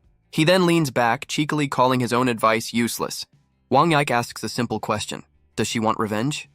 Through her tears, Lin Meow Meow screams that she does. Yike comforts her, promising that they will help her get it. But Xu Xiaowen cuts in, declaring this is her own battle to fight. Wang Yiki scolds him for being so cold and ruthless. He clarifies that revenge through others is meaningless. Lin Meow Meow admits that she doesn't even know how to fight anymore. He just smirks, reminding her that they're right here to help.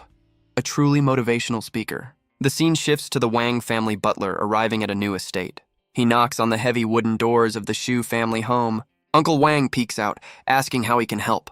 The butler asks if this is the residence of Xu Xiaowen.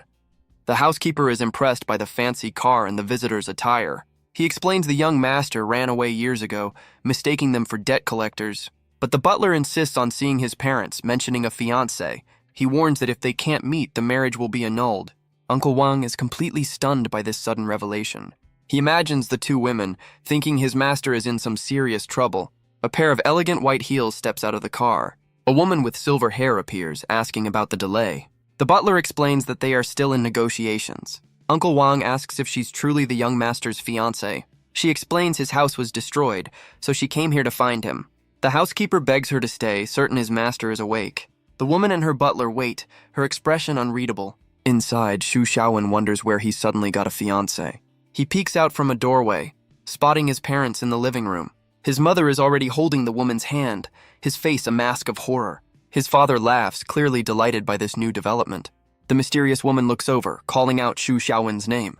Xu Xiaowen confronts the woman, demanding to know why she's here. His mother scolds him for his rudeness, while his father is just impressed by his son's social life. His father offers some very strange advice about nourishing his energy. He tearfully declares his son has surpassed him in ways he only dreamed of. The woman Wang Yihan calmly asks if Xu Xiaowen is all right. He asks why his house was demolished and if she's here for Yike. She asks about her sister's well-being, but his parents are stuck on the word sister. She explains she just wanted to see him and Yike, trying to calm him down. This family drama is getting complicated, but Xu Xiaowen isn't buying it, demanding to know her real plan. His parents have completely misinterpreted the situation, thinking he's a cheater. He grabs her hand, his patience completely gone. He pulls her along, telling her to follow him outside. His parents can only watch, lamenting their son's terrible behavior. Outside, he confronts her, asking why she's pretending to be his fiancé. He demands to know her true intentions. She just laughs, finding his seriousness amusing. She claims she just enjoys teasing him, calling it destiny. But he's not in the mood for games, telling her she's not welcome. Suddenly, her entire demeanor changes as she crouches down. He's completely baffled by her sudden shift in attitude. She kneels before him, explaining this is a sign of highest respect. With a desperate plea, she begs him to shelter them. He's left completely stunned by this dramatic turn of events. She grabs onto him, her desperation clear. She explains she wants to break away from the sons of the morning. She admits her subconscious knows he's strong enough to protect them. He calls her out for her self-righteous plan to manipulate Yike. She admits their psychic abilities leave them defenseless. The sons of the morning offer protection, but at a terrible price. She's been trying to force Yike to change, but their time is running out. But Xu Xiaowen's answer is simple and direct. He refuses. She desperately offers him anything he wants, any condition he can name. But he explains that money and power mean nothing to him. He just wants a quiet life. Wang Yihan can only puff her cheeks in frustration, her desperate plea denied. She's left kneeling in disbelief as he remains completely unmoved. She tries a new tactic, reminding him she's never knelt to anyone before. With tears in her eyes, she accuses him of going too far. A master of emotional manipulation. But he calls her out, saying moral blackmail won't work on him. He dismisses her grand gesture, saying they're barely even acquaintances. Just then, a quiet voice calls out her name from the shadows. It's Wang Yik, who has clearly overheard the entire conversation. Yihan quickly gets to her feet, trying to act casual, but her sister rushes forward, pulling her into a tight embrace. Yike cries, asking why she had to bear this burden all alone. Yihan holds her sister, admitting she was a fool to let her misunderstand for so long. Xu Xiaowen can only watch the tearful reunion, agreeing with her assessment. He claps his hands, eager to end the drama and go back to bed. But Yike turns to him, her eyes pleading for his help. He coldly states that being pampered is useless in the real world. His eyes narrow, his decision seemingly final. Suddenly, a massive fireball streaks across the night sky. The blast slams into a defensive barrier, shaking the entire estate. A beam of light cuts through the darkness, a clear sign of attack. Xu Xiaowen lands in a crouch, his power flaring to life. He notes another attack has inexplicably fallen from the sky. His life is never boring. Wang Yiki rushes over, asking if he was injured in the blast. He stands, confirming he's fine and that the attack came from above. The camera pans up to the full moon hanging in the night sky. A massive futuristic warship emerges from behind the clouds. It hangs over the estate, its cannons aimed and ready to fire. The massive alien warship looms over the Shu family estate. On the bridge, the horned leader casually enjoys a cup of instant noodles. With a manic grin, he declares he's finally found his target. He finishes his meal with a dramatic and frankly very messy slurp. He hands off the cup, promising to be back in a moment. His subordinate worries the noodles will get cold. A very valid concern. But the leader promises this little errand won't take more than 2 minutes. With a confident grin, he leaps from the ship, hurtling towards the earth. He lands with a thunderous crash, explaining he's been tracking a survivor. Xu Xiaowen stands before him, shielding the two sisters from view. The horned leader declares his long search is finally over. But his dramatic entrance is ruined by Xu Xiaowen's mother, who's crying about her garden. The invader's patience wears thin, his expression turning serious. He unleashes a powerful blast of fiery energy from his hand. His parents can only watch in horror as Xu Xiaowen moves to intercept. He meets the attack head-on, his own power flaring to life. The two forces collide in a massive, blinding explosion. His parents are left completely stunned by their son's hidden abilities. Xu Xiaowen tells them to find cover, promising to explain everything later. The horned leader stands in the molten crater, excited for a real fight. He asks if Xu Xiaowen is the strongest man in the world, but our boy just looks away, completely ignoring the question. The invader is furious at being so casually dismissed. Xu Xiaowen explains that claiming to be the strongest is a bad idea. He warns that such a title is a death sentence. He would know. The horned leader seems taken aback by the familiar warning.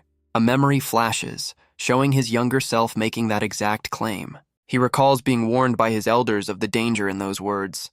Enraged by the memory, he demands to know who Xu Xiaowen is. Xu Xiaowen just looks tired, asking what he wants if he doesn't even know his name. The invader is furious, asking why he'd say the same thing as his brothers. Xu Xiaowen just shrugs, claiming it's a complete coincidence. But his expression hardens as he says it's time to do some calculations. The horned leader smirks, ready to settle the score. He changes his mind, deciding to capture the boy for interrogation. But Xu Xiaowen just holds up a hand, stating a very specific number. He presents an itemized bill for his destroyed apartment and belongings. Priorities. The alien leader is left completely speechless by the request. He clutches his head, asking if this is some kind of joke. Xu Xiaowen launches into a lecture about the cost of his happiness. The invader's patience is gone. He vows to make this defeat ugly. Elsewhere, a chibi bunny girl laments the state of the noodles, the real tragedy. Xu Xiaowen calmly asks if he's sure he wants to fight. The horned leader is certain, declaring he will defeat him. But our boy holds up a hand, asking for an answer to one question. The leader scoffs, believing he's just stalling for time. Xu Xiaowen asks for his name, wanting to know his opponent's identity. The invader proudly introduces himself as Hei-san, the strongest there is. Xu Xiaowen clutches his head, realizing this just got more complicated. Hei-san smirks, offering him the glory of a swift defeat. Our boy despairs, wondering why the universe is so ungrateful to him. He's furious, shouting that his 25th birthday is just days away. He suddenly changes his tune, shouting about his ruined noodles. With a panicked expression, he declares, Hei-san is #1 in the universe. But Hei-san is enraged, feeling completely disrespected by the act. The scene shifts to a futuristic city, the M79 Nebula. A young boy with horns runs through a hall, calling for his father. He grabs the man's leg, tearfully explaining his brother is missing.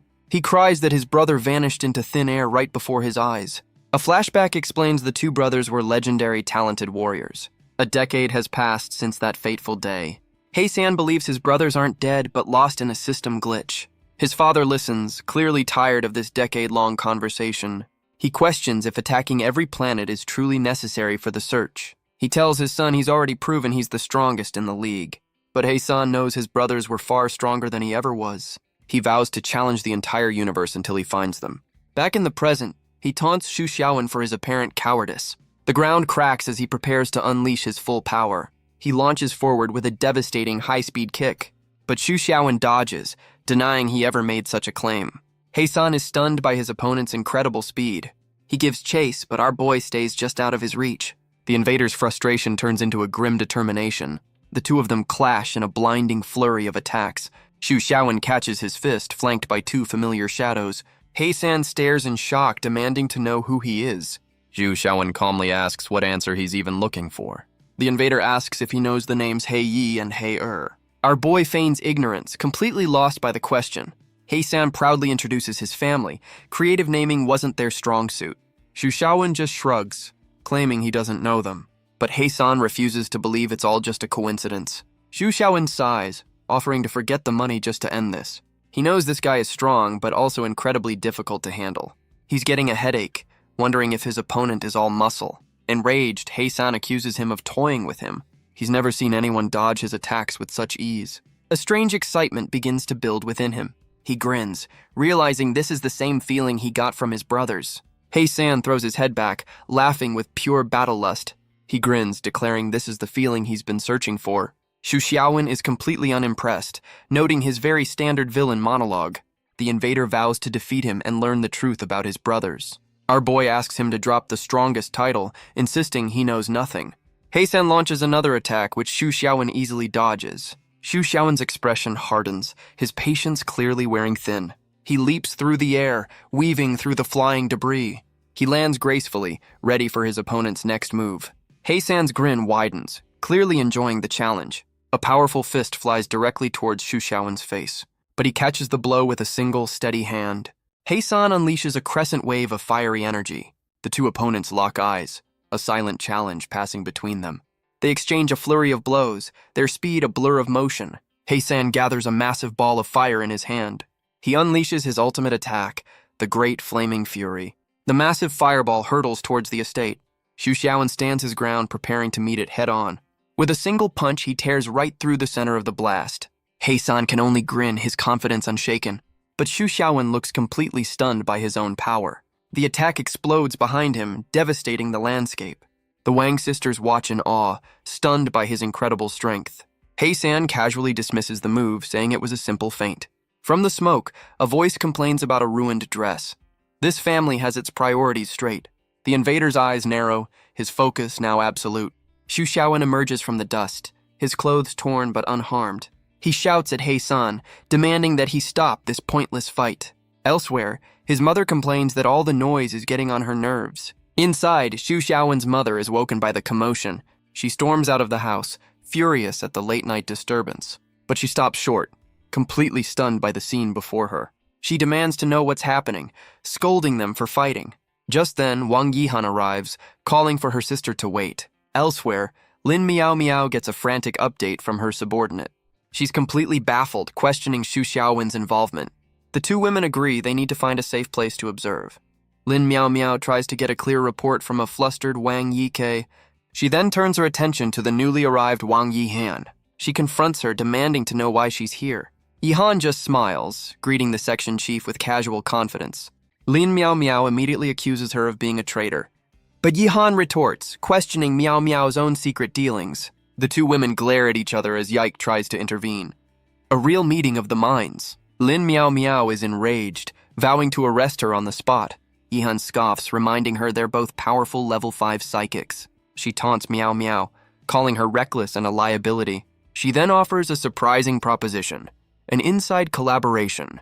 Lin Miao Miao is taken aback, questioning her sudden offer. Yihan reveals they share a common enemy in the villain, overeating. She suggests they calm down and consider joining forces. But Lin Miao Miao's eyes are filled with suspicion and distrust. Yihan dismisses her doubts, saying the offer is a simple courtesy. But their tense negotiation is cut short by a flying pillow. Lin Miao Miao and Wang Yike can only stare in shock. Yihan urges them to retreat and not get in Xu Xiaowen's way. Back in the fight, beams of energy crisscross the battlefield. The two opponents' fists collide with devastating force. Xu Xiaowen and He-san are locked in a brutal, high-speed exchange. Xu Xiaowen realizes he's trapped in a no-win situation.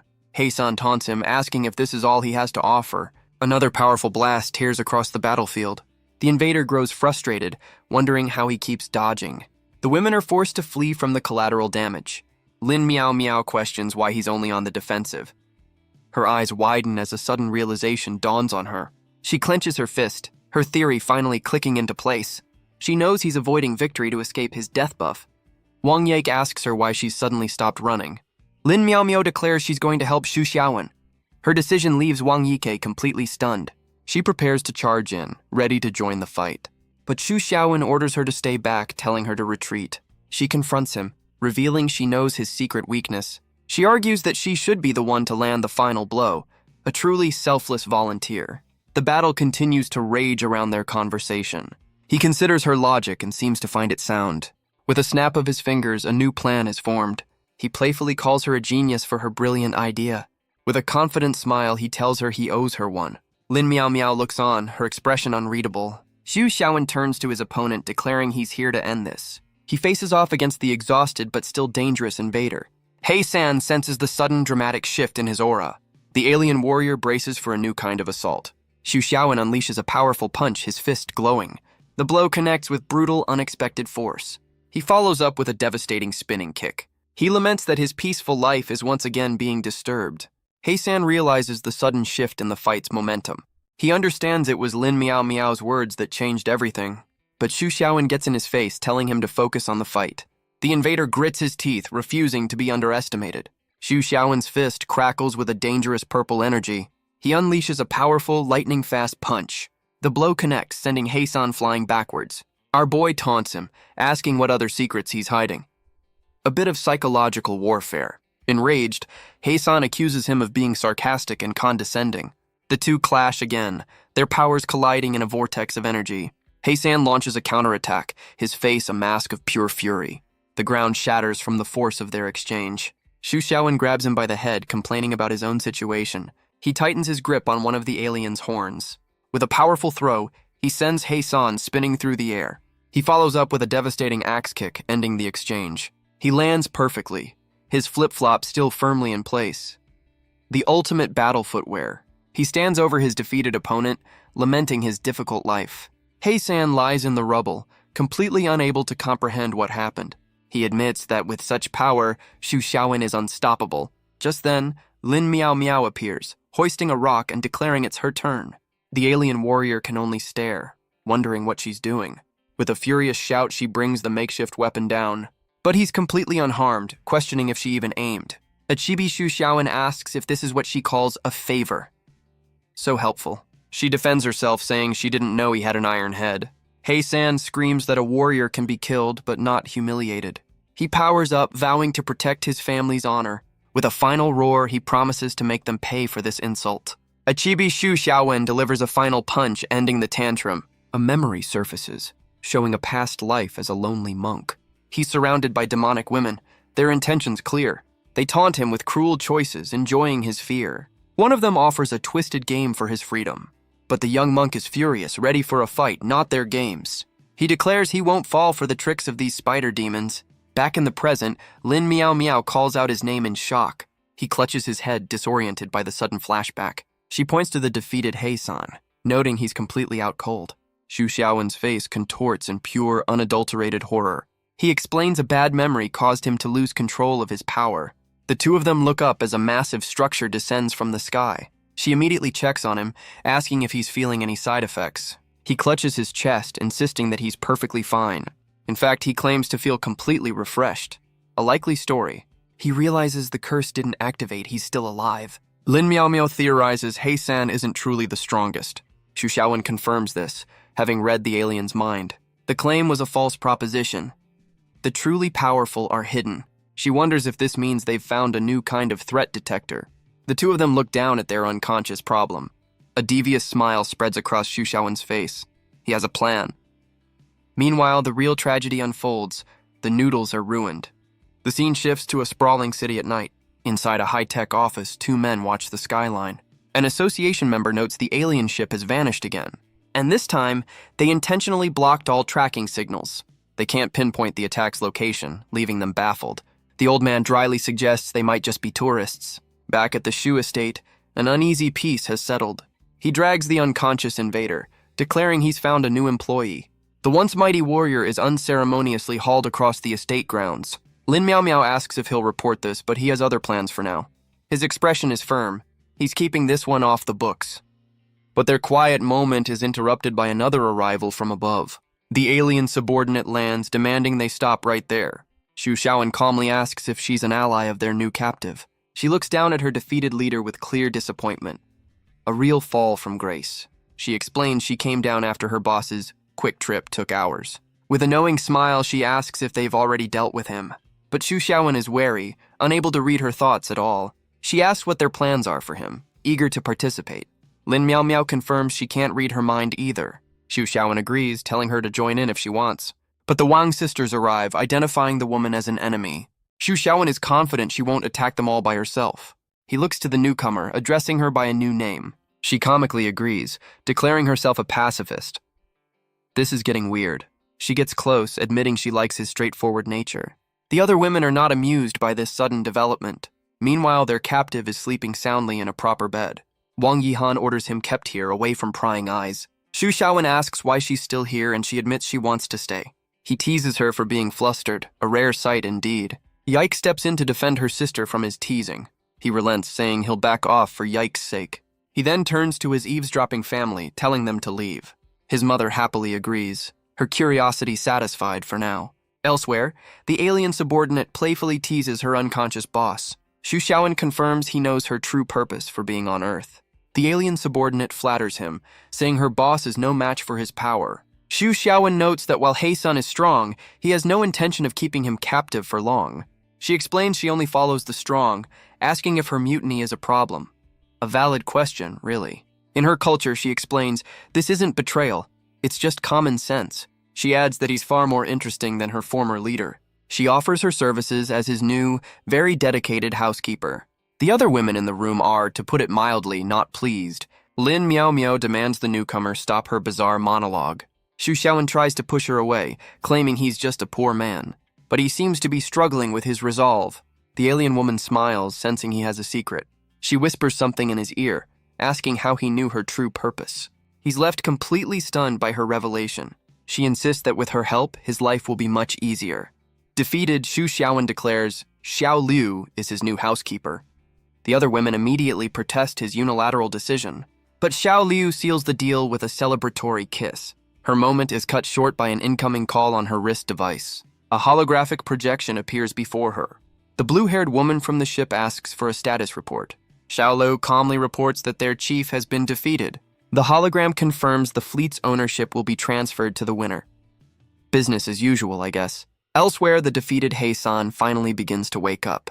He's immediately greeted by a broom handle to the face. He sits up, completely baffled by his new situation. Xiao Liu informs him of his new duties, head of household sanitation. The former warrior is furious, demanding to know why he should listen. She strikes a pose, declaring her authority as the new housekeeper. He-san accuses her of betrayal, warning her of the consequences. But she's already putting him to work, her authority now absolute. A blue-haired woman with glasses shouts, demanding a good attitude. She's training an entire army to repeat a delivery notification. She informs a stunned He-san that the entire fleet now belongs to Xu Xiaowen.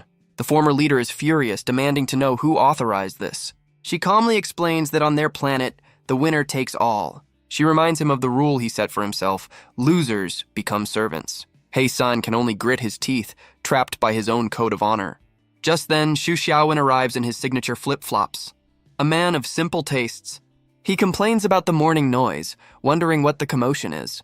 He's greeted by a salute from his new takeaway army. Our boy is completely baffled by this sudden promotion. Xiao Liu explains she's already drafted a business plan for his new fleet. Her plan involves monopolizing Earth's entire delivery industry. World domination, one meal at a time. He struggles to process the words fleet, leader, and company. She cheerfully calls it a career upgrade, as He-san fumes in the background. He worries about his curse, but she assures him the company won't be in his name. She'll even manage his finances to ensure his curse doesn't activate. He asks why, of all the possible businesses, she chose food delivery. She explains it's a simple entry point for their eventual takeover of all Earth's industries. Elsewhere, two men discuss a strange broadcast linked to the alien attack. The man with glasses tells his companion to listen for himself. The phone plays the now familiar delivery notification. A rival CEO is furious about this new, impossibly efficient competition. The delivery fleet is already airborne, broadcasting orders across the city. He reflects that in all his lives, he's never seen anything quite this absurd. On the roof, He-san begins a dramatic, self-important declaration. He vows that he would rather die than be forced to sweep the floor. Xiao Liu offers him a simple choice: delivery or cleaning. So much for his grand defiance. She reminds him he's done the same to countless others he's defeated. Defeated by his own logic, the former warrior can only turn away in silence. The once mighty warrior begs to cook instead of clean, but Xiao Liu shuts him down, citing his terrible cooking skills. Lin Miao Miao watches the bizarre domestic dispute from afar. Her expression is thoughtful, taking in this strange new reality. Elsewhere, a pair of elegant heels clicks across the floor. Wang Yihan approaches, offering information on overeating's weakness. She claims to know the villain who killed Miao Miao's team intimately. Meanwhile, the new delivery crew gets their marching orders. A real career change for a galactic conqueror. The alien fleet takes to the skies, their new mission underway. The blue-haired commander directs her forces with dramatic flair. Xu Xiaowen can't believe they're using a war fleet for food delivery. The entire armada now serves a single culinary purpose. Back at the association, an agent spots the fleet's return, but he's baffled by their new payload, a swarm of electric bikes. The vice president immediately declares war, mobilizing all agents, but on the phone he's already trying to pass the buck. Some things never change. He desperately lists other departments, trying to avoid responsibility. Back at the estate, Wang Yihan seems completely unconcerned. Lin Miao Miao questions her loyalty, warning of the price of betrayal. But Yihan scoffs, seeing no reason to serve a coercive master. Lin Miao Miao reminds her that Xu Xiaowen hasn't agreed to anything. Yihan gets close, suggesting they could all work together. Flustered, Lin Miao Miao makes an excuse to check on our boy. Yihan just smirks, deciding to go back to bed instead. Her eyes gleam with a confidence that suggests a hidden plan. The scene shifts to the lavish interior of the living room, where Hei-san complains about his new, very inconvenient uniform. He sweeps as Lin Miao Miao explains the association's official term for this mess. She looks to Xu Xiaowen, asking what his next move will be. He sits calmly, considering how to handle this new business venture. Lin Miao Miao warns of the uncontrollable chaos if his identity is exposed, but Xiao Liu confidently clings to him, promising she can handle everything. She unveils a perfectly safe life plan to help him avoid his curse, a plan that apparently involves Hei-san in a maid outfit on cleaning duty. The once mighty warrior looks completely dead inside. He's then presented as a humanoid detector, blushing amidst a shower of roses. Lin Miao Miao is left completely speechless by this bizarre presentation. Xiao Liu vows to give Xu Xiaowen a life of leisure and luxury, but Lin Miao Miao questions if she can truly manage this all by herself. Xiao Liu reveals she's an advanced artificial life form from another nebula. Lin Miao Miao points out her superbrain didn't predict her boss's defeat. A fair question. Hei-san insists it was an accident, vowing to win their next encounter. He's enraged by her completely unimpressed expression. She just smirks, admitting she's openly mocking him. Xu Xiaowen finally realizes why he couldn't read Xiao Liu's mind. He recalls the moment she whispered his greatest secret to him. He knows that if a third person knows, they are not to be underestimated. But his mood shifts to pure joy, a new sense of freedom in his eyes. He laughs maniacally, believing the curse has finally been lifted. Lin Miao Miao worries this will attract the unwanted attention of the association. Xu Xiaowen seems completely unfamiliar with the organization. Xiao Liu explains they're a government body that manages psychics on Earth. Hei-san grins, excited by the prospect of strong new opponents. Xiao Liu admits she can't analyze their strength without more data. Hei-san turns to Xu Xiaowen, demanding to know his secret. Xiao Liu bluntly explains his curse. Achieving number 1 means instant death. Hei-san is stunned, calling him a bug in the system. The word seems to strike a nerve with Xu Xiaowen. Hei-san reflects on the term, thinking of his 2 lost brothers. Xu Xiaowen looks up as someone calls his name from behind him. Wang Yike approaches Xu Xiaowen, asking if he has a moment. He turns to her, his expression calm and ready to listen. He asks if she slept well, and she confirms she did after a long talk with her sister. He gets straight to the point, asking what she needs from him. She explains that with their apartment gone, she plans to return home. Lin Miao Miao seems surprised by her sudden decision. She questions the plan, reminding Yike of her sister's ties to a rival group. But Yike just smiles, confident her sister will handle the marriage contract. Xu Xiaowen scoffs, pointing out Yihan wouldn't have begged him if it were that simple. Lin Miao Miao turns to him, asking for his thoughts on the matter. He recalls Yihan's desperate plea, the ultimate sign of respect in her clan. A small, knowing smile spreads across his face. He offers a simple solution. Their new employee, Hei-san, can handle any problems. The scene shifts to a peaceful, sunlit estate, a quiet garden where a new plot is already in motion. An old man sits in a chair, the president of the Sons of the Morning. He's excitedly planning his new career as a social media influencer. He seems completely oblivious to the woman standing before him. She's identified as Bao Yue, the sin of wrath, and she is not amused. The president proudly shows off his new profile for psychological counseling. She scolds him for his childish behavior, but he's ready to defend his dream. He claims it's all a recruitment strategy for their dwindling organization.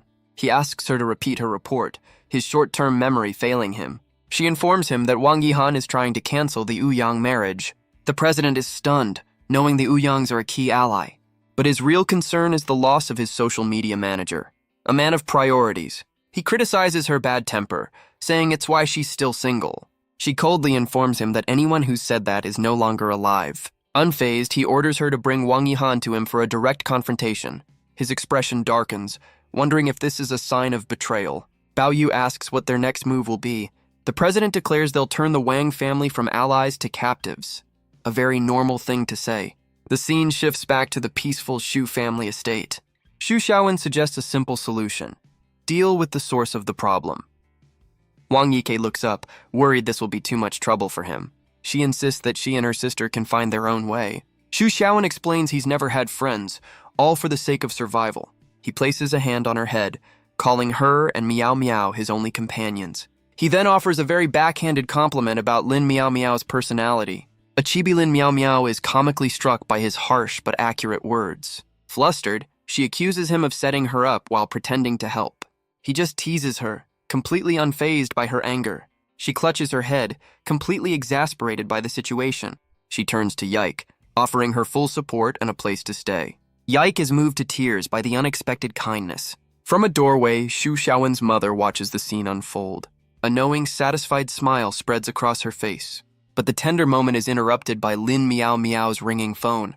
She answers the call, her expression immediately turning serious. She gives the caller 1 minute to get to the point or lose their salary. She then smashes the phone, claiming it broke accidentally, a classic rage quit. The voice on the other end warns her the association won't reimburse that. She quickly picks it up, trying to salvage the conversation. A chibi scene shows Heisan being used as a battering ram, so much for his dignity. A new man enters, introducing himself as the head of logistics. Lin Miao Miao knows this by the book guy is bad news. Xu Xiaowen pulls Yike back just as the door is kicked in. The newcomer, Ning Yi, coldly apologizes for the damage. He explains he's here to bring the culprits back to the association. Xu Xiaowen stands firm, declaring the person they want is in his house. Heisan greets his new audience, mistaking them for adoring fans. Ning Yi coldly orders the former warrior to come with him, but Heisan challenges him, asking what happens if he refuses. The logistics head promises he will find a way to persuade him, but Xu Xiaowen steps in, demanding payment for the broken door. He clarifies it's made of priceless 1,000-year-old wood. Priorities. The scene shifts to the gleaming towers of the association headquarters. An aide prepares a promotional video for his boss. The president is recording a live stream, complete with a coupon code. With a single tap, the recording begins. The aide presents the finished video for the president's review, but the old man waves it off, trusting his subordinate's skills. He then asks if the aide's brother will be returning soon. The aide is concerned. His brother has been gone for 3 hours. The president asks about Xu Xiaowen's connection to Lin Miao Miao. The aide reports on her erratic behavior and rumors of gambling debts. The president sighs, knowing she's never recovered from that incident. The aide changes the subject, having another matter to discuss. The president listens intently, his full attention now on the report. The aide explains strange coordinates appeared after the fleet's return. He confirms that monitors across the entire alliance saw the same thing. This usually indicates the appearance of a super psychic or a disaster. The president confirms with the alliance that it's not a disaster zone. The aide suspects they are powerful psychics deliberately hiding their identities. The president orders a constant watch on these mysterious new signals. A heavy door slides open elsewhere in the high-tech facility. The aide bows, accepting his new assignment without question. He presses a button, heading out to begin his surveillance. Just then, his twin brother returns, reporting back to the president. He asks for Lin Miao Miao and Xu Xiaowen, but his aide seems distracted by a commotion. The aide wonders if Xu Xiaowen is just making a fool of himself. He reports that Xu Xiaowen demanded compensation for a priceless gate. He adds that his brother also brought back the fleet's leader, He San. The president and his aide are both stunned by this development. The old man sighs, telling him to bring them in and pay them what they want. The twin aides bow in unison, accepting their orders. The scene shifts to the gleaming, sterile hall of the association. Xu Xiaowen and He San sit on the floor, a picture of calm defiance. Other members gossip, wondering why they're blocking the way. He San scoffs, declaring these weaklings aren't even worth his time. Xu Xiaowen asks if they should just kill the guy who brought them here. He tells his companion to be quiet and act like a professional. Xiao Liu asks why they're staging a silent protest, certain they'll be paid. He San questions why she's so quick to listen to Xu Xiaowen. He complains that only the strong are worthy of his time. Xu Xiaowen explains they'll have to deal with the association eventually. He admits that while Xiao Liu helps, he still has his doubts. He San asks what could possibly be troubling him now. Xu Xiaowen explains the big question. He beat #1 but didn't die. He San furiously denies being beaten, vowing to win their next fight. The former warrior finds it strange that Xu Xiaowen wants to fight at all. Xu Xiaowen facepalms, knowing his curse would probably force him to win. He declares that since He San's claim was true and he's still alive, it means there are people in this world stronger than his opponent. He San is shocked by the idea of someone being stronger than Xu Xiaowen, but his shock quickly turns to excitement for a new challenge. Back in the control room, the president begins a video conference. A man in a star-spangled suit appears on one of the screens. He's identified as Henry, president of the America Association. A familiar look. The president offers a very strange compliment, which Henry happily accepts. Another president joins the call, dismissing the meeting as a waste of time. The president of the Africa Association questions the sudden urgency. She notes this issue has been dormant for years, assuming they'd given up. The president looks on as another leader appears on screen, climbing a tree. The man in the bear suit asks if they've only just found the coordinates. The president explains to the newcomer that these signals are impossible to mark. They appear and disappear at random, their location a complete mystery. The man in the bear suit asks what makes this time any different. The president reveals the coordinates are now linked to an alien spacecraft. The American president asks if the situation is under control, but the old man admits the current circumstances are hard to explain. The African president gets straight to the point, asking what he wants. He requests they form a special team to investigate the anomaly. He warns them all that the world is about to change. The other leaders listen, their expressions now grim and serious. With that, the president ends the call, ready to deal with the problem himself. His aide reports that the men they were waiting for have arrived. Xu Xiaowen and He San stand in the office, the latter admiring the decor. The aide asks if he should alert the other officers, but the president stops him. He decides to handle this meeting quietly, without alarming anyone else. The old man introduces himself as Zoba Chiki, president of the association. Xu Xiaowen introduces himself and his new head of the fleet, He San. He San sizes up the president, noting he seems stronger than the others. A chibi Xu Xiaowen reminds him they were supposed to act like professionals. The president asks He San for his purpose in coming to Earth. The former warrior bluntly states he's just looking for a good fight. The president correctly deduces that the strong man he found was Xu Xiaowen. Our boy wonders if the old man is just trying to make conversation. He San admits they fought, and now he's temporarily Xu Xiaowen's subordinate. The president asks if that's truly the only reason for his visit. The president asks why a man who could defeat He San is just an unregistered psychic. He offers Xu Xiaowen a high-ranking position, even a seat on the board. But our boy claims he's too busy with his delivery job to take on a full-time role. He knows it's a terrible excuse, and even a Chibilin Meow Meow is peeking in. But the president seems to accept this, much to Xu Xiaowen's surprise. Lin Meow Meow realizes the president has a power that makes people believe his words. The old man spots her hiding and casually invites her to join them. She tries to play it off, claiming she was just passing by. A likely story. One of the aides formally invites her in as she looks on nervously. The president then turns his attention back to He San, who was about to leave. The former warrior turns back, wondering what the old man wants now. The president brings up the casualties from He San's initial attack on the city. Xu Xiaowen and He San listen as the mood in the room turns deadly serious. He asks if He San will resent him if he delivers justice for the victims. The president stands before him, his power beginning to fill the room. But He San just grins, completely unimpressed by the old man's threats. The aide panics, shouting that the association's budget can't handle a fight here. The president assures him his brother will handle the bill. So reassuring.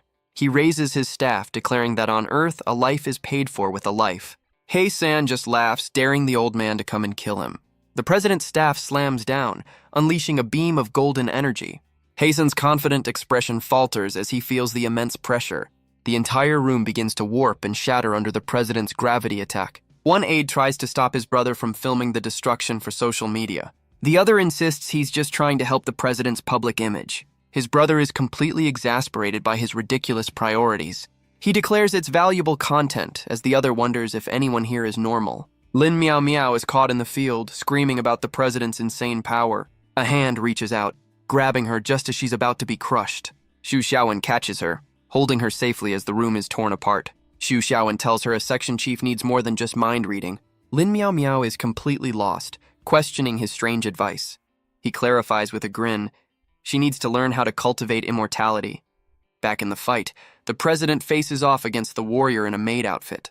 Heisan's eyes burn with defiance, refusing to be intimidated. The president's gaze is cold, his power still filling the room. Xu Xiaowen asks about the power gap. She calls it a college versus elementary school beatdown. He watches intently, knowing this fight will provide valuable data. He wonders if in all his lives he's the only one with this curse. He questions if he's just a bug in the system, meant to be erased, but he pushes the thought aside, knowing now is not the time. The president grits his teeth, unimpressed by Heisan's power. The former warrior is furious, his patience finally snapping. With a mighty roar, the president unleashes the law of universal gravitation. He even tells his aide to get the whole thing on camera, for the gram, of course. The attack shatters the room, but Heisan seems to be holding his own. He stands firm as massive chunks of the ceiling rain down around him. With a confident smirk, he declares he overestimated the old man's strength. But the president's attack continues to tear through the office. Xu Xiaowen notes they're just testing each other with small-scale attacks. Heisan dashes through the smoke, ready to counter. He screams at the president, asking if he's just trying to tickle him. The warrior charges forward, closing the distance in an instant. The president remains perfectly still, completely unfazed by the assault. Xu Xiaowen watches on, admitting the old man is quite sinister. The president holds out a hand, declaring his warm-up is now over. A swirling vortex of energy erupts, blocking Heisan's attack. The old man reveals his gravity power works on more than just objects. Heisan is caught in the vortex, struggling against the immense force. He screams in frustration as the pressure begins to crush him. The warrior is forced to his knees, pinned by an unseen weight. He grits his teeth, demanding to know what's happening to him. The president calmly explains it's a simple scientific experiment. Heisan can only stare, his rage mixing with confusion. The old man reveals gravity is in his blood, in his very cells, and he declares that even an alien's body must obey the law. The warrior struggles, his pride clashing with the crushing force. One of the aides laments the inevitable cost of roof repairs, while his brother sees a golden opportunity for a viral video. A true influencer in the making. The two bicker, their priorities clearly on different planets. Heisan collapses, his body feeling weak and unresponsive. His very spirit seems to lose its form. A humiliating defeat. Xu Xiaowen watches, realizing the president is far stronger than he let on. The old man turns his gaze directly towards our boy. He gives a casual wave, leaving Xu Xiaowen completely speechless. With the battle over, the president declares that Heisan has lost. The defeated warrior calls it a dirty trick, not a real fight. The president simply asks if he disagrees with the outcome. He reminds the warrior that the winner decides the loser's fate. The old man stands over him, waiting for his answer. But Heisan admits he can't accept this until he finds some answers. The president asks what could possibly be so important. The warrior's gaze shifts, landing on Xu Xiaowen. The president wonders if this is all somehow related to the kid. Heisan explains he never intended to attack this non-threatening planet. The president seems amused by their low-threat classification. The warrior reveals he was tracking a strange signal from Earth. A signal from over 2 centuries ago, a shockwave as powerful as a star. The old man's expression turns serious, the timeline clearly significant. Heisan explains the signal was dismissed as a minor anomaly. He explains Earth was excluded from the system, a fringe planet not worth watching. The aide asks if the timing of the signal and the rise of psychics is a coincidence. The president's expression hardens as a strange energy gathers in his hand. Heisan looks up, sensing the sudden shift in the old man's power. The energy slams into him, pinning him to the floor once again. He demands to know why the president has reactivated his ability. The old man states he's not going to kill him, for now. He tells the warrior to continue his story, as his aide films the whole thing. Heisan looks up, asking if he can make a deal. The president warns him to be honest, as many people want him gone. The once mighty warrior finally admits that he's not as good as the others. Elsewhere, an aide wonders why the president is so focused on the past. In another room, a woman with pink hair says she's heard this story before. She explains a great change 200 years ago gave humans their powers. A flashback shows a teacher in a classroom. The origin of these abilities a mystery. The woman reveals the association has been studying the cause for years. Her companion asks what they've found, questioning her hesitation. She explains that such projects are kept secret until they have concrete results. Back in the office, Hae-san combs his hair, getting back to his story. He explains the database was sealed, and most of his generation forgot Earth existed. But he reactivated an old machine, tracking 2 recent shockwaves. Xu Xiaowen's eyes widen, the dates hitting a little too close to home. Hae-san dismisses the first date but is focused on the one from 10 years ago. He reveals he came to Earth to find a strong man and confirm his brother's fate. The president listens, his expression unreadable. His aide asks what their next move should be. The president tells him to edit out Hae-san's confession. Gotta maintain the brand. He tells Xu Xiaowen to take the alien back, saying they'll handle the paperwork later. The old man then asks our boy to keep an eye on Hae-san for him. Xu Xiaowen questions his trust, asking if he's not afraid he'll let him escape. The president notes that Xu Xiaowen doesn't seem like an ignorant person. Our boy cheekily admits he's an expert at letting people down. The president then turns his attention to Lin Miao Miao. He tells her to stay behind, his expression turning serious. Outside, Xu Xiaowen wonders why the old man just let them go. He reminds Hae-san of the president's power, daring him to try and escape. He muses that gravity manipulation is similar to a psychic's mental power. A new idea forms as he considers how to deconstruct the ability. He decides to run a little experiment, much to Hae-san's confusion. He wants to see if he can replicate the president's power for himself. The former warrior can only stare in complete disbelief. With a flick of his wrist, he sends Hae-san flying with his new gravity power. He smiles, pleased that his little experiment was a success. He wonders aloud who is stronger, the president or the alien general. The scene shifts back to the Zhu estate, now a busy construction site. Hae-san asks what other tricks he knows, eager for a demonstration. But Xu Xiaowen admits his copied skills are weaker than the originals. Hae-san excitedly brings up a comic from his homeworld, a true man of culture. He compares Xu Xiaowen to a character, but our boy is not impressed by the name. Just then, Xiao Liu arrives, announcing they have a guest at the door. She's completely starstruck, gushing about the super beauty who's arrived. Xu Xiaowen worries she's here for his father, as his mother fumes in the background.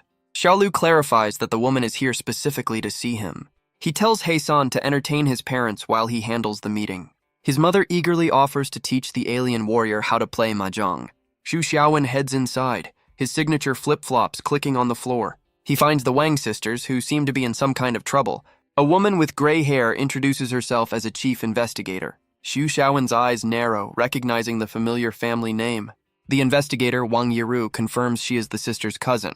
Xu Xiaowen is left wondering if there's a third sister in this family. He decides he'll have to map out their family tree later. The cast just keeps expanding. He shakes the investigator's hand, a current of psychic energy passing between them. Wang Yiru sizes him up, noting that he is indeed a very special individual. She's stunned by his high power level, completely unable to read his thoughts. Xu Xiaowen deduces she's hit a mental wall, an anti-spy screen of sorts. The investigator turns to her cousins, telling them to stop standing so far away. But Wang Yihan is visibly terrified, her usual confidence completely gone.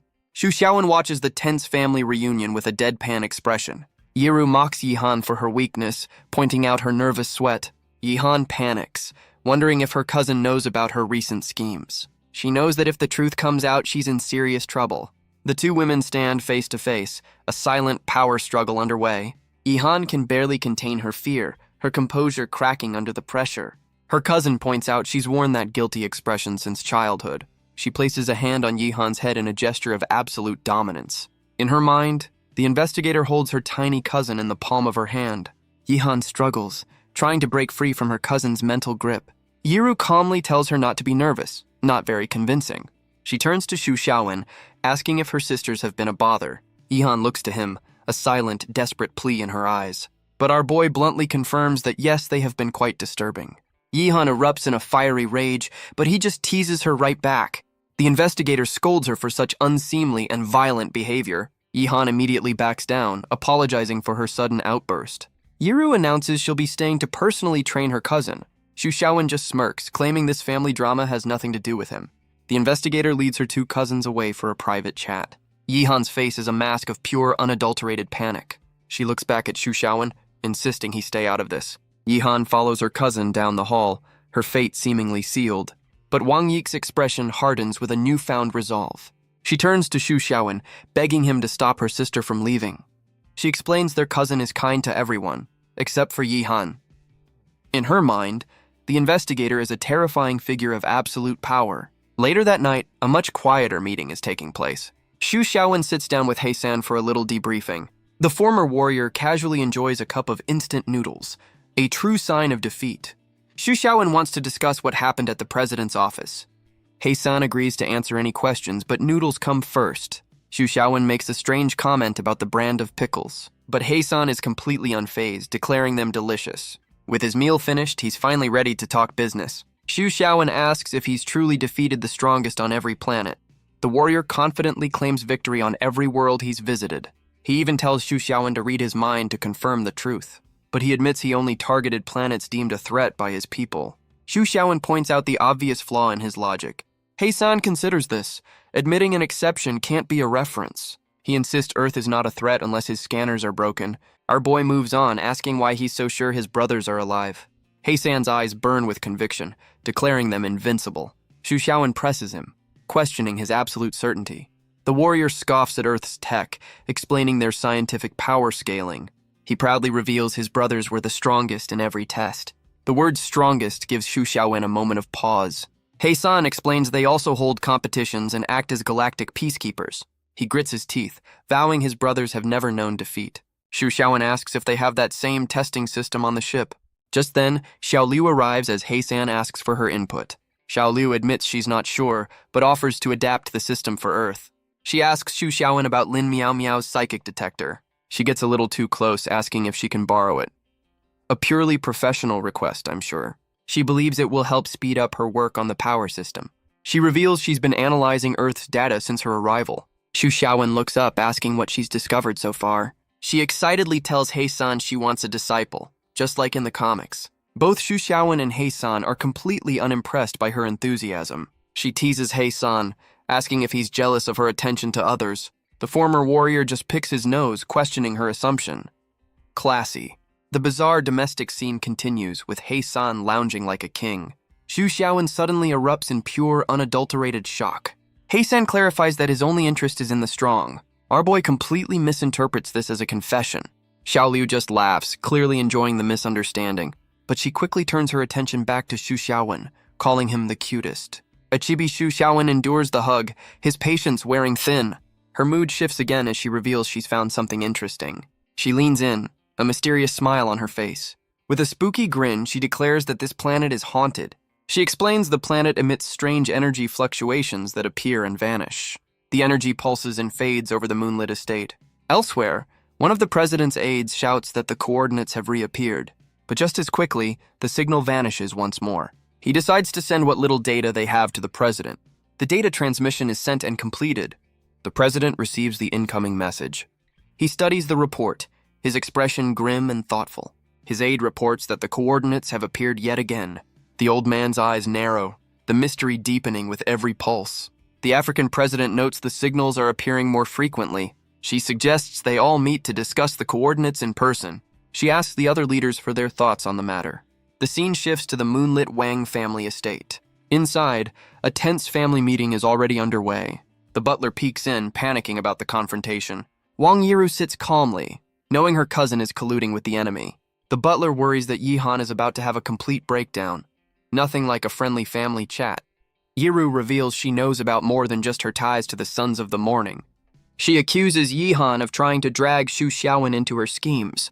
The butler is stunned by how direct the investigator is. He wonders how she could possibly know all of this. Defeated, Wang Yihan admits that her cousin knows everything. Yiru reminds her that their clan is not so weak as to depend on that group. She explains she went to the association to avoid this very situation. Now Yihan is backed into a corner with no easy way out. She tries to explain, claiming she had no other choice. Yiru scolds her, questioning her excuses and accusing her of making things worse. She's completely exasperated by her cousin's poor judgment. Yihan frantically tries to explain her true intentions. She claims she wanted to push Yike into a corner to force her to change. She calls it a desperate plan to help a bird trapped in a cage. Yiru reminds her to watch her words, asking what could possibly scare her so much. Yihan brings up the eldest daughter of the Yuan family. She recalls a time when they were all just children playing together. Yiru remembers hearing the Yuan family was completely wiped out. Yihan reveals the Sons of the Morning were behind the massacre. She fears the Wang family will suffer the same fate. She recalls witnessing the horrific event firsthand. But Yiru demands proof, questioning if she can back up such a serious claim. Yiru sits calmly, demanding proof of this wild accusation. Yihan's eyes are wide with terror, claiming she was the only witness. The scene shifts to the Shu estate under the quiet night sky. A new visitor arrives, certain he's found the right place. He looks up from his phone, wondering what happened to the front door. With a sharp knock, he asks if anyone is home. The door opens to reveal a very suspicious Uncle Wang. The young man explains he's looking for Xu Xiaowen. The housekeeper demands to know his business with the young master. The visitor explains he's a colleague, and Xu Xiaowen's old place was destroyed. He jokes about this house suffering the same fate. The name Yuanji appears. Just then, Lin Miao Miao arrives, asking how he found them. Yuanji greets his section chief, confirming they're both here for the same man. She explains with a sigh that she's staying here for now. Uncle Wang, seeing they know each other, welcomes them inside. Lin Miao Miao immediately asks what he wants from Xu Xiaowen. Yuanji prepares to show her something on his phone. He holds up the screen, the flashlight illuminating her face. It's a photo of a strange statue, worshipped by a crowd of followers. He explains it's a new cult worshipping a hooded god. He came to ask Xu Xiaowen, who was present during a related incident. Lin Miao Miao is left speechless by the mention of a hooded brother. Inside the lavish estate, a new scene is set. Wenjie waits patiently for his meeting. Xiao Liu approaches in her bunny outfit, carrying a tray of drinks. She gracefully kneels down before him. She offers him a cup of coffee, her intentions unclear. A flustered Yuanji can only agree, a blush on his face. He shyly accepts the drink, completely disarmed by her service. He wonders why such a wealthy family is running a delivery service. Xiao Liu gets straight to the point, asking Yuanji about his love life. Xu Xiaowen quickly steps in, telling her to stop teasing their guest. With a cheerful wink, she happily agrees to her new master's command. She salutes, announcing she's off to count the profits from their new business. Yenju is left completely speechless by the term fleet takeaway. Lin Miao Miao, now with pink hair, tells him to focus on the cult report. Xu Xiaowen complains about them turning his home into an office. Lin Miao Miao retorts that the situation is just that outrageous. Wenjie begins, explaining the new cult worships a god called Brotherhood. He looks to Xu Xiaowen, hoping he has information from the incident. The two are stunned by the news, as she reminds him of her earlier warning. Xu Xiaowen furiously denies any connection to this bizarre new group. Lin Miao Miao wonders if a man named Liu Kai is involved, but Xu Xiaowen has no idea who that is. He asks if the association has officially labeled them a cult. Yuanji confirms they're on track to become the top-ranked cult. He adds that they're also recruiting dangerous criminals into their ranks. He warns that if they aren't stopped, the damage will be catastrophic. Xu Xiaowen is visibly stressed, the word cult hitting a little too close to home. He worries about his name being involved, but she knows he can't escape this. Yenja notices his nervous reaction, a new theory forming in his mind. He slams his hand down on the table, his suspicion growing. He points accusingly, asking if Xu Xiaowen has joined the cult. Both are horrified by the wild accusation. So much for a smooth investigation. Xu Xiaowen clarifies he wants to join the case, not the cult. Yenja bows deeply, apologizing for the massive misunderstanding. Our boy wonders if this kid is just overly direct or completely spineless. Yenja explains they've identified the hooded brother's beloved. Xu Xiaowen correctly guesses the man's name is Liu Kai. He gives a tired, unimpressed look already over this conversation. But Lin Miao Miao has no idea who Liu Kai is, despite mentioning him earlier. Yenja's words trigger a memory for Lin Miao Miao. She wonders if Liu Kai could truly be behind something so bold. She decides she's joining the investigation, but Xu Xiaowen shuts her down. He accuses her of just wanting to watch the drama unfold. She defends herself, citing her duty as an intelligence officer. She pouts, complaining that he's just treating her like a nuisance. But her mood flips, declaring she prefers his usual mean attitude. Classic. Wenjie watches the bizarre exchange, his mind racing. He comes to the only logical conclusion. They're secret lovers. A conclusion they both immediately and emphatically deny. But Yuanji seems completely unconvinced by their denial. Lin Miao Miao insists there's no way she'd ever fall for him. Xu Xiaowen agrees, stating she's not his type either. Enraged, she grabs him, telling him not to be so dismissive. Our boy remains completely unfazed by her outburst. She's left flustered, a blush creeping across her face. Defeated, she turns away, declaring she's just going to bed. Xu Xiaowen can only watch with a tired, deadpan expression. Wenjie forms a new theory. It's a case of unrequited love. The scene shifts, the Shu estate quiet under the night sky. Yenja explains he was planning to handle the mission alone, but he admits their help will make things much easier. Shu Xiaowen asks when he plans to make his move. Wenjia reveals a gathering is happening tomorrow night at the cult's church. Shu Xiaowen questions his plan, suggesting a more direct approach. But Yuenjia's expression hardens, insisting on proper procedure. Shu Xiaowen is taken aback but agrees to follow his lead. He admits he doesn't dislike people who are truly serious. Yuenjia sets the time and place for their meeting tomorrow. With the plan set, Shu Xiaowen gives a simple sign of agreement. The Shu estate is quiet after their late-night visitor departs. Shu Xiaowen stands alone, processing the new information. Lin Miao Miao confirms that their meeting is set for the next day. She dismisses Yuenjia, surprised he's not in the combat section. She speculates he only joined intelligence to investigate his sister's death. Shu Xiaowen connects this to what Yike told him about the Yuan family. He recalls the attacker was one of the murderers, but not the mastermind. Wang Yik sadly remembers Yuenjia's sister from her childhood. She explains he only survived the massacre by a stroke of luck. Shu Xiaowen asks if her sister Yi Han might know more. Lin Miao Miao notes Yi Han's ties to the Sons of the Morning could be a lead. Yike offers to go ask her, a worried look on her face. Shu Xiaowen considers the idea, weighing the risks. He tells her to wait, his expression turning serious. He's unsure of Yuenjia's true motives for investigating alone. He decides to approach the situation with caution. He then yawns, saying at least his life is no longer boring. The two women watch him, a silent understanding between them. He's already dozing off, the day's events catching up to him. He decides to leave tomorrow's problems for tomorrow. A man with a plan. Wang Yiki quietly tells Lin Miao, "Miao, she'll close the door." The door clicks shut, leaving him to rest. Outside, his parents are spying on the scene from the bushes. His mother is already planning for grandchildren. Of course she is. His father is just as excited, having already picked out names. But their moment is ruined by Hei-san, asking to join the fun. The next afternoon, the scene shifts to a sleek, modern building. Wenjia arrives at the meeting point, checking the time. Lin Miao Miao appears, greeting him with a confident smile. He immediately asks where Shu Xiaowen is, ready for the mission. She explains he's running a bit late, but will be there soon. Elsewhere, Hei-san refuses to wear his new, very formal uniform. The scene shifts to the investigator, Wang Yiru, in a different outfit. That night, a massive crowd gathers outside a remote warehouse. Lin Miao Miao watches from the shadows, now in disguise. A very conspicuous disguise for an undercover mission. She notes the crowd is much larger than they anticipated. Wenjia steps forward, joining her in the alley. He's stunned by the cult's incredible rate of growth.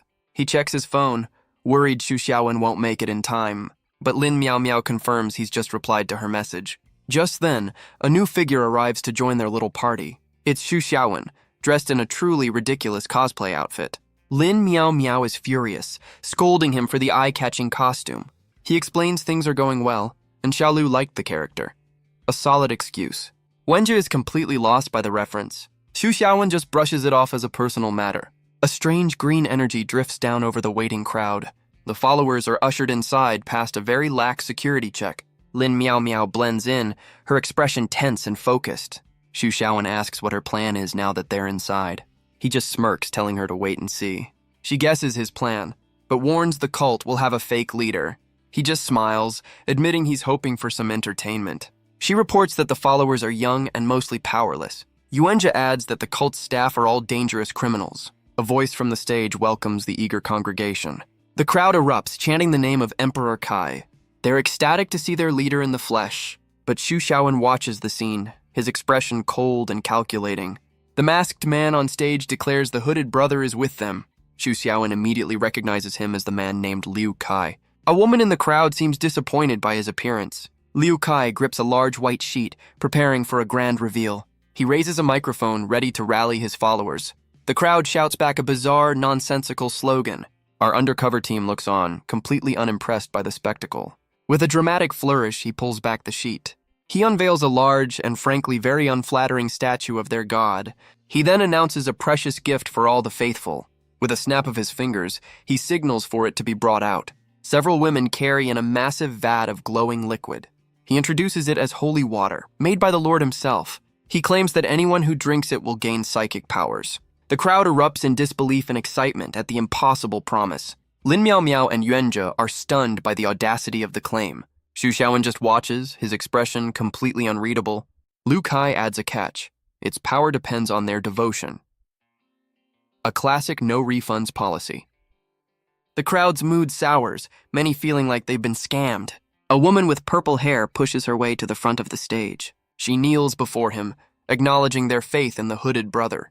But she accuses him of treating them like fools. She lectures him, stating that psychic genes are common knowledge. Liu Kai listens silently from behind his mask. He explains the water is meant to activate those dormant genes. The woman calls him out, knowing he'll blame her loyalty if it fails. She correctly deduces that a hefty donation is required to even try it. He smoothly replies that donations are merely an expression of support. The crowd begins to get restless, their skepticism turning to anger. A man shouts that they should test it on someone before asking for money. Yenja admits he's never heard of holy water in his research. Lin Miao Miao questions if it's truly possible to manifest powers this way. She reminds him of the last time he pushed his own abilities too far.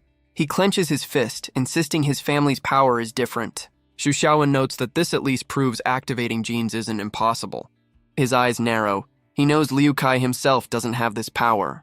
A mysterious hooded figure stands in the shadows of his mind. He declares he wants to know who is truly behind this operation. A single light flickers, the tension in the warehouse building. A man in the crowd admits they've long suspected this was just a scam. The purple-haired woman agrees, her suspicion now confirmed. Liu Kai offers her a bowl, claiming their donations funded this miracle. He promises that all their efforts will finally be rewarded. She stares at the glowing liquid, her expression full of doubt. She wonders if it's just plain water, a simple trick. But his calm demeanor makes her second-guess her own judgment. With a sigh, she decides to drink it, expecting nothing to happen. She asks how long it will take, and he gives her a 10-second countdown. The countdown begins, the seconds ticking away. The woman is stunned by how quickly the effect is supposed to work.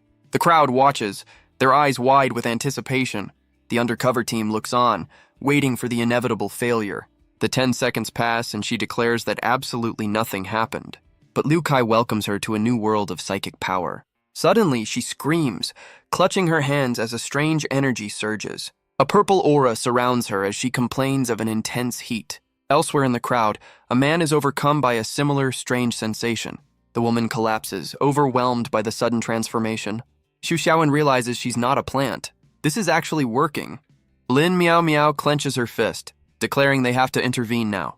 But Lin Miao Miao tells him to wait, watching the cult leader's reactions. Xu Xiaowen just smirks, saying they should let this play out a little longer. Liu Kai casually explains that gene activation can have some physical side effects. The woman's body begins to change, her clothes straining under the transformation. She sits on the floor, completely bewildered by what's happening to her. Liu Kai declares that her mind is now in control, her will made manifest. A small, glowing green sprout appears in the palm of her hand. The crowd erupts, now completely convinced and desperate for their own miracle. Lin Miao Miao is furious, knowing this cult is now a serious threat. Wenjia prepares to move in, his power crackling in his hand.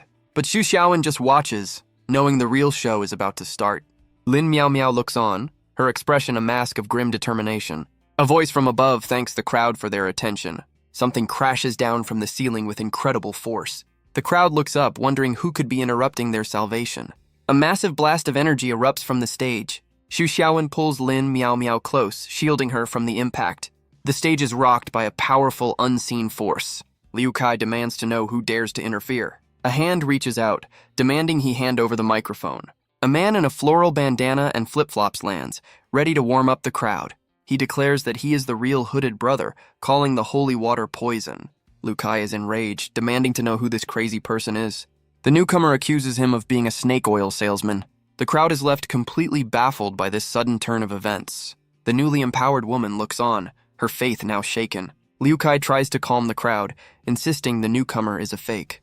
The man in the bandana challenges him to prove it. Liu Kai declares that he himself is the proof. He proudly announces he is the beloved of Brotherhood, a well-known fact. The crowd murmurs, completely confused by this sudden, dramatic interruption. The newcomer challenges Liu Kai to produce the real hooded brother for a confrontation.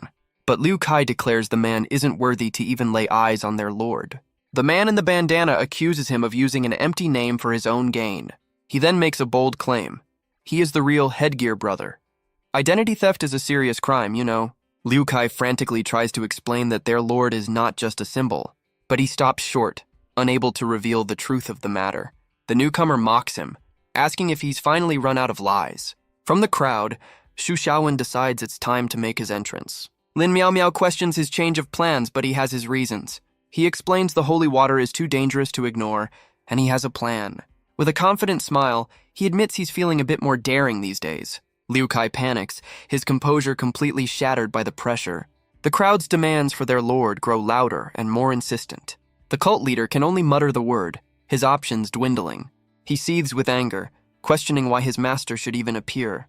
The man in the bandana taunts him, asking what he's so afraid of.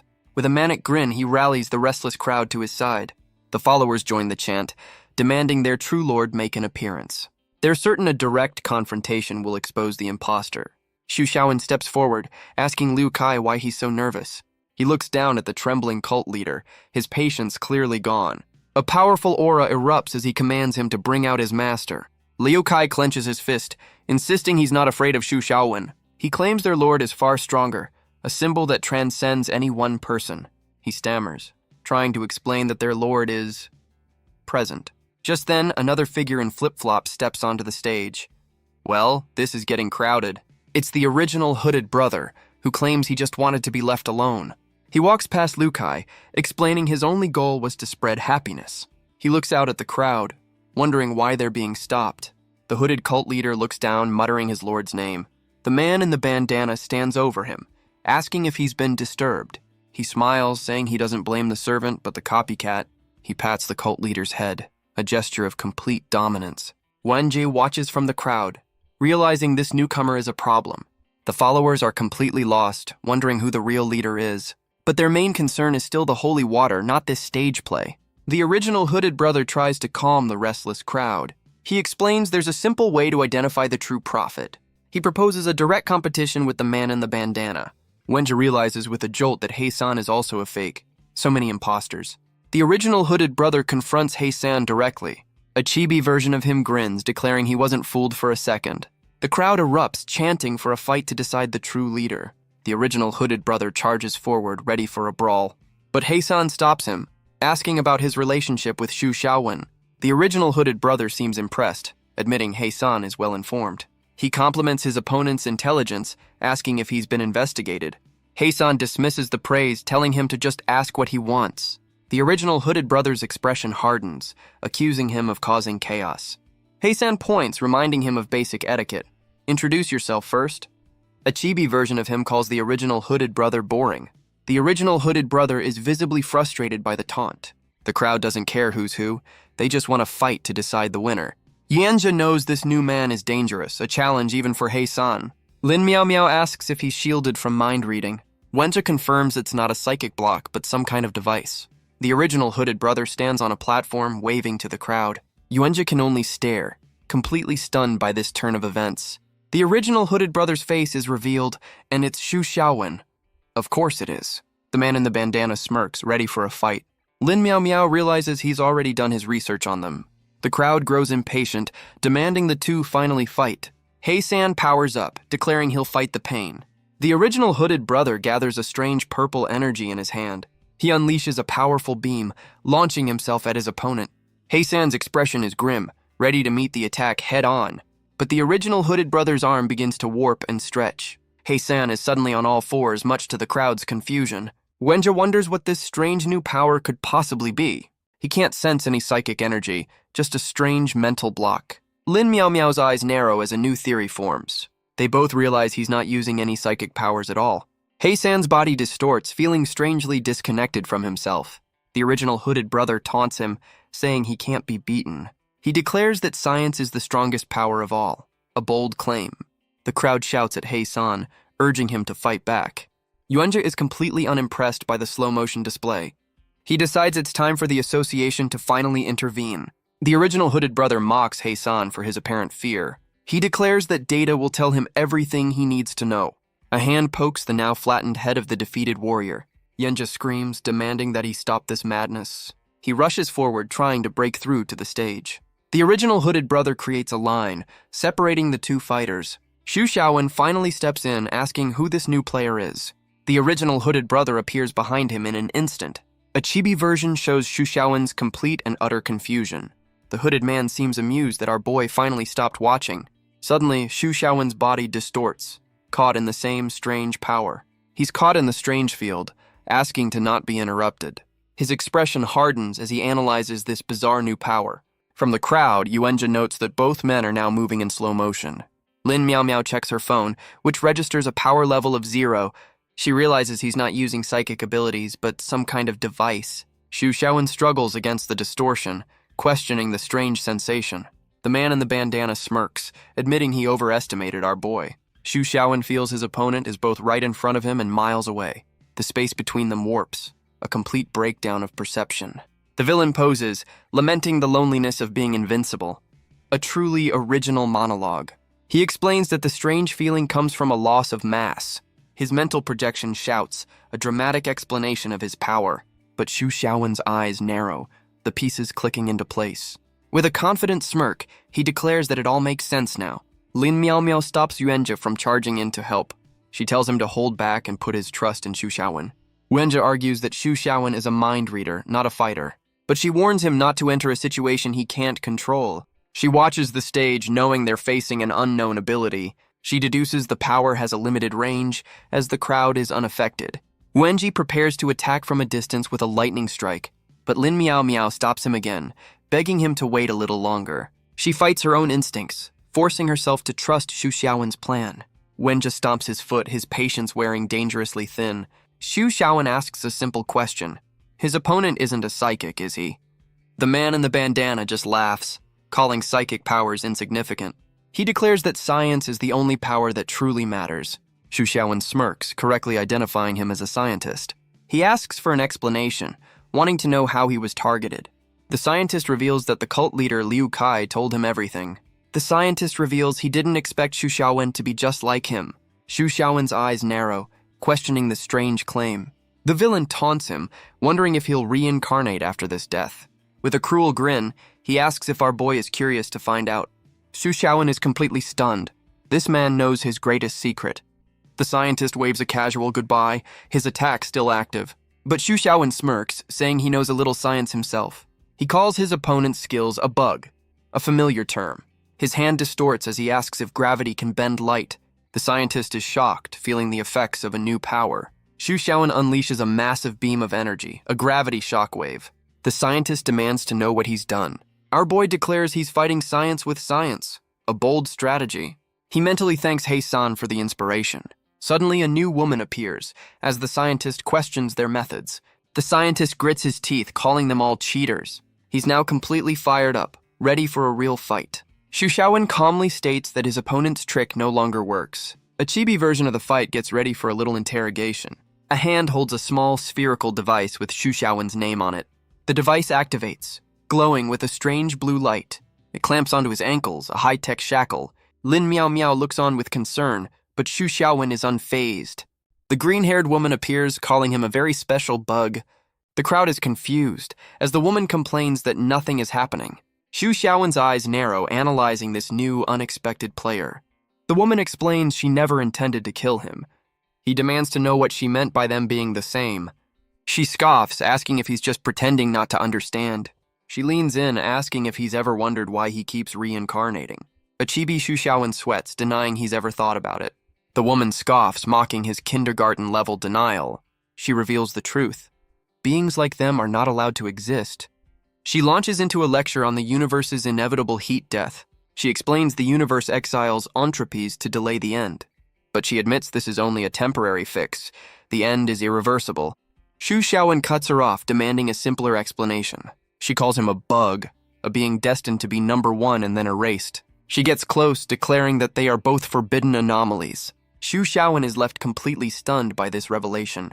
The crowd grows restless, demanding to know what's happening. She holds him close, explaining that beings like them are drawn together. She admits she's been desperate to meet him since she found him.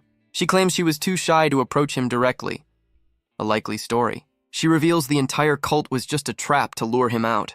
Xu Xiaowen asks if there are any others like them on this planet. She leans against him, admitting she doesn't know. But she says all she can think about now is him. From the crowd, Lin Miao Miao is furious at this public display. She turns away, complaining that they're ignoring the real problem. A chibi version of her screams at them to get on with the fight. Yuenja questions her change of heart, reminding her of the plan. But Lin Miao Miao is done waiting, her patience completely gone. The two on stage seem lost in their own world. Hey-san pops up, demanding to know more about these bugs. The green-haired woman dismisses him, refusing to talk to stupid people. The former warrior is enraged by the casual insult. Xu Xiaowen asks if she's ever met anyone else like them. She looks at him intently, declaring that he is enough for her. He looks away, unimpressed, calling the world's top scientist predictable. The green-haired woman looks on, her expression unreadable. But Xu Xiaowen questions her story, asking why she's still alive. She explains that his very presence has changed the rules. He points out that in his lives he was never the top scientist. He deduces she either cheated death or this world is a recycle bin. From the crowd, Lin Miao Miao decides she's heard enough. The scientist scoffs, dismissing the section chief's threat. Xu Xiaowen suggests a slow interrogation to find the truth, but the scientist just calls him boring, completely unfazed. She then pulls out a single sparkling red rose. She holds it delicately, her entire demeanor shifting. Well, that's one way to change the subject. She claims she has more important things to do than stay with him.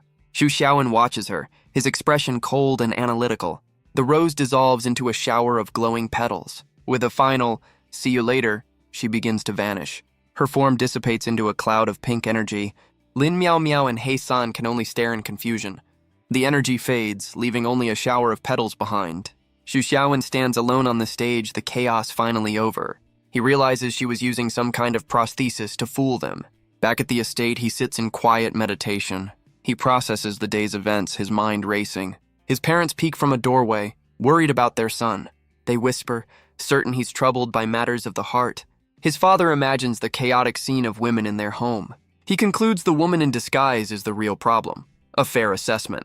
His mother admits she wants grandchildren, but this is too much. A chibi Uncle Wang reminds them they're the wildest of all. Xu Xiaowen reflects on the scientist's words about mutual attraction.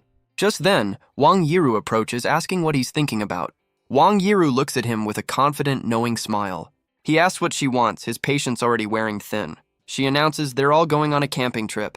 With a sly grin, she says he needs to relax for a change. Lin Miao Miao appears, explaining they got a bonus for taking down the cult. She says the money is for team building, so a trip is in order. A very convenient excuse for a vacation. Defeated, Xu Xiaowen just tells them to handle the details. The scene shifts to a peaceful mountain road on Sunday. A small bird's quiet moment is suddenly interrupted. It's blown away by a massive vehicle speeding past. The poor thing flaps for its life as a bus barrels down the road. Inside, Xu Xiaowen stares out the window, lost in thought. Wang Yike sits beside him, gently calling out his name. She notes his recent mood, asking if there's anything she can do. He just closes his eyes, insisting that he's perfectly fine. She mentions a special technique from her clan to help people relax. With a blush, she offers to use it on him. A flustered Xu Xiaowen quickly refuses, reminding her they're on a bus. She explains it's a mental technique, so their location doesn't matter. He tells her not to force herself to do things for his sake. But she looks at him directly, insisting that she wants to. He's left completely speechless by her earnest declaration. He wonders aloud if he really seems that depressed to others. Lin Miao Miao pops up, cheerfully confirming that yes, he does. The bus screeches to a sudden jarring halt.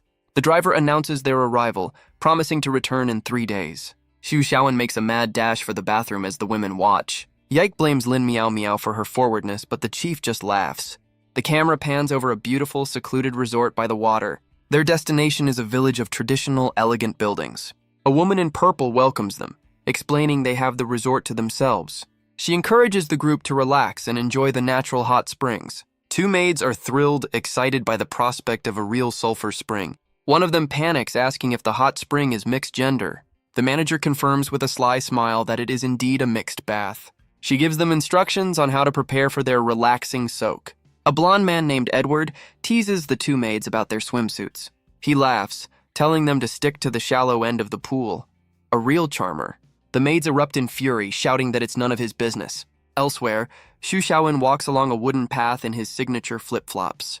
He looks troubled, flanked by Lin Miao Miao and the investigator, Wang Yiru. Lin Miao Miao explains he's been distant ever since his encounter with the scientist, but Wang Yiru notes that while he's preoccupied, he also seems more motivated. Lin Miao Miao agrees, sensing a definite shift in his demeanor. One of her subordinates points her towards Yuan-Jie, who is off by himself. She turns, wondering what's happening with her young agent. She asks what's wrong, concerned by his sudden isolation. The subordinate explains that today is the birthday of Yuan-Jie's deceased sister. He tells her not to worry, saying he just pays attention to his teammates. Lin Miao Miao praises him, calling it a basic quality for an intelligence officer. He reveals Yuan Zhou has been tracking his family's case but has found no clues. She tells him to go keep his friend company later on. Wang Yiru watches from a distance, realizing the boy is the Yuan family orphan. Wang Yihan approaches, offering to share what she knows about the case. Her cousin agrees but says now is not the right time for that conversation. She gives Yihan a 2-day break from her constant supervision. But she warns that this doesn't mean she's forgiven. Rules are still rules. Wang Yihan bows her head, meekly accepting the terms. Back with the main group, the manager leads them towards their villa. She asks if they're okay with arranging their own rooms for the stay. Lin Miao Miao praises the manager for her excellent work. The manager tells them to relax, offering to prepare lunch. She then turns her attention to a quiet Xu Xiaowen, but her pleasant expression quickly fades. He walks past her without a word, completely unfazed. Yike tries to cheer him up, suggesting a relaxing bath. Lin Miao Miao playfully offers Yike's special services, a truly supportive boss. Yike is completely flustered by her chief's teasing. But Xu Xiaowen immediately shuts down the idea. The maids watch from afar, one complaining about the offer. She insists that Yike is the real Technician 233. A blushing Yike begs her to stop the embarrassing jokes. But Lin Miao Miao just laughs, telling her to let loose. She says they're always on edge. It's time to relax. A small puff of air escapes Xu Xiaowen's lips. Yike is overjoyed, pointing out that he's finally smiling. He teases Miao Miao, noting she's quite unrestrained herself. She throws down a challenge, daring him to prove her wrong. He just smirks, intrigued by her sudden confidence. She even swears on her honor as a section chief. Defeated by the mood, he finally agrees to relax. The two women share a triumphant, knowing smile. With the mood lifted, they head off to enjoy their vacation. Later, the two maids are already enjoying the hot spring. Her subordinate is also there, enjoying a cold drink. Edward snaps a photo of another agent playing a game, but his attention is quickly drawn elsewhere. He turns his camera on the maids, asking them to pose. A bold move. They are not amused, threatening to break his legs. Elsewhere, Xu Xiaowen tries to find some peace in the water. He wonders why, with so many empty pools, they all chose his, but the investigator is enjoying herself, calling this a perfect vacation. She turns her attention to Xu Xiaowen, a sly smile on her face. She offers him a drink, pouring a glass of red wine. He reluctantly agrees, not wanting to seem completely antisocial. Elsewhere in the spring, Yike asks her sister about the Ouyang family. She worries that they've been giving Yihan a hard time. Yihan explains that the Sons of the Morning sent someone to see her. A flashback shows the woman demanding the marriage contract be honored. But Yihan reveals she rejected the offer immediately. The investigator is unfazed, declaring a battle is inevitable anyway. Yihan is startled by her cousin's sudden intensity. Yike steps in, asking her cousin not to be so hard on Yihan. The investigator relents, promising to be more gentle for Yike's sake. A relieved Yihan thanks her, her crisis averted for now. Xu Xiaowen turns to Lin Miao Miao, noting her unusual silence. She clutches her head, complaining that she feels a bit breathless. One of the maids explains that's a common side effect of the heat. She suggests Miao Miao get some fresh air to cool down. One of the maids decides to get out of the water for a moment, but a stray branch snags the corner of her towel, a classic vacation mishap. She panics, realizing her towel is about to come undone, but a hand reaches out, catching it just in time. The investigator helps her, preventing a very awkward situation. The two women sit by the edge of the pool to cool off. Lin Miao Miao relaxes in a chair, enjoying the cool evening air. Xu Xiaowen suddenly asks if anyone else finds the manager strange. The investigator confirms with a knowing look that she did.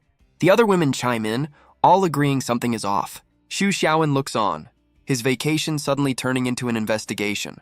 The investigator notes the manager didn't seem like a seasoned professional. Xu Xiaowen agrees, but adds that some places have strict appearance standards. He admits the staff at the front desk seemed a little too arrogant, but he smirks, confessing he was hoping for something unexpected to happen. Lin Miao Miao points out that he used to avoid trouble at all costs. He questions if he was truly that passive and avoidant in the past. Wang Yike confirms he was almost hard on himself to the point of negativity. He splashes water, playfully declaring he's a changed man. With a shout, he challenges them to a water fight. The investigator and Yike are caught in the splash, completely surprised. Lin Miao Miao scolds him for the sudden unprovoked attack, but Yike rallies the others, ready for a full-scale counter-assault. Xu Xiaowen laughs, clearly enjoying the chaos he's created. Lin Miao Miao lunges forward, telling him not to run away. The water erupts as their playful battle begins. The women quickly overwhelm him, their laughter echoing through the spring. A truly brutal ambush. But from the shadows, a figure watches the scene unfold. It's the manager, a strange knowing smile on her face. She suggests they move on to something a little more exciting. The mood shifts as voices call out in the night. The manager approaches, her heels clicking on the stone path. She arrives with a massive platter of roast turkey. Because nothing says hot spring like a holiday feast, Edward thanks her, his camera ready for a food shot. He reaches out, ready to dig in without a second thought. But Xu Xiaowen's voice cuts through the air, telling him to wait. He stands, his relaxed mood completely gone. The manager's eyes narrow, her pleasant facade cracking for a moment. Xu Xiaowen and Lin Miao Miao stand together, sensing the woman is unaware of their powers. His eyes narrow, his vacation officially over. The manager maintains her smile, asking if they have any other orders. Xu Xiaowen calmly states he didn't order anything, preferring to eat inside. The manager plays along, accepting his excuse with a pleasant smile. She offers to help them move the food into the villa, but Xu Xiaowen politely declines, saying they can handle it themselves. With a final smile, she tells them to have fun and leaves for the night.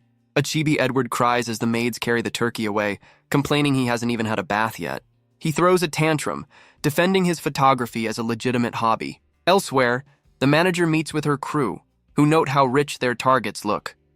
This vacation is taking a turn. She confirms they've hit the jackpot with this group of wealthy guests. In the back, the real resort owners are tied up and gagged. So much for a 5-star experience. The manager grins, ready to put her full plan into motion. She reveals she's drugged the food, planning to incapacitate them all. One of her goons gets a little too excited about the prospect of dealing with the women. Another goon questions the need for drugs, suggesting they just attack directly. She scolds him for being a brute, insisting on a more technical approach. She explains the drug is special, only detectable by a specific clan. One of her men gets a slap for his impatience and crude suggestions. She confidently states the drug can even take down level 5 psychics. Her men cheer, completely confident in their leader's flawless plan. Inside the villa, the night remains quiet for now. A hand reaches for the door, the trap about to be sprung. Edward holds up a chicken leg, offering to test it for poison for everyone. A true hero. Xu Xiaowen watches him, a serious expression on his face. One of the maids scolds Edward for his recklessness. She questions how an intelligence agent could be so careless. A chibi version shows her unimpressed face as Edward insists it's just a normal chicken leg. Wang Yiru watches the scene, a thoughtful look on her face. She casually picks a piece of food off a plate. She tastes it, her senses on high alert. She confirms the food is drugged, but the trick is too childish for them. Adding it will just make them sleep well. One of the maids panics, telling the other not to be so ambiguous. But her friend just smiles, dismissing her concerns entirely. The two younger maids worry about what to do with all the food.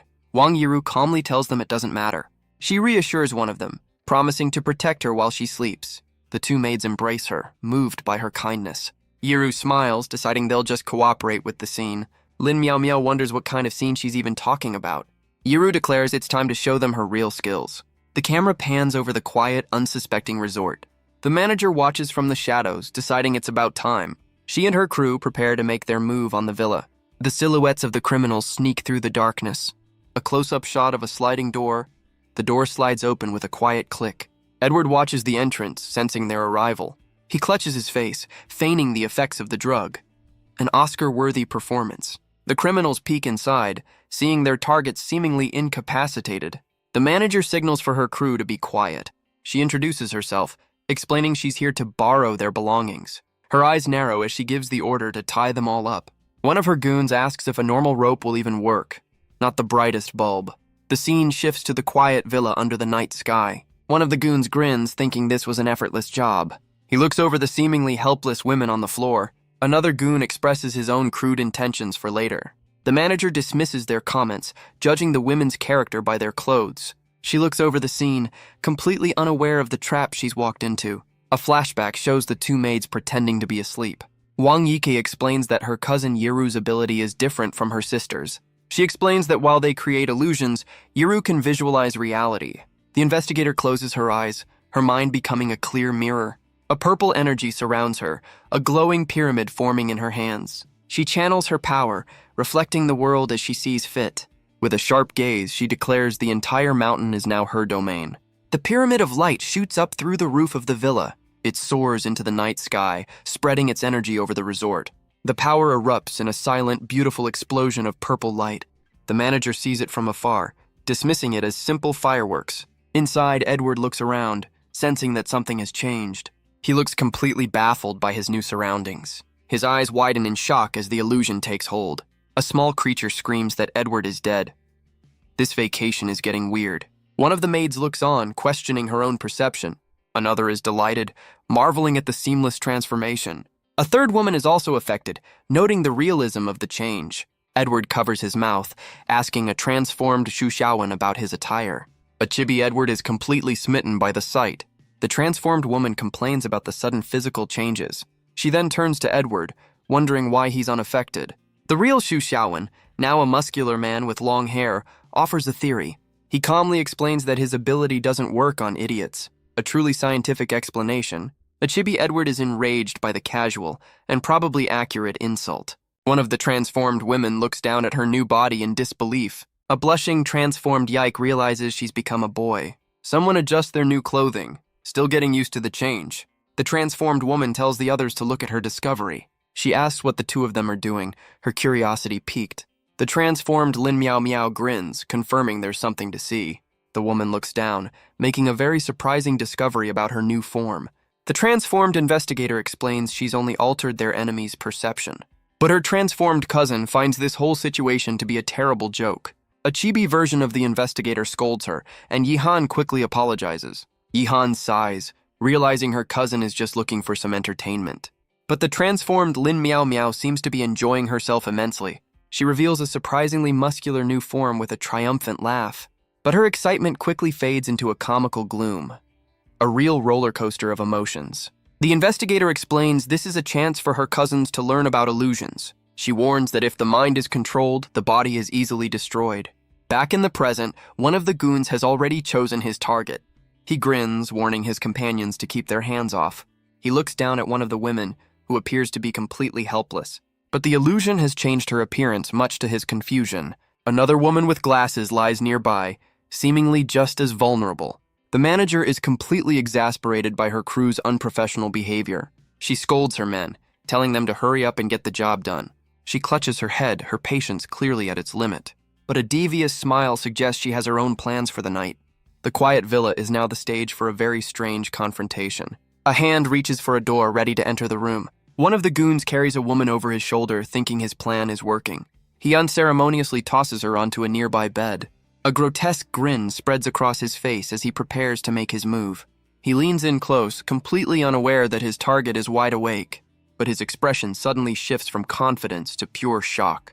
The woman is now sitting up, her eyes burning with a furious energy. He screams in agony, begging for her to let him go. She just smiles, calmly asking him to make a choice. The terrified criminal has no idea what she's even talking about, but she declares he's taken too long to answer, her patience gone. The goon's face contorts in pure, unadulterated agony. With a single powerful kick, she sends him flying. The dust settles, revealing her standing over the defeated criminal. The transformed Lin Miao Miao notes more enemies are on their way. In another room, a different scene is about to unfold. The manager stands over the seemingly helpless Edward. She seems to have her own plans for the young agent. But Edward is wide awake, a cold sweat on his brow. This is not the vacation he signed up for. He laments that he never wanted to look so childish. The manager prepares to make her move, her intentions clear. She warns him that the consequences will be very serious. But he's had enough, ready to fight for his life. A massive electrical blast sends 2 more goons flying. A hand crackles with power from behind a shattered door. The transformed Yike now understands her clan's reputation. But Chibi Xu Xiaowen suggests they be sent to jail for lasagna. Justice is served. The quiet night is shattered by the sounds of battle. Xu Xiaowen's patience is clearly wearing thin. He clenches his fists, ready to end this charade. The rest of the team gathers, their own fights concluded. The manager finally arrives, asking how things are going. She grins, asking if they found the experience exciting.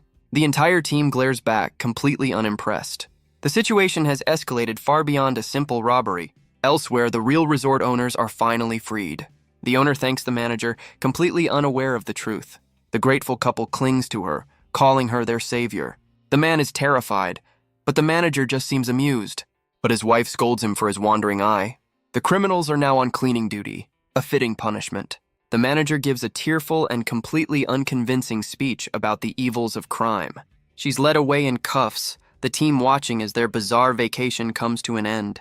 Lin Miao Miao watches the scene, her expression a mix of relief and annoyance. She tries to cheer up her fuming team, reminding them they did a public service. But Yuanzhe is done with this vacation, declaring he's heading back immediately. Lin Miao Miao reminds him they're stranded until the shuttle bus returns tomorrow. He dismisses her concern, saying he'll take an association car and leave them to it. She turns to Xu Xiaowen, urging him to intervene and stop Yuanzhe from leaving. But Xu Xiaowen just looks on, his expression thoughtful and distant. Lin Miao Miao grows frustrated with his silence as Wang Yiru watches the exchange. The investigator's gaze is sharp, analyzing every part of this new development. One of the maids tells the other to go get Yuanzhe, saying she has something to tell him. Wang Yiki looks on, wondering why her sister is suddenly getting involved. Wang Yihan stands beside Xu Xiaowen, her intentions still a mystery. She approaches Yuanzhe, revealing she knows who was truly behind his family's tragedy. Xu Xiaowen calls her out for eavesdropping, but she just brushes it off. He just smiles, noting that she seems to have changed quite a bit recently. She seems taken aback by his observation, unsure how to respond. Flustered, she insists she's just being merciful, not changing at all. Xu Xiaowen gives her a knowing smirk, clearly not buying her excuse. She turns away in a huff, completely flustered by his teasing. A classic dynamic. The three of them now stand together, a new alliance forming in the quiet night. Yuanzhe looks at her, demanding to know what she wants from him. She gets straight to the point, telling him this is about the Yuan family. The name of his family catches him completely off guard. She explains her cousin instructed her to share what she knows when the time was right. With a steady gaze, she declares that she knows who the real culprit is. Yuanzhe's grief turns to rage, his composure completely shattering. He grabs her by the shoulders, demanding she tell him the name of the killer. His eyes burn with a desperate need for vengeance, a decade of pain boiling over. She confirms the killer is from the Sons of the Morning. Her eyes are wide, her expression a mix of fear and resolve. Lin Miao Miao is stunned, demanding to know how she has this information. Yihan admits she only overheard a conversation and has no proof. Yuanzhe shakes her violently, demanding to know their location. She challenges him, asking what he could possibly do against them. He screams at her, his rage completely consuming him. Xu Xiaowen finally steps in, telling Yuanzhe to calm down, but Yuanzhe argues that she's a member of the enemy organization. Wang Yiki defends her sister, insisting she's on their side now. Yuanzhe scoffs at the idea of such a notorious group ever changing.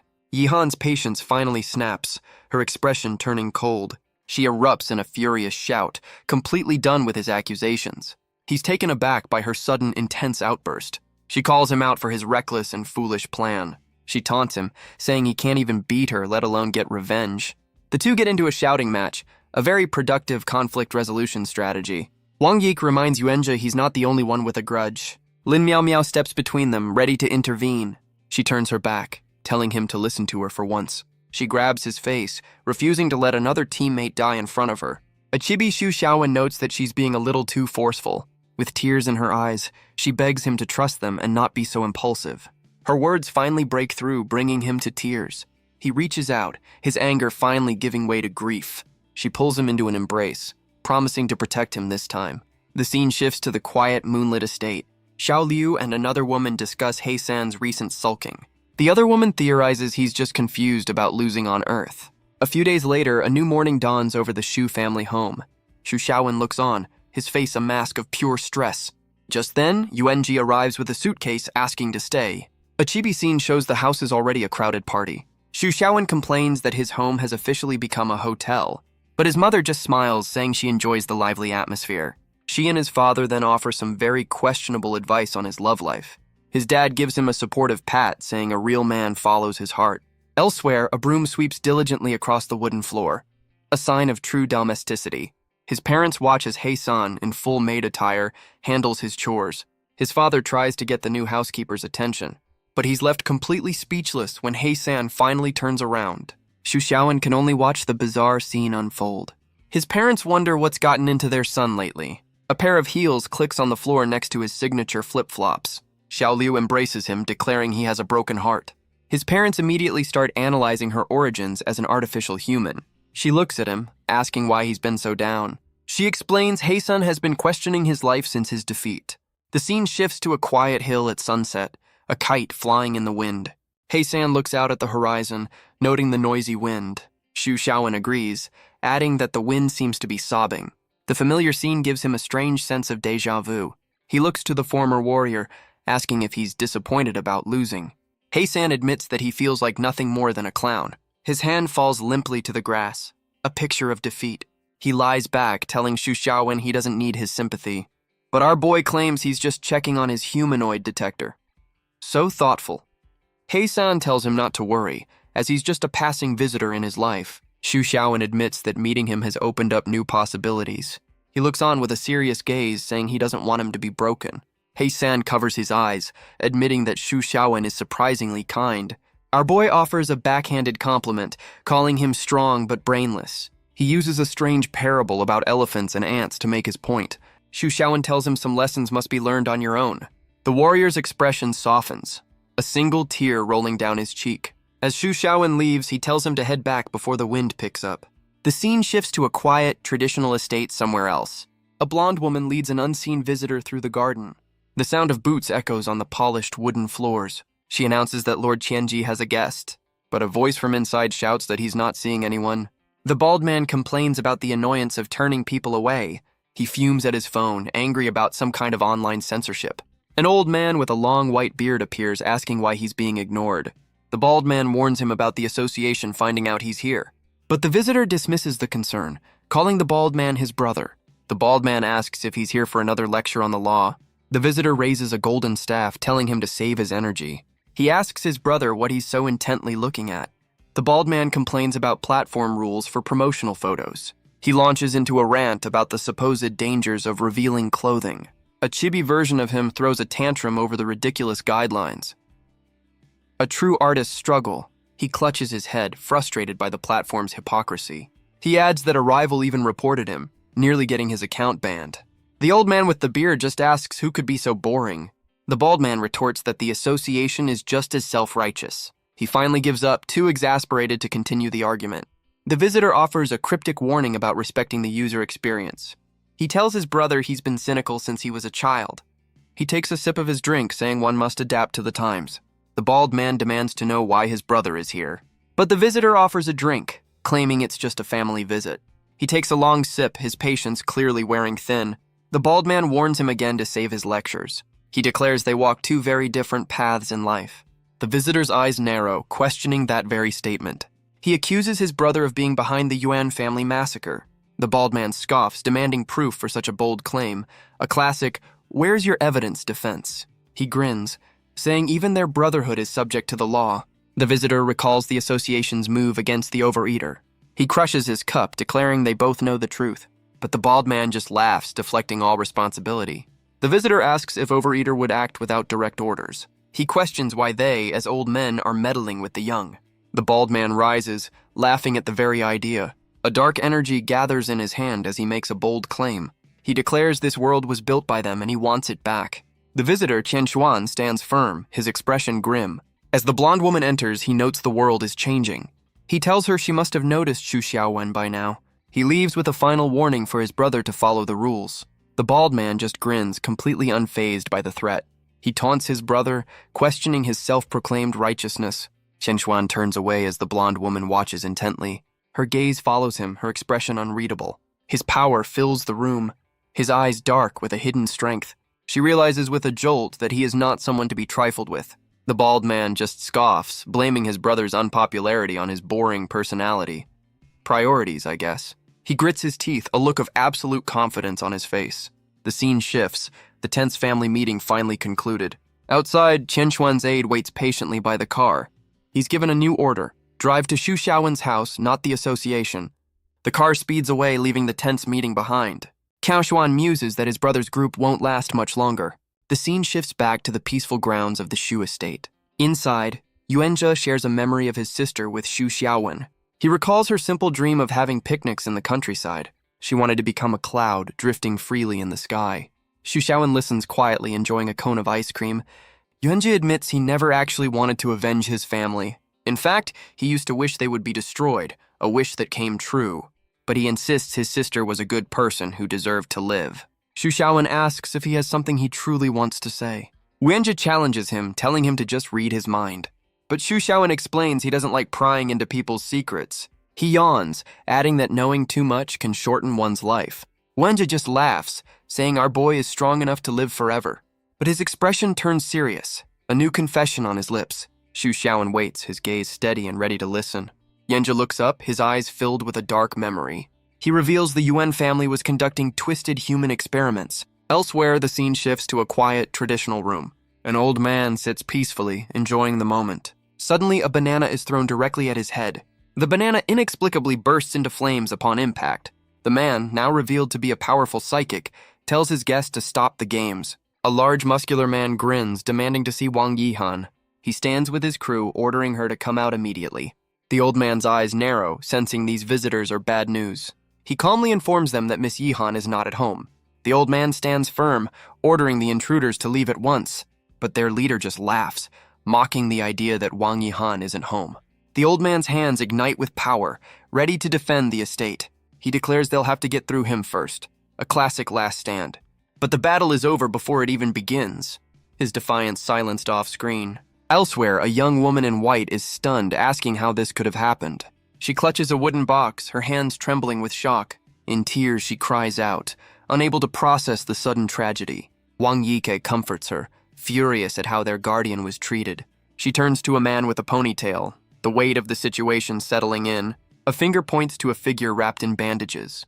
Uncle Wang is still alive, barely. He laments that the posthumous portrait he prepared is once again useless. He grieves for the destroyed mansion, blaming his own lack of power. The loyal guardian apologizes for failing his masters. The young woman in white vows revenge, shaking him as he cries out in pain. She mistakes his agony for a roar of shared fury. He's just in a lot of pain. The man with the ponytail watches the bizarre scene with a deadpan expression. Uncle Wang's very soul seems to be leaving his body from the ordeal. The man comically concludes that the two must share a deep, mutual hatred. The young woman clenches her fist, furious she wasn't there to help. Wang Yihan's voice cuts through the grief with a cold observation. She declares the Wang family's wicked ways have finally caught up to them. She warns that their enemies will continue to exploit any weakness they show. She holds up a tablet, revealing a new, devastating development. The Ouyang family has released a statement, officially cutting all ties. Yihan smirks, imagining the Ouyang patriarch's shock at the news. The young woman in white looks on, her expression hardening with resolve. Wang Yike apologizes, taking the blame for this entire mess. But Yihan tells her sister that this isn't her fault. She declares they can't be puppets forever. The cycle must be broken. Wang Yihan insists that her sister's feelings are not wrong. But Wang Yike takes the blame, claiming her blindness has hurt everyone. Yihan can only look on, her heart aching for her sister's pain. But their cousin, Wang Yiru, declares that since war has been declared, they will fight. Elsewhere, one of Lin Miao Miao's subordinates urgently calls for attention. She casts her phone screen to a nearby television for everyone to see. A news report shows the old Yuan family mansion engulfed in flames. Her colleague wonders if it was just a short circuit in the abandoned building. But Yuanjia knows better, declaring it must have been arson. The subordinate agrees, her intelligence experience telling her this is a cover-up. The colleague connects the dots, the attack on the Wangs, now this fire. He's certain another incident is about to happen, the pieces falling into place. The subordinate explains she's already had her team investigate the news. The colleague questions the motive behind the Sons of the Morning's actions. He wonders why they would make all of their moves at once. Back at the Sons of the Morning HQ, Bao Yue reads a comic in the president's chair. The bald president, Qianji, tells her to call him by his proper name. She mocks the heavy censorship in his comics. A true art critic. His brother Qianshuan tells her this is none of her concern. She changes the subject, asking about a mysterious coordinate that recently appeared. Qianshuan studies a report, wondering what his brother is trying to hide. The scene shifts back to the night of the cult gathering. Two figures are left standing outside the now empty warehouse. A man stands over another, the strange confrontation finally over. A hand reaches for a door, the aftermath beginning. The former cult members are confused, wondering why the promised fight never happened. One of them looks on, recognizing the figures who remain. It's Xu Xiaowen and He San, the unlikely duo who crashed the party. Back at the association, President Zoba Chiki reveals the cult leader has been eliminated. His aide questions their data, wondering if they misjudged the power at those coordinates. The African president questions Zoba Chiki's report on the incident. She notes his dismissive tone is completely out of character for him. He tells her it's just a guess, leaving the investigation open for her. She teases him, but he's clearly not in the mood for pleasantries. She decides to take matters into her own hands and investigate herself. With the meeting concluded, she prepares to leave the office. Her expression darkens. She's decided on her first target. Back at the Shu estate, the mood is tense and thoughtful. Xu Xiaowen paces the room, lost in a sea of unanswered questions. Yenja tells him to rest, asking if he's made any progress. Xu Xiaowen hands him a warm drink, a quiet gesture of support. He admits none of the pieces seem to connect to the recent arson. Yuanja brings up our boy's earlier comment about the Yuan family. Xu Xiaowen confirms his feelings, his gaze turning cold. He explains their power was built on brutal, dehumanizing training. He declares that such a family deserved its destructive end. Yenja connects this to his own painful training methods. Xu Xiaowen realizes he said too much, forgetting his cover story. Oops. One of the women chimes in, revealing she was the source of the info. Yuanja asks about the side effects of their secret technique. Xu Xiaowen confirms that originally there were grave consequences. The weight of this dark history hangs heavy in the air. He explains that science has long disproven their methods. For a century, their power came at the cost of their own lives. Wenja notes that this part of the story was conveniently left out. Xu Xiaowen compares their entire legacy to that of a cult. Yenja makes a connection to the cult's holy water. One of the women suddenly remembers something important. She recalls the hypnosis she used on Xu Xiaowen worked on a similar principle. Wang Yiru adds a chilling final thought. The Wang family can do the same. Xu Xiaowen's eyes narrow, connecting the dots between the families and the holy water. Wang Yiru drops a chilling confirmation. Their power comes from refining the human body.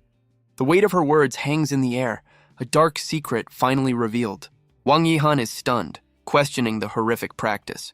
But the pieces click into place, a look of dawning horror on her face. Her cousin presses her, wanting to know what she's just realized.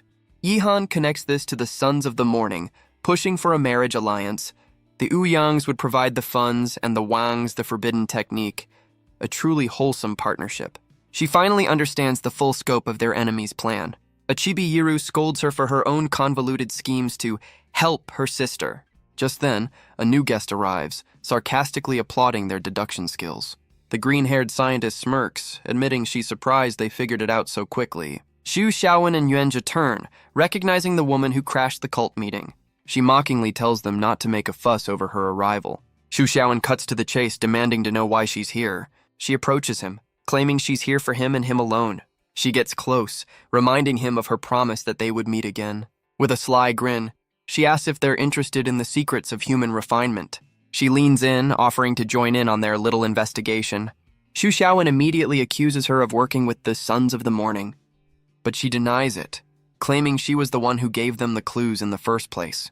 She then looks around, asking for the little guy she fought before. Elsewhere, Heisan studies ancient texts to improve his battle tactics. A real scholar in a maid outfit, a chibi version of him praises the brilliant strategies of Earth's warriors. But his studies are quickly forgotten as he decides he needs a drink. Back in the tense standoff, Xu Xiaowen tells Yuanja to stay calm. But Yuanja erupts, refusing to listen to the woman he sees as a cult leader. He declares they can't let her escape now that she's revealed so much. The scientist turns her gaze on him, identifying him as the Yuan family orphan. She then reveals she got the idea for her holy water from his family's own dark secrets. Wenji is stunned, asking how she knows his family's secret method. The scientist admits she only knows the basics, not the core technique. She explains her holy water is flawed, temporary, and has side effects. She leans in, taunting him with what he doesn't know. With a cruel smile, she reveals his family was destroyed for that very secret. She gets closer, driving the point home with a chilling intimacy. Yuanzhou is left completely speechless by the shocking revelation. She explains the technique grants power without shortening one's life. A priceless secret. She notes that, of course, the Sons of the Morning would kill for it. Yenja's hand crackles with energy, his grief turning to pure rage. He realizes his sister died for this as the scientist feigns sympathy. He grabs her wrist, his patience completely gone. But Xu Xiaowen steps in, stopping her with a firm grip. The scientist just smirks, asking if she can't show a little pity. Wenja's eyes are wide with fury, his composure shattered. He clenches his fist, the truth finally sinking in.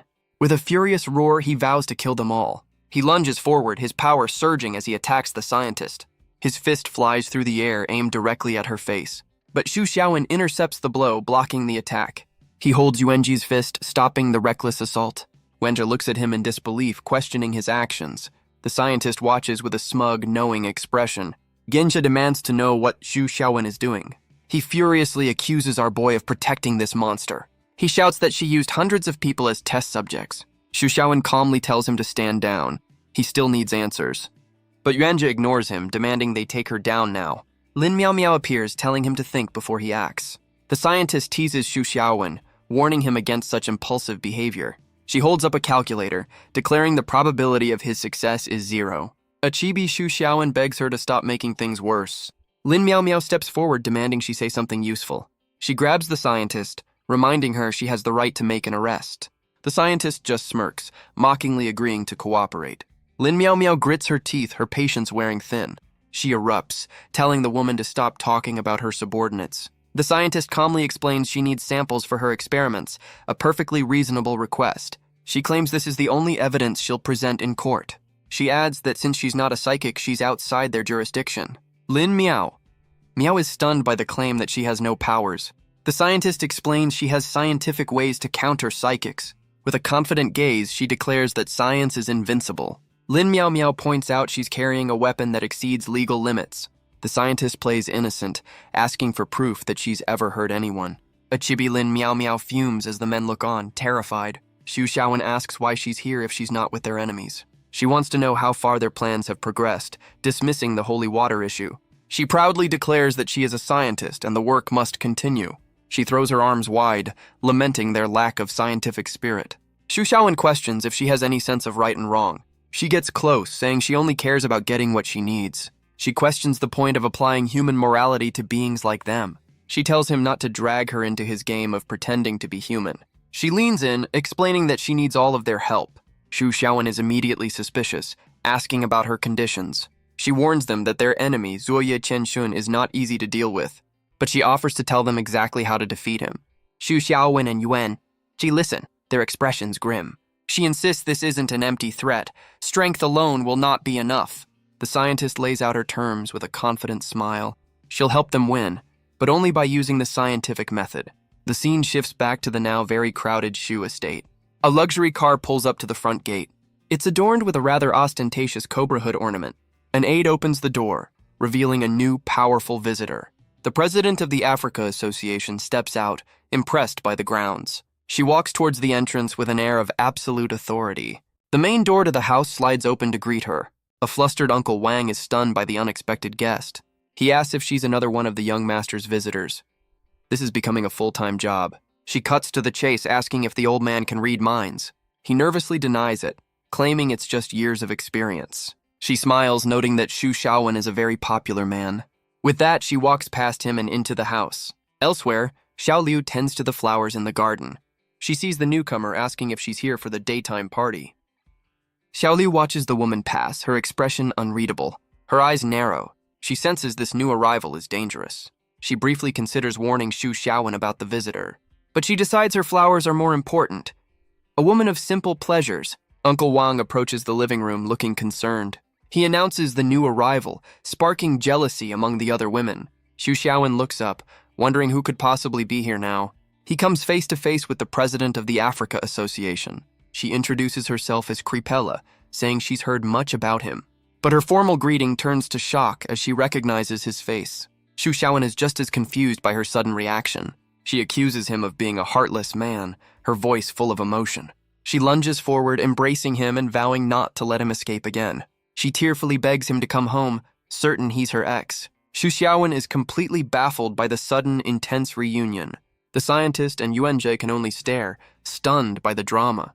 The other women in the room are equally shocked by this new arrival. She tackles him to the floor, refusing to let him go. She holds him close, repeating her desperate plea. Our boy just closes his eyes, trying to process the chaos. This is not how he planned his evening. A chibi version pushes her away, insisting she has the wrong guy. But she seems unconvinced, still calling out his name. Her gaze then shifts to the other women in the room. A chibi version shows her putting the pieces together. She concludes that he's found other women in her absence. With a cold expression, she pulls out a strange metallic flute. Her eyes glow as she prepares to play a deadly tune. She unleashes her power, summoning massive metallic snakes. The serpents immediately begin to ensnare the other women. The Wang sisters are caught, completely helpless against the attack. Another woman is also trapped in the constricting coils. Even the scientist is caught, looking more annoyed than afraid. The room is filled with their cries as the snakes tighten their grip. Creepola's expression is cold, her ultimatum clear. She threatens to kill them all if he doesn't come with her.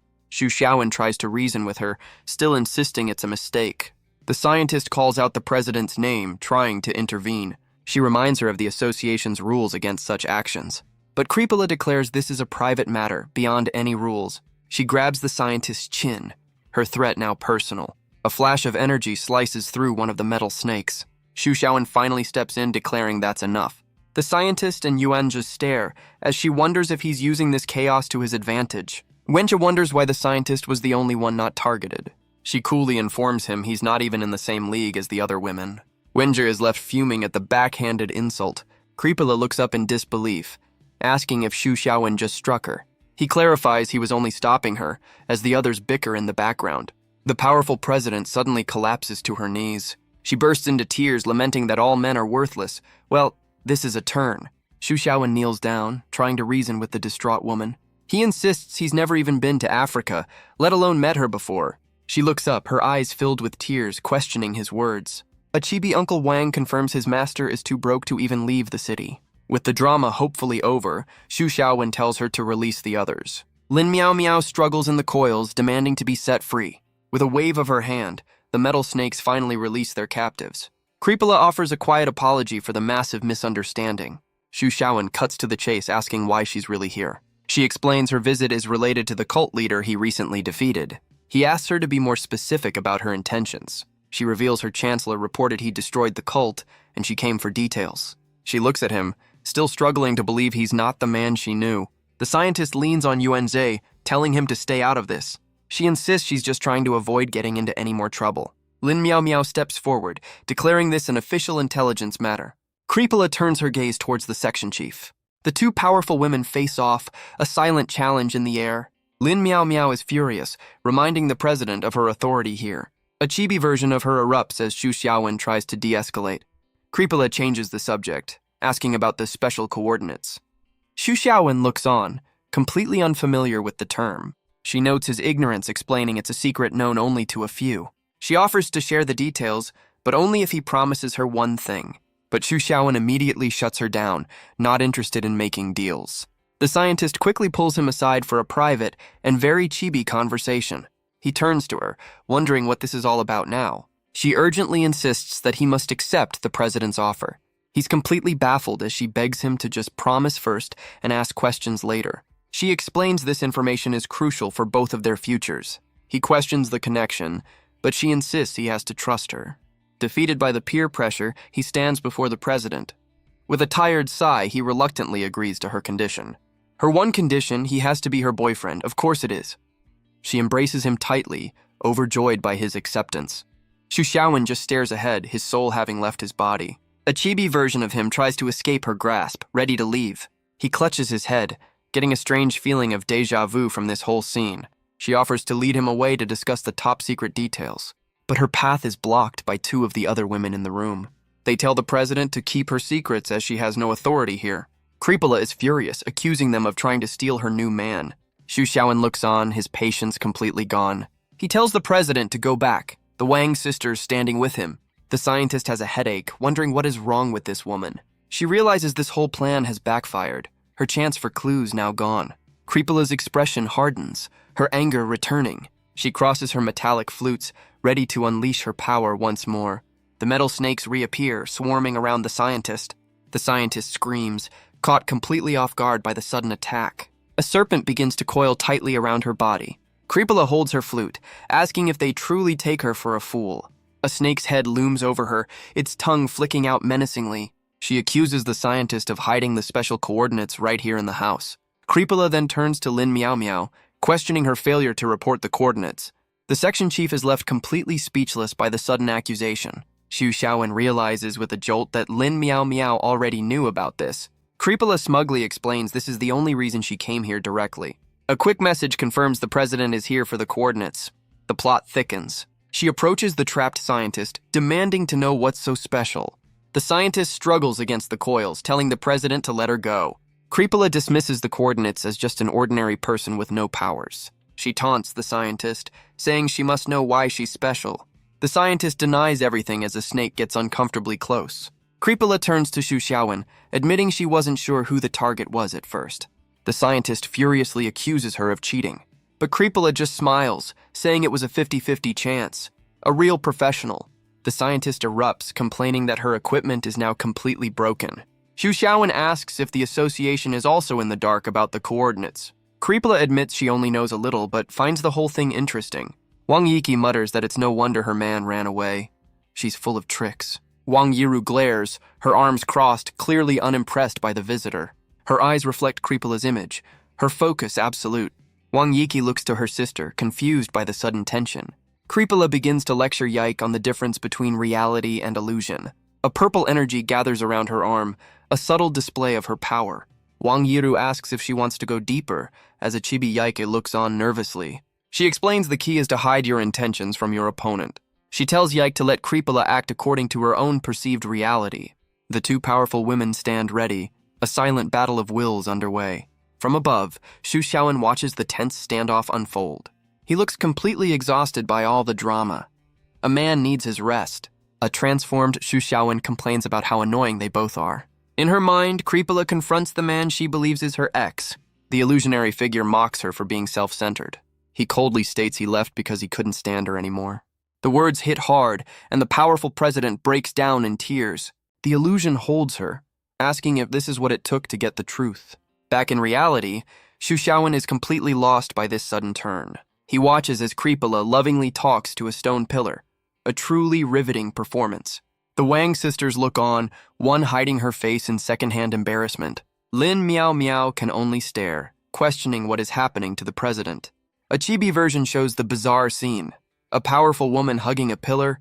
In her mind, she begs him to come back, abandoning her mission. She confesses she only came to the city because she was bored without him. With a desperate plea, she promises to be the perfect wife if he stays. The illusion pushes her away, telling her it's time to go back. Xu Xiaowen and Yuanzhe are left speechless by the entire ordeal. With a final wave to the pillar, Creepola finally departs. She gets in her car, ordering her aide to take her back to Africa. Her aide looks on, confused, as she leans against the car in a daze. She rests in the back seat, vowing they will never be separated again. Back inside, the pillar she embraced now lies shattered on the floor. Xu Xiaowen asks if the association will be covering the repair costs. A man of priorities. The scene shifts to the bustling city under a clear blue sky. Creepola's luxury car navigates through the downtown traffic. The nervous aide keeps his eyes on the road, trying to ignore his boss. He asks what's wrong as she begins to stir in the back seat. Her eyes snap open, the illusion finally starting to break. A final vision of her ex flashes before her eyes. Back at the estate, Wang Yiru explains the illusion worked because Creepola was caught off guard. She adds that once an opponent realizes the deception, the power fades. Creepola finally understands she was trapped in a powerful illusion. Creepola leans back in her car, calling the whole affair a disgrace. But a sly smile reveals she's impressed by the team's skills. Her aide asks about the airport, but she orders him back to the hotel. She gives him a chilling warning to never speak of what he saw. The terrified driver quickly promises to be selectively blind and deaf. A wise career move. Creepola looks out at the city, vowing this isn't the last time she'll see Xu Xiaowen. Back at the estate, a quiet morning follows the chaotic night. Wang Yihan reflects on the nature of her family's power. She realizes that reality and mental illusions are two sides of the same coin. Her cousin Yiru confirms it, explaining their clan's mastery over consciousness. Elsewhere, Xu Xiaowen's signature flip-flops mark his arrival. He finds the scientist, noting she's now a target of the association. She scoffs at the idea, asking if he really thinks she's afraid. He just wants a smooth partnership to uncover the mystery of the coordinates. The scientist listens, her expression unreadable but attentive. Xu Xiaowen extends a hand, ready to form a temporary alliance. She accepts, clarifying that she simply doesn't respond well to threats. He announces to the others that she's joining their team. This should be fun. The scientist looks on, clearly thrilled by this new arrangement. The scene shifts to a quiet dockside retreat. A lone fish splashes in the calm water. The bald man, Qianji, notes that their recent actions have likely drawn attention. He sits with his subordinates, calling the situation a complete mess. The large man, Overeater, is confident they've covered their tracks. The blonde woman scolds him for his messy eating habits. He erupts in anger, comparing her to Wang Yihan. The blonde woman reveals their attack on the Wangs only succeeded because Yihan was away. Overeater's face contorts with rage at the mention of his failure. He empties a bag of food into the water below. The fish swarm in a chaotic frenzy, a mirror of the coming conflict. Qianji looks on, asking his two subordinates if they can ever get along. Bao Yu quietly admits that she was in the wrong, but Overeater just laughs, saying she deserved the scolding. Qianji reminds him to maintain their image as a prestigious organization. Overeater's expression hardens, clearly not taking the advice to heart. Qianji compares their bickering to the fish fighting for scraps in the pond. He warns them not to be as brainless as the creatures below. The two of them listen, the tension still thick in the air. A truly inspiring leader. Overeater questions why they left the Wang family alive after the attack. Qianji explains the Wangs are a family the association wants to protect. He says their goal was to remind Wang Yihan who's in control and drain their resources. He then gives a new order, a thorough investigation into Xu Xiaowen. Elsewhere, a woman with long black hair hides behind a rock, eavesdropping. She wonders what Lord Qianshuan is secretly discussing with the others. She watches the meeting, frustrated that she's been left out of the loop. She bites her finger, her anxiety growing with every passing moment. Her expression is a mix of worry and deep-seated frustration. She tries to calm herself, questioning her own frantic thoughts. A chibi version of her insists she's not part of his family and shouldn't care. She sighs, calling herself self-indulgent for getting so worked up.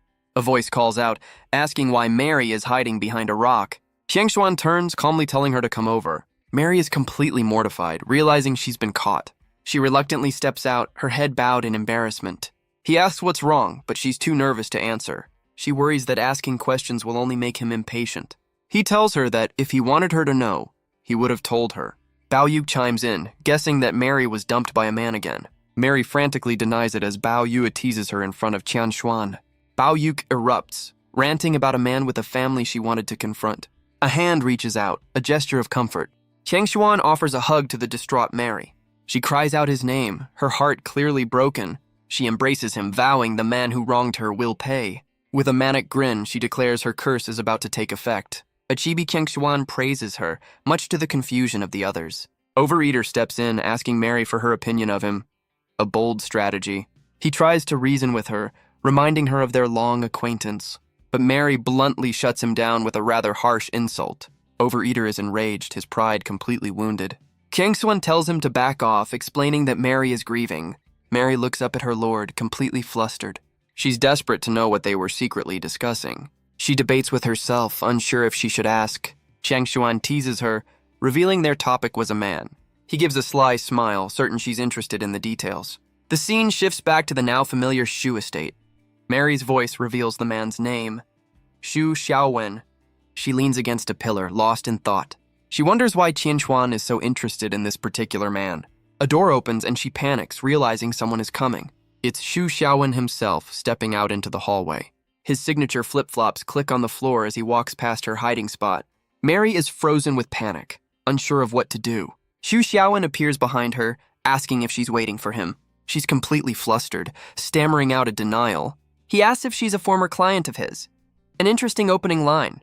She worries he'll think she's a weirdo for spying on him, but Xu Xiaowen just smiles, calmly reassuring her. Mary is left completely speechless by his unexpected kindness. She looks up at him, asking if he thinks she's weird. Xu Xiaowen just cuts to the chase, asking what she wants. She's completely overjoyed, claiming he's the first person not to call her strange. He just laughs, admitting he finds her reaction quite cute. She takes this as a full-blown confession and lunges in for a hug. A chibi Xu Xiaowen is caught off guard, baffled by the sudden affection.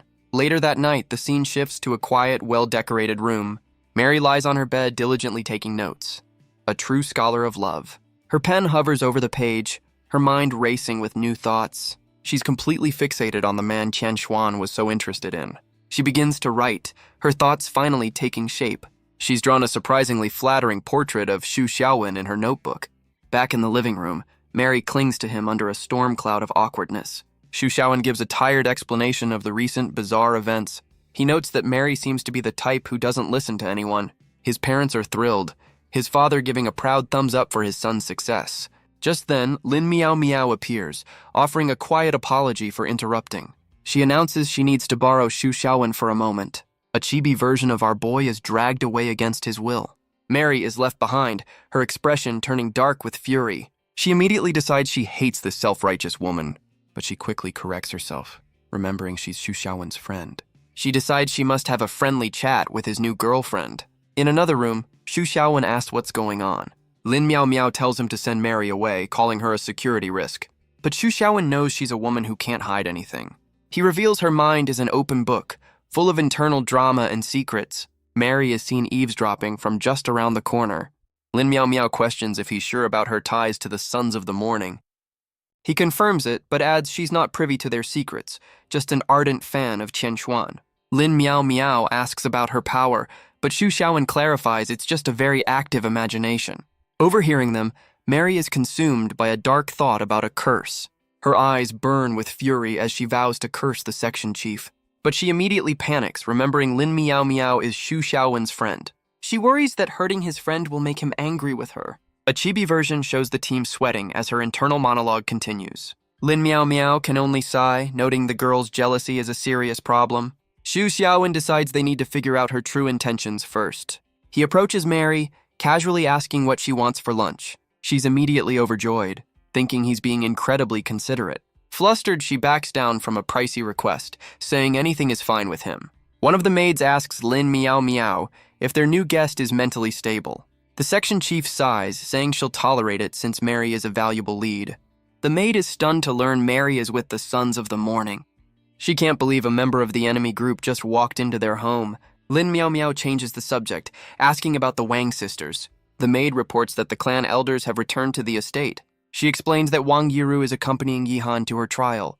Lin Miao Miao tries to reassure her, saying Yiru will protect her. But the maid worries Yihan is in a very difficult situation. Lin Miao Miao reminds her that Yihan must take responsibility for her choices.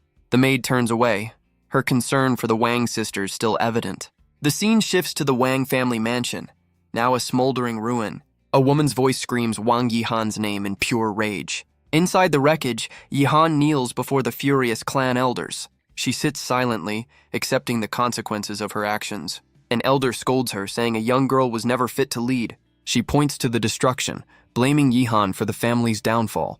Wang Yihan takes full responsibility, refusing to make any excuses. Another elder demands she step down and let someone more capable take over.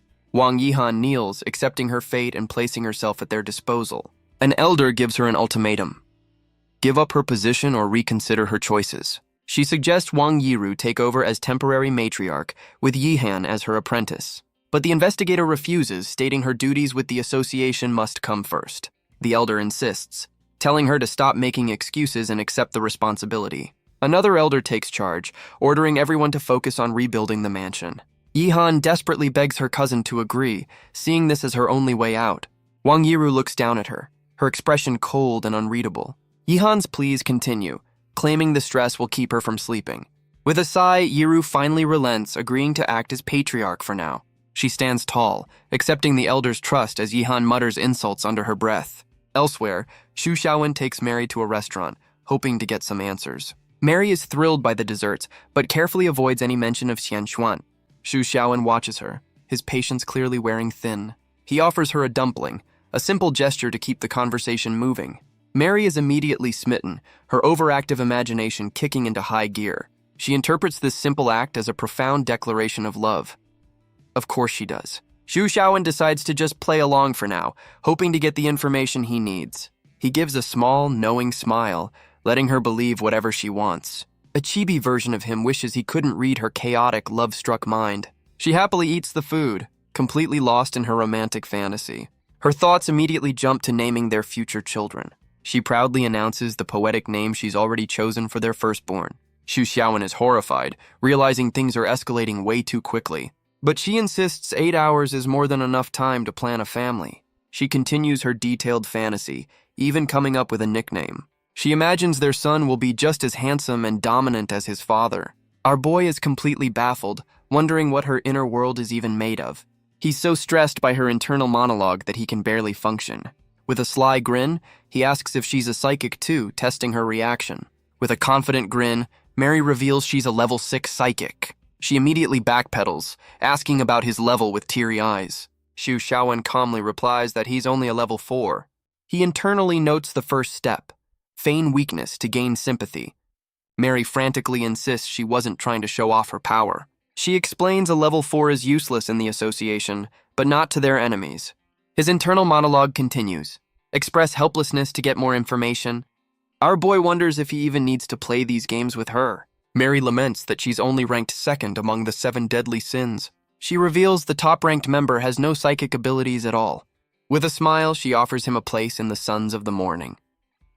Xu Xiaowen's plan reaches its final step. Ask for her true purpose. Mary is taken aback by his direct question. He plays it off, saying he was just confused by her teasing.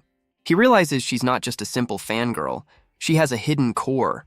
Her mood flips instantly as she declares it was just love at first sight. A likely story.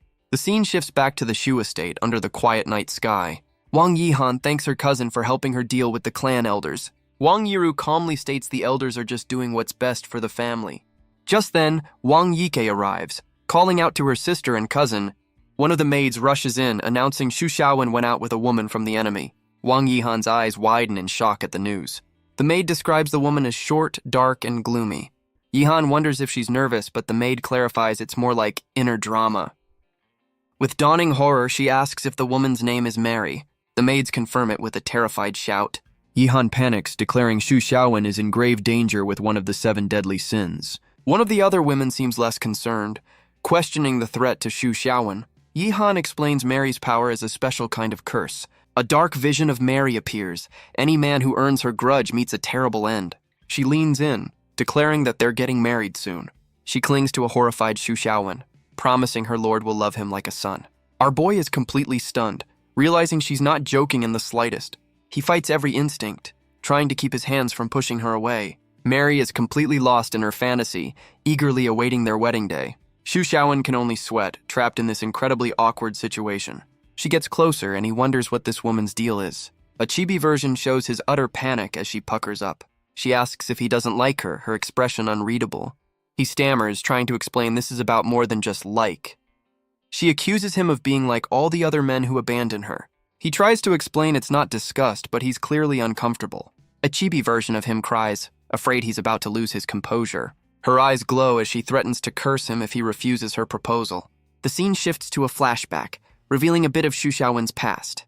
20 years ago, he was known for telling ghost stories to scare other kids. After several school transfers, his parents just gave up on him. His mother asks why he's so interested in such dark topics. She worries that his strange hobby will make it hard to find a girlfriend. Oh, the irony. A chibi version shows his parents arguing over who's to blame for his tastes. His mother wonders what kind of normal child is so obsessed with horror. He explains that he only likes to watch one specific kind of movie. He sits wrapped in a blanket, watching a scary film on an old television. He explains that horror helps him relieve the stress of his reincarnation curse. But there's another more personal reason for his fascination. He loved hearing the movie's ghost use a gloomy voice to curse people. It was a magical phrase that he found completely irresistible. The ghost on screen delivers her iconic, terrifying curse. The movie shows a cartoon man rushing desperately for the restroom. The curse's final, messy result is heavily censored for the audience. Mary strikes a pose, offering a very different and much sweeter kind of curse. The memory reveals his childhood obsession with the horror icon, Xiaojin. Back in the present, the mood in the restaurant is about to get very strange. Xu Xiaowen's eyes light up, eagerly asking if her power is a curse. Mary is completely thrown off by his enthusiastic reaction. He grabs her hands, asking with genuine excitement how she plans to curse him. She can only stare, wondering why he seems to be looking forward to it. He then makes a very specific and very bizarre request. He asks her to deliver the iconic and rather messy curse from his favorite movie. Mary is completely lost, having no idea what this man is talking about. He explains she's the spitting image of his childhood goddess. He insists that, as a level 6, she can surely replicate the line perfectly. She's now convinced that this man is absolutely, certifiably not normal. Xu Xiaowen tries to leave, his strange request unfulfilled. But she grabs him, threatening to use her curse if he rejects her proposal.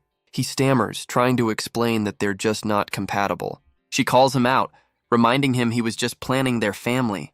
He's caught in his own web of lies, unable to respond. She declares they're from different worlds, a convenient excuse to back out. But Xu Xiaowen sees an opportunity, making a bold counteroffer.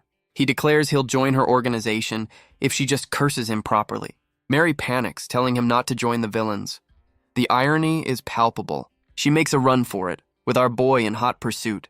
He calls after her, just wanting to relive a childhood memory. Left alone, he sighs, disappointed by the uninteresting outcome. Elsewhere, a figure resembling the movie ghost turns with a furious glare. Her eyes burn with a cold, vengeful anger. At another table, a man shivers as his friends joke about him seeing a ghost. Mary, now in full costume, sits silently beside the terrified man. Her gaze is cold and menacing. She's found a new target for her curse. The scene shifts to a grimy, forgotten back alley. A pair of rats scurry across the cracked pavement. Two figures walk past, their footsteps scattering the rodents. It's Xu Xiaowen and the scientist, heading towards an unknown destination. He reflects on the cult, unimpressed by their get-rich-quick scheme. The scientist notes the surprising location for a lab, but it feels familiar to her. She remarks on the popular story of a genius rising from the slums. Xu Xiaowen dismisses the idea, saying it's easy to get ahead. But he adds a grim caveat: it's also easy to die. The scientist's hand finds a hidden panel in the wall. She lifts a heavy manhole cover, revealing a secret entrance. From below, they announce their arrival to the darkness. She gives him a cryptic warning to live this life well. With a swift kick, she sends the cover sliding away. She flips down into the hole, telling him to close the door behind him. Xu Xiaowen watches from above as she disappears into the depths. He's completely unimpressed by her terrible joke. He spots a small rock propping the heavy lid open. With a flick of his signature flip-flop, he kicks it away. The massive metal cover is sent spinning into the air. He drops down into the darkness, following her lead. The cover continues its arc through the air. It slams back into place, sealing them inside. Xu Xiaowen lands with a powerful thud, ready for what's next. The scientist questions his courage, asking if he fears her trap. She gives a slow, mocking clap, impressed by his boldness. They now stand in a sleek, futuristic laboratory. He just smirks, saying a trap from her should at least be interesting. He cuts to the chase, asking why she brought him here. She turns, reminding him of the name Creepola used, special coordinate. She explains she needs to study him, as they are the same kind of being. Xu Xiaowen wonders why he wasn't on Creepola's list of coordinates. The scientist reminds him the coordinates were said to appear randomly. She approaches a hidden panel on the futuristic wall. Her hand activates a glowing blue scanner. She muses that his appearance as a special case must mean something. They enter a massive control room as she reveals she scanned Creepola. She smirks, declaring that science is the ultimate productive force. Xu Xiaowen looks on, completely unimpressed by her theatrics. She activates a device near her eye, a scanner built into her body. Her eyes glow as she explains she can track Creepola anywhere. Xu Xiaowen listens, processing the terrifying implications of her tech. She adds a caveat: if there's no network, she's out of luck. He asks the obvious question: if she scanned him too. She confirms it, pulling up his biological data on a massive screen. A long string of numbers appears, a strange biological signature. Xu Xiaowen's eyes widen, staring at the unfamiliar data. Another, slightly different number flashes on the screen. He asks what this strange indicator could possibly mean. She turns to him, a knowing look on her face. She reveals the number represents their rate of cellular death per minute. She once thought she was unique, but his data provides a reference. She can now confirm this is a common trait for their kind. Xu Xiaowen questions her use of the word approximately, a real stickler. She explains it's the only scientifically accurate term with just 2 samples. He asks a philosophical question: if they're always dying, do they truly exist? She explains their cells are also constantly dividing and regenerating. In other words, they are in a perpetual state of rebirth. She smirks, finding the idea of simultaneous death and life wonderful. But Xu Xiaowen points out this violates the law of conservation. He's no fun at parties. She dismisses his serious tone, joking that she's been to school. She tells him not to take things so seriously as he pulls up a chair. She explains this theory as why the special coordinates appear so randomly. Xu Xiaowen listens intently, processing the idea of constantly dying cells. He connects this back to her earlier lecture on the concept of entropy. He theorizes the energy from their dying cells irreversibly increases chaos. He continues, stating the world's balance depends on minimizing that chaos. He concludes their cycle of death is the world's way of maintaining order, but their kind is always struggling just to stay alive. The scientist explains that to avoid this fate, they learned a new way. Their solution: keep dying until chaos explodes. A perfectly healthy coping mechanism. Xu Xiaowen realizes this is why the coordinates are monitored so closely. The scientist adds that this outbreak is an unconscious release of power. She taps her phone, a new plan forming. She pulls up a live feed, concluding the coordinates are their kind. The screen shows Qianshuan and Creepella in a private meeting. The scientist smirks, suggesting they listen in on the conversation. The scene shifts to the quiet, traditional room from the feed. Xiangshuan asks Creepola if she plans on staying in the city. She reveals a coordinate signal has appeared, and she's going to investigate. Back in the lab, the scientist seems pleased by this new development. Xu Xiaowen asks if she can replicate the association's scanners, but she scoffs at the idea. He just gives her a deadpan look, completely unimpressed by her rant. Back at the meeting, Qianshuan asks why she's so curious about the coordinates. She explains that not knowing the truth is what truly scares her. She leans in, asking if he's hiding something from her. She then questions if he's hiding something from the entire association. Xiangshuan looks away, insisting he has nothing to hide. But Creepola points out that Xu Xiaowen is a special coordinate himself. She adds that she wasn't told this before her visit, her suspicion growing. Qiangshuan calmly states that as presidents, they'll both know the truth eventually. Back in the lab, the scientist realizes Creepola must have known something. Xu Xiaowen notes the old man's strange expression on the feed. The scientist is certain that Qianshuan is hiding a massive secret. On the screen, Qianshuan declares that Xu Xiaowen is not a threat to society. He adds that even as a coordinate, the association is forbidden from acting. But Creepola points out that others might not follow those same rules. The scientist complains about Creepola's very aggressive version of a chat. The feed shows Qianshuan's face, his gaze fixed on something unseen. His eyes narrow, a look of dawning realization on his face. Xu Xiaowen wonders what could have possibly caught his attention. Suddenly, the monitor spikes with a strange, erratic signal. The scientist is stunned as the communication feed cuts out completely. Xu Xiaowen realizes the old man knew they were watching the entire time. The scientist is furious, unable to believe her system was detected. But Xu Xiaowen feels a strange, unsettling sense of familiarity with the president. Back in the meeting, Qianshuan turns his attention back to Creepola. She erupts, annoyed by his obvious lack of attention. He apologizes, claiming he was just lost in thought for a moment. Creepola reminds him their goals are aligned, warning him not to be careless. Qianshuan sighs, lamenting his lost chance at a quiet retirement. He decides to finally tell her the truth, knowing she won't give up. He reveals he's met Xu Xiaowen before, which is why he's been so cautious. He drops a bombshell. Our boy may be tied to the origin of all psychic powers. He admits he was keeping this theory quiet until he had solid proof. Creepola is stunned, demanding to know the basis for his wild claim. He begins to recount the story of Heisan's arrival at the association. Creepola is absolutely delighted to learn Xu Xiaowen has alien house guests. The scene shifts back to the now very famous Xu estate. Inside, the house is quiet, unaware of the high-level discussions it has caused. Back at the estate, Xu Xiaowen lies on the floor, contemplating his next move. He sits in the quiet room, lost in a sea of complicated thoughts. He wonders if he's been a little too active lately, drawing unwanted attention. The scientist's words echo in his mind as he weighs the risks of their new plan. A chibi version of him decides it's time to go back to his old, careful ways. But his quiet moment of reflection is suddenly interrupted. Xiao Liu appears in the doorway, saying she needs to talk to him. Xu Xiaowen is taken aback by her sudden, serious demeanor. He politely invites her to sit, trying to gauge her intentions. She kneels before him, asking a very direct question. Does he hate her? He looks on, completely baffled by this sudden turn in the conversation. She admits she knows her own flaws, listing them with brutal honesty.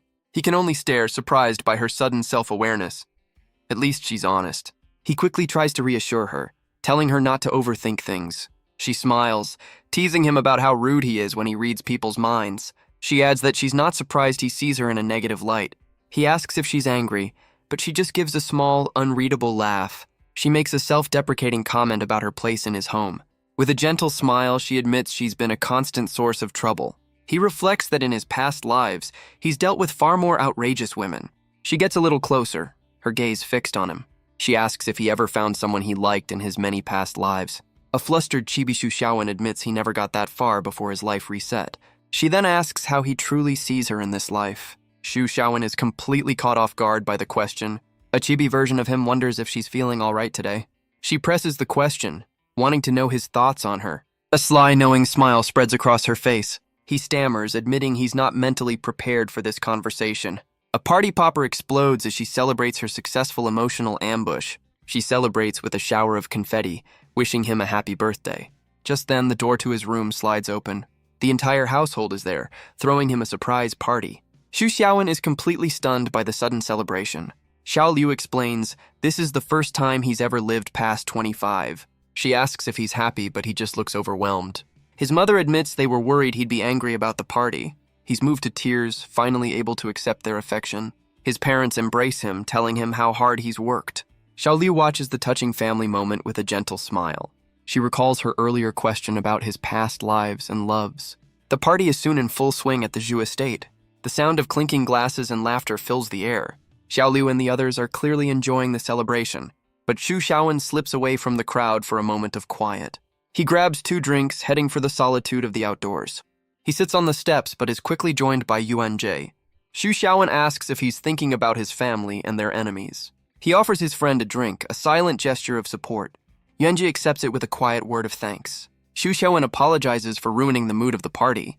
He tells Yuan Jie there's no rule that says you have to be happy. Yuan Jie looks at him, impressed by his open-mindedness. Our boy admits he wasn't so wise at Yuan Jie's age. A chibi version deadpans that he just died a few times back then. A minor setback.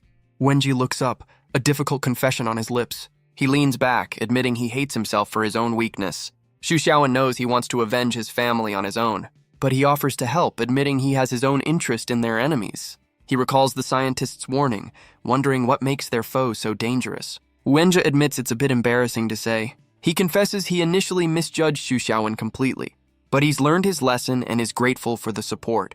But Xu Xiaowen quickly dismisses the thanks, claiming selfish motives. A chibi version insists he's not nearly as noble as he seems. He takes a drink, chiding his friend for being too trusting. He explains the world is shades of gray and their goals just align. A very edgy take for a guy in flip-flops. Yuan Jie seems moved by this, deciding to cherish the moment. He then offers a simple, heartfelt birthday wish. Xu Xiaowen smiles warmly, accepting the gesture. The 2 friends share a toast under the quiet night sky. Later that night, the party seems to have continued. A pile of empty cans suggests a very successful celebration, or at least a very well-hydrated one, judging by the mess. A chibi Yuan Jie is sick, much to Xu Xiaowen's confusion. He explains he's always had a weak stomach for carbonated drinks. He admits his sister never let him have them as a child. The memory brings a fresh wave of grief and nausea. Xu Xiaowen looks on, concerned by the sudden shift in mood. Yuan Jie's grief returns, questioning why his sister had to die. Xu Xiaowen tells him to stop torturing himself with unanswerable questions. The simple, direct advice seems to break through his haze of grief. Just then, Xiaoliu appears, interrupting their quiet moment. She playfully asks what secrets they're discussing out here. The 2 men quickly try to deflect her question. She explains his parents are already planning the next generation. A bit premature, perhaps. Meanwhile, Hei-san and her clone are enjoying some light reading. She then correctly guesses they were talking about the Yuan family. She notes that Yuan Jie's patience is wearing dangerously thin. She reveals the association's president has already discussed this with her. The scene shifts to Yuan Jie's perspective, a romanticized memory of a woman. An agent asks if Section Chief Lin and Xu Xiaowen are actually a couple. The woman from the memory explains she was left alone with the president. In a flashback, Xianshuan warns her not to meddle with the sons of the morning. She argues with him, bringing up her fallen comrades. She insists she's been waiting for her chance at revenge for years. The president slams his staff down, a clear show of authority. The woman is stunned into silence by his forceful display. With a cold gaze, Chen Xuan declares the matter is officially closed. A chibi version shows her frustration as the others question the president's motives. She grabs Yuan Jie's arm, her desperation clear. She tells him she can't possibly give up on her revenge now. He asks if she's not afraid of being kicked out of the association. She scoffs at the idea, daring them to fire her over a small salary. The other agent watches, his mind already writing a dramatic romance novel. The woman turns, surprised by his sudden interjection. She erupts, demanding to know what he's talking about. He clarifies he was referring to the sons of the morning, not their love life. The agent's eyes widen, a new resolve forming. He declares with absolute certainty that he'll join their fight, but a menacing voice from above asks what they plan to do. The 3 of them look up to see a figure perched on the roof. It's Overeater, casually offering to listen in on their plans. The 3 agents stare up, their secret meeting officially crashed. The woman's eyes narrow, recognizing the man immediately. He greets her with a smug grin, noting it's been a long time. She grits her teeth, identifying him as the glutton Baoshi. He taunts her with a cruel joke about her fallen teammates. Her face contorts with pure, unadulterated rage. She glares up at him, declaring this just saved her the trouble of hunting him down. Overeater looms over the courtyard, a massive shadow against the night sky. Xu Xiaowen sighs, complaining that the roof is broken again. Lin Miao Miao looks over, asking what he means by broken. Xu Xiaowen's eyes narrow with fury, his patience completely gone. On the roof, Overeater's heavy foot cracks the tiles beneath him. Lin Miao Miao looks on with concern as Xu Xiaowen grits his teeth. He clenches his fist, his anger barely contained. She tries to calm him down, saying she needs to question the man first. But Xu Xiaowen is seething, his rage boiling over. He points up at the villain, shouting at the fatty to get down. A bold choice of words. The entire household looks on as Xu Xiaowen confronts the rooftop intruder. Overeater's face contorts with rage. He clearly hates that nickname. He raises his foot, threatening to crush the boy for his insolence. With a powerful stomp, he prepares to leap down into the courtyard. The roof explodes as he launches himself downward, showering the yard in debris. Xu Xiaowen stands firm, completely unfazed by the dramatic entrance. Wang Yihan and her cousin watch the chaos unfold, caught by surprise. His mother rushes to his side, promising to deal with the situation quickly. But Xu Xiaowen erupts, furious that he just paid for house maintenance. Priorities. Overeater lands in a cloud of dust, his attention now fixed on Wang Yihan. She glares back, declaring it's time to settle the score between them. He grins, mocking her for hiding and asking if she liked his handiwork. He offers her a deal, kneel, and he might put in a good word with his boss. Her rage explodes as she vows to kill him for what he's done, but her cousin holds her back, reminding her to stay calm. She warns that losing one's composure is the ultimate taboo for a psychic. Suddenly, Xu Xiaowen launches himself through the air, straight at the villain. He launches into a furious rant about all the property damage he's caused. Overeater is completely baffled by this sudden lecture on home maintenance. The argument devolves into a rant about late reimbursement forms. A true domestic dispute. Overeater is enraged by the constant interruptions and insults. He throws a wild punch, accusing Xu Xiaowen of trying to extort him. But Xu Xiaowen retorts that the villain is the one who started all this. The big man is completely baffled by our boy's lack of fear. He continues his lecture, scolding the villain for his poor manners. Overeater questions if the kid has a death wish. Xu Xiaowen offers to test his strength, a clear challenge. The villain laughs, calling him a clueless kid who doesn't get it.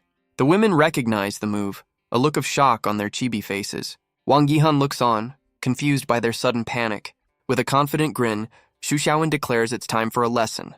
But his mother shouts for him to stop, begging him not to use that technique. He shouts back in frustration, his patience completely gone. She and another woman try to hold him back, needing to interrogate the man. Overeater has had enough of their family drama. He throws a massive punch, but Xu Xiaowen catches it with a single hand. With a powerful backhand, he sends the villain reeling. A truly disrespectful move. The massive man is sent flying across the courtyard from the sheer force. He pins him to the ground with his foot. The ultimate humiliation. Xu Xiaowen looks down, his expression cold and unforgiving. He stands over his defeated foe, challenging him to get back up. The chibi women cover their eyes, unable to watch the brutal beatdown. He looks at his hand, a strange energy emanating from it. Overeater lies defeated on the ground, his face swollen and bruised. His mother scolds him, saying that move is bad for a person's self-esteem. But Xu Xiaowen just shrugs, saying that's not his problem. Cold. The women gather around the fallen villain, assessing the situation. Wang Yihan kneels, noting that the mother's anger slap must have hurt. His mother despairs, realizing her interrogation is now on hold. He tells her to ask later, reminding her to get compensation for the damages. From afar, a woman watches a lone figure on a distant rooftop. Elsewhere, Bao Yu observes the scene, questioning Overeater's sanity. She's furious that he would dare to provoke their enemies so directly. She wonders how he even made it into the 7 deadly sins. Through her scope, she admits Xu Xiaowen is surprisingly impressive. He took down a level 5 psychic with just a few slaps. She wonders if Overeater will break, but quickly dismisses the thought. A cruel smile spreads across her face as she makes a decision. She reaches for a large telescope mounted on the ledge. With a final farewell, she pushes it off the roof. So much for team loyalty. The next day, the interrogation begins at the Shu estate. Overeater wakes up, a smug look on his face, but his confidence quickly fades into confusion. The green-haired scientist looms over him, announcing he's awake. He struggles against his bonds, questioning how they could possibly hold him. He grits his teeth, realizing this is no ordinary rope. The scientist taunts him, noting his dislike for being called fat. She reveals the rope is her own invention, designed to nullify his powers. He kneels before them, defiantly claiming he knows nothing. Wang Yiru appears, calling the captured villain a disgrace. He warns Wang Yihan not to get cocky just because she has new allies. He declares that without his organization, her family is doomed, but she just smirks, calling it the natural order of things. Her eyes burn with fury as she wishes for his group's downfall. Just then, Lin Meow Meow's heels click on the floor as she enters. She stands over the captured villain, her expression cold and unreadable. He tells her not to be smug, but she says the end result is all that matters.